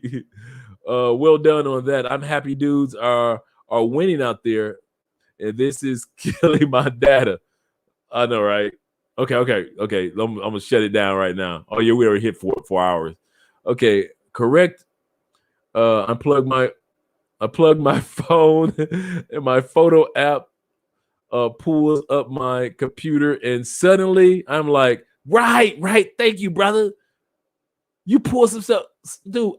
I'll be making thumbnails for mostly money, and the next thing I know, it's a bunch of photos of women from out of nowhere. Beautiful women, got you. Gorgeous women, got you. I ain't mad at y'all for what you do. I'm tripping on y'all because you put all your business up.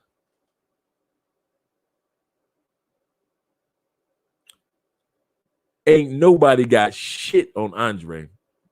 You can't say you got footage of nothing. This was before Andrea, and I was just like the rest of y'all, wilding out. But you ain't got no photos of Andre. I could run for senator and ain't got to worry about shit, except for them to say, well, at one point in time, he was incarcerated. But I told you that shit already, so they ain't nothing brand new. But at the end of the day, y'all can't run for shit. You can't run for public janitor. You can't be a principal or nothing. Because your shit all over the place. Okay, and then you said, I'm like, who is this dude running on a treadmill? I know, right? Who is this girl? Why are they random pictures of hotel? Thank you. In your phone, man. I kid you not, I always have to do that. I can never, ever just open up my phone around Andrea's people. And you know what? This is the funny part. I like the guys in the group. Don't get me wrong. I like the guys, cool dudes. But it's like either I leave the group, and I've left a few groups. Either I leave the group, and I wish it was a way that I could like keep photos from going into my phone and just keep the conversations with what's up. Maybe there is, and I need to find out how. But the photos, man, are just. Y'all keep that shit, man. I ain't trying to see that. You might as well move in silence while traveling. Dude, Hillary, they can't help it. These dudes don't know how to. Women, like I said, y'all nasty asses won't tell nobody nothing. You sucked 3 dicks last night. Maybe. You had a threesome last night. Could have happened. You found your next husband.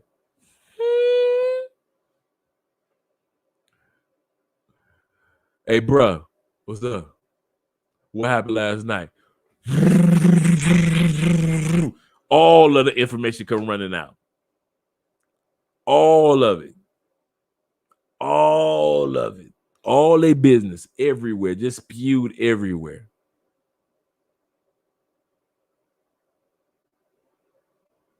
If I never thought I would have to say this statement. I never thought I would have to say this statement. Men need to shut the fuck up. We do. We talk too damn much in regards to our business in traveling. I never thought I would have to say that to men. Men need to shut the fuck up. And it is and the funny thing, Hillary, is ageless. It's not like it's the 22-year-old dude that's traveling. It's not like it's the 32-year-old or the 52-year-old. It doesn't matter what race, and it doesn't matter what age. Men talk too motherfucking much, and they want to bitch when women say, y'all going to these other countries paying for women. That don't mean that y'all getting women. You paying for it. Y'all exploiting. You know how the women love to use that word. Y'all exploiting the other women in other countries. It's not true, but they have the right to say it. Why? Because they see all your shit.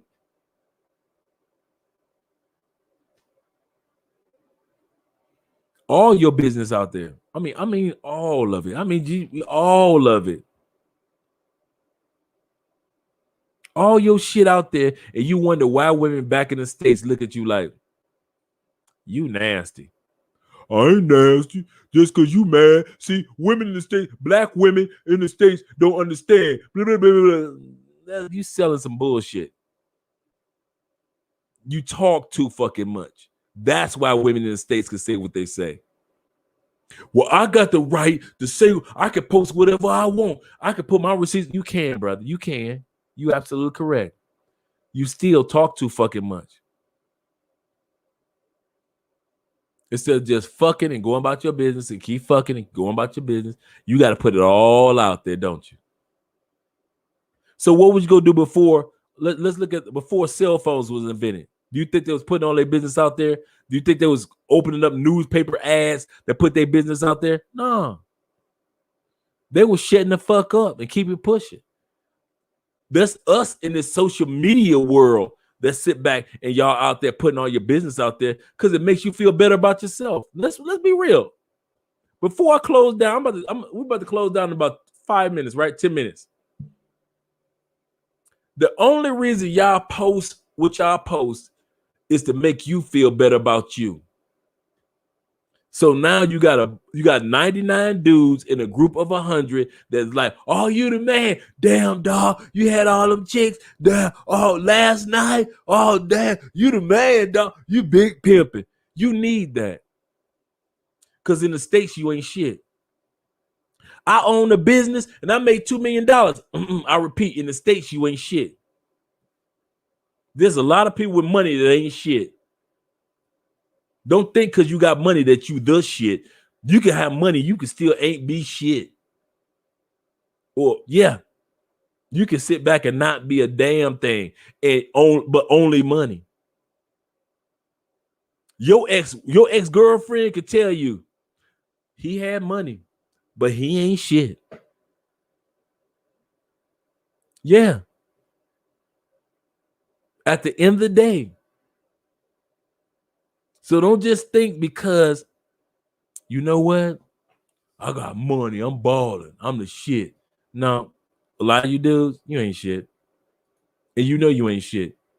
So you need somebody outside the States, outside of the circle that knows you, because to us, fellas, you're a total fucking stranger. We don't know you. You in a WhatsApp group. We don't know you. I don't know you. I don't know your first. I don't know your first because we all use different type of names. I don't know your first name, middle name. What? I don't know you. So to make you feel good and stroke your little ego, you post your little photos and we clap up for you and make you feel good. Good, boy. Oh, go ahead, brother. Go ahead. Oh, you fucking bitches. Finally, you getting pretty women in your life. Oh my God. How much did you spend? How much was it? Oh. And notice, I'm not putting down the oldest profession in the world. I'm not putting it down. Go ahead, pay for play. I'm talking about the posting and putting your business out there part. Like I said, grown man meets grown woman. They agree with something, a price or just intimacy. Enjoy yourself. But the fact that y'all keep putting y'all business out there and you wonder why dudes or ladies talk to y'all like y'all shit when you get back to the States, you need to stop it. Stop that shit, man. You know you was wrong. You know you talk too much when you travel. Preach under the truth needs to be heard. It does, dog. That's the problem. And I talk like this in the WhatsApp groups. They be mad. Like, man, I've been talking like this for years in the WhatsApp group. That's the crazy part. For years. They already know. Oh, here come Andre ass. Oh, here come Dre. I said, man, who the fuck y'all think y'all got food, man? I'm like, you can fool the ladies, but I'm a dude like y'all dudes. Man, y'all, Andre, you just said that because you married now and you settled down. That's why you said. I said, dude, I was talking like this, man, when I was living in the States. I had a podcast for 2 years called Grown Folks Talk with my boy Sean D. Upshaw and Coach Ivy. I'm telling you, I've been talking like this straightforward for a long time. This was like a 15, 14. I've always been talking straightforward. So at the end of the day, that's on y'all asses. That's on y'all. You giving out receipts and women don't. And y'all wonder why when you get back to the States, women look at y'all slimy and shit. I don't care how nobody else look at me. Okay, cool. I got you. But they still look at you like you ain't shit. Nigga, you went to another part of the world. You paid for pussy. You ain't do shit. You got men looking down at y'all. Dog. Now look at all these women I got. Dog, you bought that. It don't matter. I still got it. You still bought it all. You bought all of them. If every woman that you was with while you on vacation, you bought, and you ain't meet somebody of substance, dog, come on, man. It's dudes that be putting y'all in check when y'all get back to the States. Y'all hate them dudes. But at the end of the day, you can't be mad at them. Y'all put the evidence out there. Y'all decided not to be accountable. Their reports are popcorn. Dude, what get me is this is my main. That was the one that used to get me about a year ago. This is my main. You know, I fuck all these other bitches, but this is my main one. I'm like, you know, she's not your main once you get back on the plane, right? Like, I live here and I see what the women do when you are with them, and I see who they spend their money with when you leave. I'm down here in Colombia when they're with their children's father, or when they're with. A lot of times it's the boyfriend that realize how dumb American men are, and they're telling their girlfriends, babe, I understand you're beautiful. Go get that money. Don't tell me anything when you get back. I don't want to know how you got it, but go and get those Americans. Go and get that money. And so the boyfriend and the husband will send their girlfriend to the clock towers in Cartagena. And y'all thinking that these women are single, but y'all don't care. So it don't matter. But they come back with 2, 3, 4, 5, 6 million pesos. That's taking care of the family for a month just from you.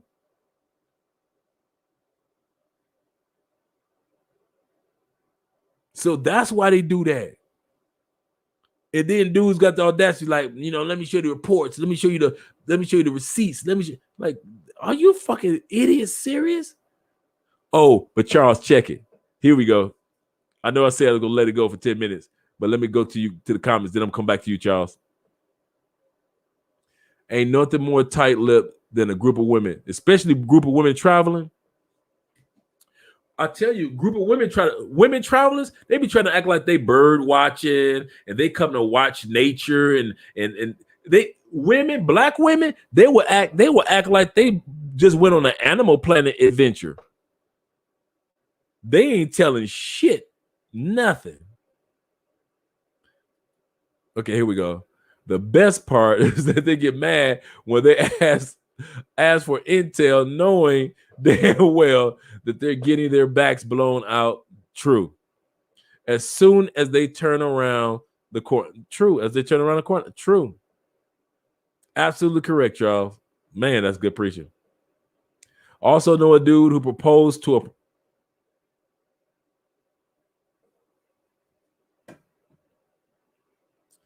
Charles, I know a couple of them dudes.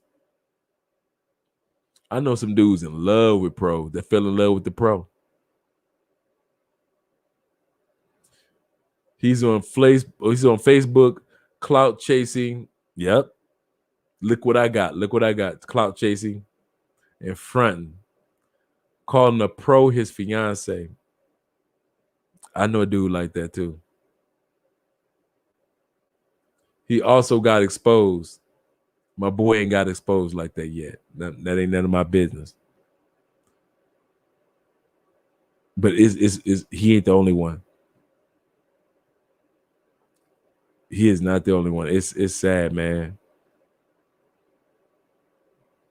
Damn.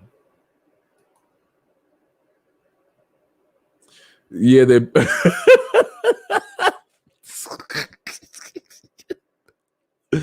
oh man. Yeah, they bird watching. They heard for cock-a-doodle-doo. You dang right, real bro.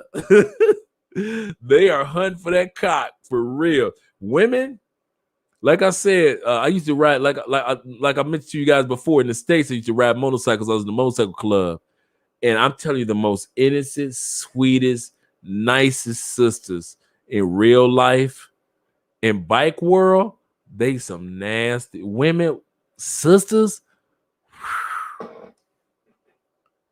Oh, you like, girl, you like 16 dicks in one night, huh? You got to go back to your husband and kids tomorrow morning with a sore pussy like that, huh? You happy? I've seen women do some nasty shit. I mean, you be looking like you nasty bitch. And you know you got how you first lady in the church and you doing it like that. But women keep their business to themselves. They keep it among their own circle.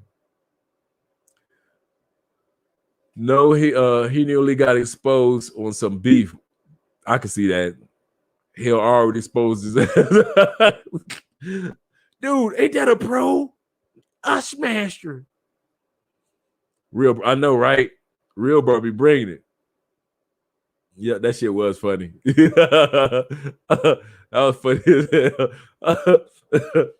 Yeah, but yeah, man, I kid you not, man. These chicks out here, man, it's crazy. But like I said, women know how to shut the fuck up. Men, when it comes to traveling, do not. And I talk about it's not just brothers, it's every race. Talk too fucking much. Too fucking much. I never thought I would sit in a situation where just men, talk this damn much. You like, God damn. All your business out there? All of it. That's the one thing I can say about Russ. Unless you know Russ, you don't know who Russ fucking. Ace is the same way. Y'all don't know who. You could assume who Ace live fucking. You don't know. You think you know? Oh, he fucking her. It's like every blue moon, Ace has somebody on there. You like, he gotta be fucking her. But for the most part, in watching Ace video, you don't know who Ace fucking. You don't know who Russ is fucking. Russ don't never have nobody sitting next to him. Like a couple months ago, he had some chick that was in the videos. But think about how long he been doing videos before anybody even popped up on the screen. But for the most part, we don't know. Unless you know Russ, you don't know who he fucking. These other dudes, man, we all know who they fucking. I wish these dudes would come out with a YouTube channel. I'm innocent and I'm in love. Nigga, I got footage of your ass from last week in my phone right now. A lot of dudes can't come out on no YouTube channels. Hell no. Shh. Unless they gonna tell. And who wanna deal with a snitch? Yeah, man. All right, fellas. Ladies, I'm about to head up out of here. Even though I got a little bit more liquor to drink. I'm gonna finish this off. I'm gonna finish this little corner off with you guys. I'm gonna finish this off with you guys. Then we can head on out. All right, because we're talking about unfucking your life. We did part 1 and part 2 of Unfuck Your Life. You ain't got no excuse to unfuck. We all got areas that we're going to be unfucking in our lives. So I'm not saying that I got it all together, that I'm perfect. Anybody that says that's because they didn't wait the 4 hours to get to the end of the video and realize, well, Andre got some shit that he working on too. Because I listen, I got areas, but I'm gonna say something. I'm gonna say something straight up.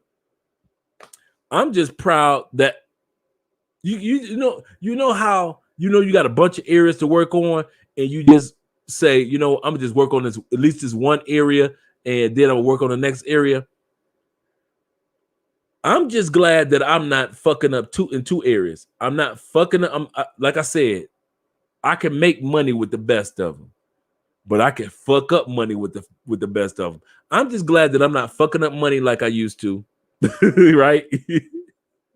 And I'm glad that I'm not fucking bitches like I used to. Dude, you talking about a dude that used to be like, I'm fucking all of them. I'm the whole room. Dude, I remember one time I walked to the club. I walked right back out. I had fucked every bitch in the club that night. Like every one of them. Like I walked in, I was like, oh shit. I glanced around the room. I'm like, boom, boom, boom, boom, boom. I'm talking about dude. I'm talking about bitches that was coupled up with dudes, and bitches that was single, bitches that was in corners, bitches that was with a bunch of other bitches. Like every bitch in the club. Now, mind you, it wasn't a huge club, but it was a club enough to where I was like, oh shit. I'm just glad I got that part of my life tamed. You might not unfuck every area of your life. I got you. But sometimes just in 1 or 2 areas, you can give yourself a pat on the shoulder and say, at least I got them under control. Just think about it, guys. I live in Colombia. The way I was with all these beautiful women around, you know my ass. Come on. I should be running rampant. Rampant. Where's Andre? Oh, he outside. What is he doing? Running rampant. I'm just proud of not running rampant. I'm glad I got a good, beautiful, wonderful woman. Does everything that a brother need. But I've had that before. It was still running rampant. So to have unfucked that area of my life to where I got control of it,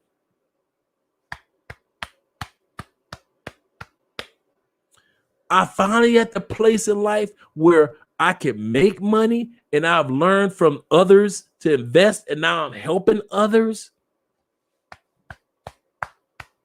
Now I got other areas to work on.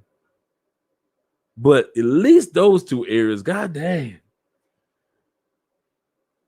I got female friends that used to sit my ass down like, Dre, you hot. You need to sit your ass down. You just fucking too much. You just got your wild. You just out here wild like you just 16. Okay, here we go. Charles said, it just goes to show what you said before. As Black American men, we don't have our value. Yeah, that's true. We don't know our value. That's true. A lot of dudes do it just so they can see Charles pat him on the back. Oh man, damn, you fucked twins last night. Damn, dog, you the man. Blah, blah. Oh, they need that, Charles. They need dudes like us to boost them up and make them feel good. Because when they get back to the States, their life ain't shit. It's just regular ass. Go to work, go home. You might go out every once in a while. You may have your drink or your weed. You just a regular dude. You ain't fucking threesomes in the States. Not on the regular like you did in DR. You ain't fucking threesomes in the States and then have one cook for you like you Hugh Hefner. Not like you did in DR. So you need that dudes like us to make you feel good about the fact that you went to DR, fucked 3 bitches, and they all cook for you the next morning. You need us. Yep.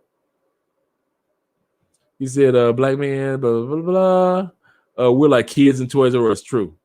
We really don't know how to act when a beautiful woman shows any attention, and these women know it. And that's what, and you know something, Charles, that's what dudes pay for. The attention. Somebody that fucking fine is paying me attention. They can't believe it. You know how many fine bitches I smack away during a month period? Bitch, get the fuck out. Get your ass up. Go.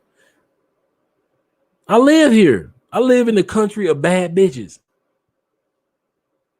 No offense, ladies. I'm talking about like Miss America, Miss Universe winners. Venezuelans, Colombians, Peruvians, Panamanians.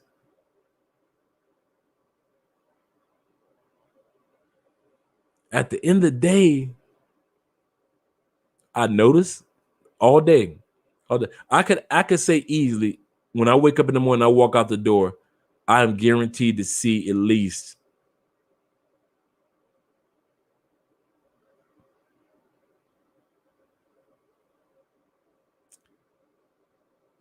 50 chicks that should be stepping out of a Lamborghini in Miami. Every day. It's just part of living in Colombia. Beauty is here. Whether it be surgery, whether it be natural, it's just here. Afro-Colombian beauty, traditional beauty, it's all over the place. So that's why I say I'm glad, at least in that area, I unfucked my life. I don't know if I don't. Dude, Andrea, man, we would not be married if I was still the old Andre. Hell no. She'd be like, what? Oh, you can go with that shit. In the U.S., up until a certain time, we're not seen as sexy and true. That's true. Like it's like right now in the U.S. and in the movies, like black men are the shit. We leave the U.S. and any kind of attention, true, and we lose our damn mind. That's boy, you preaching tonight. We do. Just a small Dre. What's up, bro? She cooked for me. That's because a grandmother taught her to cook, and in Colombia, they don't go out to restaurants as much, back then because they couldn't afford to. So she had to learn to cook because she didn't know she was going to meet an American man like you, and so she knows how to cook. Oh, Dre, she washed my feet. Yeah, okay. Because that's one of the things that she may have learned from her grandmama teaching her how to court a man and bring a man in to do whatever he needs to do for you. It doesn't make you special. It's because grandmama was special to teach her that shit. Dudes do not understand. They walk around DR with their toes curled. Dog. I done had some nasty motherfuckers, but I ain't never had one like the one in DR. I got you, brother. I feel you. I'm serious. I understand where you're coming from. But at the end of the day, that gives you no reason to leave your common sense in customs. No reason. No reason at all that you should leave your common sense in customs. And dudes do it all the time.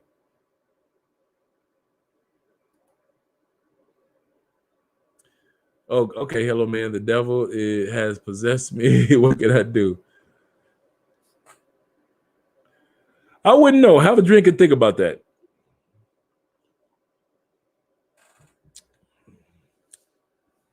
Have you made yourself vulnerable to the devil? Are you having a devil's night? Are you drinking devilish drinks? Have you having some devil pussy? I don't want to see. I got a story about that. I'm gonna tell y'all that story. See, Andre might be. Ooh, I wonder if Andre might still be up. And yeah, I don't want to hear about the devil pussy story I got. That was a good story too. Good story about devil pussy. Good times, good times. And so, oh, still got Hillary. So thank you, Hillary. So I got to keep it clean. Keep it clean, Andre. Okay, here we go. And the saddest part, there's nothing wrong with being a regular dude. Also, dudes got to learn how to cook for them. That's true. That's one thing. I think because I'm the oldest child, and I came up during the area of the keychain. Now in this group, I noticed some keychain kids. Remember when we were the first generation of kids that got home and mom was still at work and we had to use the key, get in the house, cook for your little brother and sister, whatever you could put together, cereal or whatever it is you could cook, spaghetti, noodles, until mom got home. I was the first generation of the key kids. And so the keychain kids, that's what the keychain kids. And so at that time period, kids did not have keys to the house. We were the first generation that had the keys to the house, like bring your ass in, make sure your brother and sister are all right, blah, blah, blah, keychain kids. So at the end of the day, we all had to learn how to cook. Young dudes now, ramen noodles.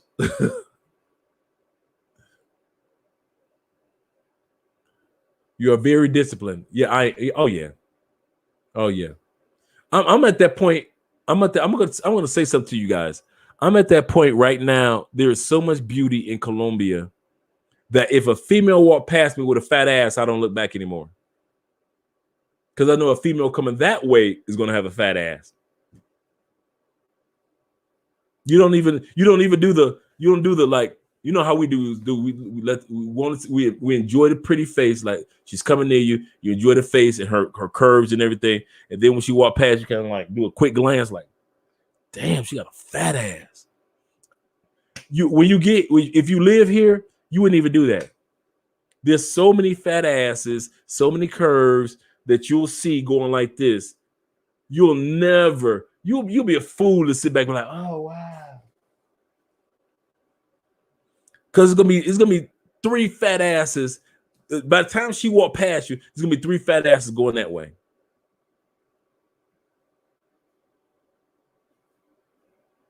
It is what it is. It really is, and it's constant all day long. Whether it be black sisters with their beautiful curly hair, or they braids that's going down their back and hit their ass just right, or hips, or when you see the chick and she walking and the ass cheek go blah, blah, blah, blah, blah, blah, while she walking. Yeah, I know what I'm talking about, fellas. When she got those loose striped pants on and the ass just going when she walking just all day long. All day long. Here, big chicks, small waist, flare out. They can have big chest, everything, big arms, everything, but they waistlines compared to the state. No offense, ladies. Compared to the States, their waistlines like bam, and all of a sudden everything just go bam. You be like, she big, she a lot of woman, but she got curves. So even that, you can't. It's almost like when you first come to Colombia, it's like wow. But when you hear, you see, you still have that wow factor, but you don't turn your head to notice it. You just kind of like, okay, she fine. You just kind of like, okay, I notice it. Keep pushing. You can't fuck this country teaches you that you can't fuck everything that you see. It's just too much to see, therefore it'd be too much to fuck, and you ain't got no time for everybody. What's to know about Terry? Let me know. Motherfucking university don't even fall for the fuckery. Absolutely correct, Ellery. Don't fall for it.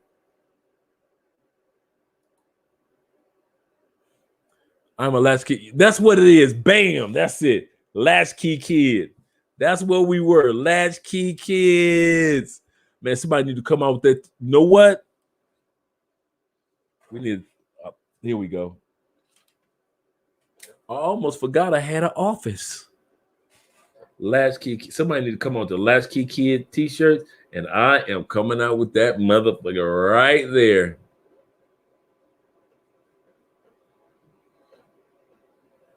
The Latchkey Kids. That's what that was. We were the first generation, late 70s, like late 70s, mid 70s. Latchkey Kids. You get home, watch Fred Flintstones and Gilligan Islands and all those other cartoons that would still be on in the afternoon. You know, Gilligan's Island wasn't a cartoon. But my point is that you got home and you took care, you knew how to cook because you had to cook for your family member, your little brother, your little sister, whoever it was, you had to cook. I don't care if you got to boil hot dogs. I don't care if you fried bologna sandwiches with butter. I don't care if you made sugar sandwiches. Come on, with the mayonnaise. Come on. I don't care what you did. You had to make sure your little brother and sister had something till mom got home or dad got home. Yeah, Latchkey Kids. Yep, definitely. All right, guys, we're going to end it right there because Charles just blessed my day. My name is Andrea, mostly money and love crossing borders, and Andrea Wallace TV. Make sure you subscribe to all 3 channels. I have had a great evening. I haven't finished my drink yet. I told you I was going to hang out with you guys till I finish this drink. Damn it, we about to finish this drink. Okay, we hanging out. It's 14 of us. Make sure you subscribe. I mean, click the like button and subscribe. But we're about to have some fun at least until this last few minutes. Let's see. You know, I always keep some extra notes. Ooh, that's a good one. Question: are you getting the results in life that you want? Let's be for real. Millionaires, billionaires, their life isn't perfect. So nobody can sit back and say, well, the answer is yes, my life is perfect. Okay, whatever. Are you really getting out of life what you want? It took me 53 years to sit back and say yes to that answer. I'm finally at the point I'm getting out of life what I want. Not everything, no. Not perfectly, no. Not right on time every time, no. But I can say over the grand scheme of things, the life that I wanted for Andre is unfolding. I'm actually seeing it unfold. And the life that you have for you, you might be seeing it unfold right now. That's how you start to notice that my life might not be as fucked as it was before. Yeah. Are you seeing is your life in the grand scheme of things? Are you seeing a life that you were, that you're getting the results that you want or desire or need? I could say yeah. I could easily say yeah. That woman in there spoils me. I'm spoiled, man. Let's say things didn't work out with Andre and I. Crazy, but let's say sisters in the States. Let's say I went back to the States. Crazy. There's over 245 developed countries in the world. Do you really think I would run back to the United States as the first country that I'm going back to? Crazy. Okay. But Andrea has fucked it up for stateside women. I won't even lie. She has fucked it up bad. It's the little things that she does and that I see other women do for their men to go back to the stateside bullshit. It is not happening. It is not happening. I am not putting no shit from the stateside woman. I love you, ladies, but y'all can't do nothing for me in regards to keeping up with how women in South America treat their men and how they allow their men to treat them. I'm sorry. Even on the island ladies, they treat their men so much differently than men do in the States. I mean, ladies do in the States. I'm sorry, ladies. Okay. Peaks and valleys, lands of dream. Okay, land of dream gig that will enable me to travel more yeah, true, frequently, but I've had some immediate fires to report or to put out. True. Had office gigs and will refuse to return to one. That was me. One of my goals. It's kind of funny you say that, Charles. One of my goals was to be that dude in the suit that went to the office every day. I already did the dude that worked in the factory. I did the dude that worked in the warehouse. I did the dude that worked outside. And I was like, you know what? What do you really want to do, Andre? I want to be the guy that put on the nice suit and went to work in the morning. Got into my nice little cubicle, made my nice little 80,000 a year, and I was miserable. Miserable. Everything that I thought that I wanted, when I got it, I couldn't wait to get away from it. So yeah. All right, guys, let me finish this drink. Good statement, Charles. I'm glad that you guys were here with me all the way until the end of the bottle. I'm glad it wasn't like it was a big bottle, like a really, really little bottle of vodka. But I appreciate you guys being on board. Sunday, Andre and I are going to be doing a live stream together. And the topic is things that men lie about and things that women lie about.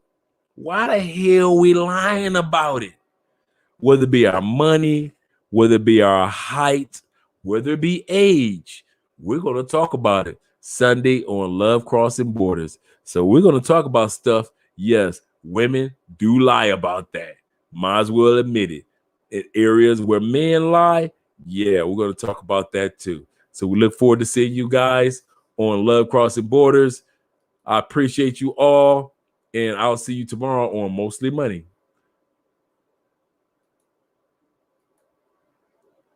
Have a good one, brothers. All right. Thanks, Charles. I appreciate you.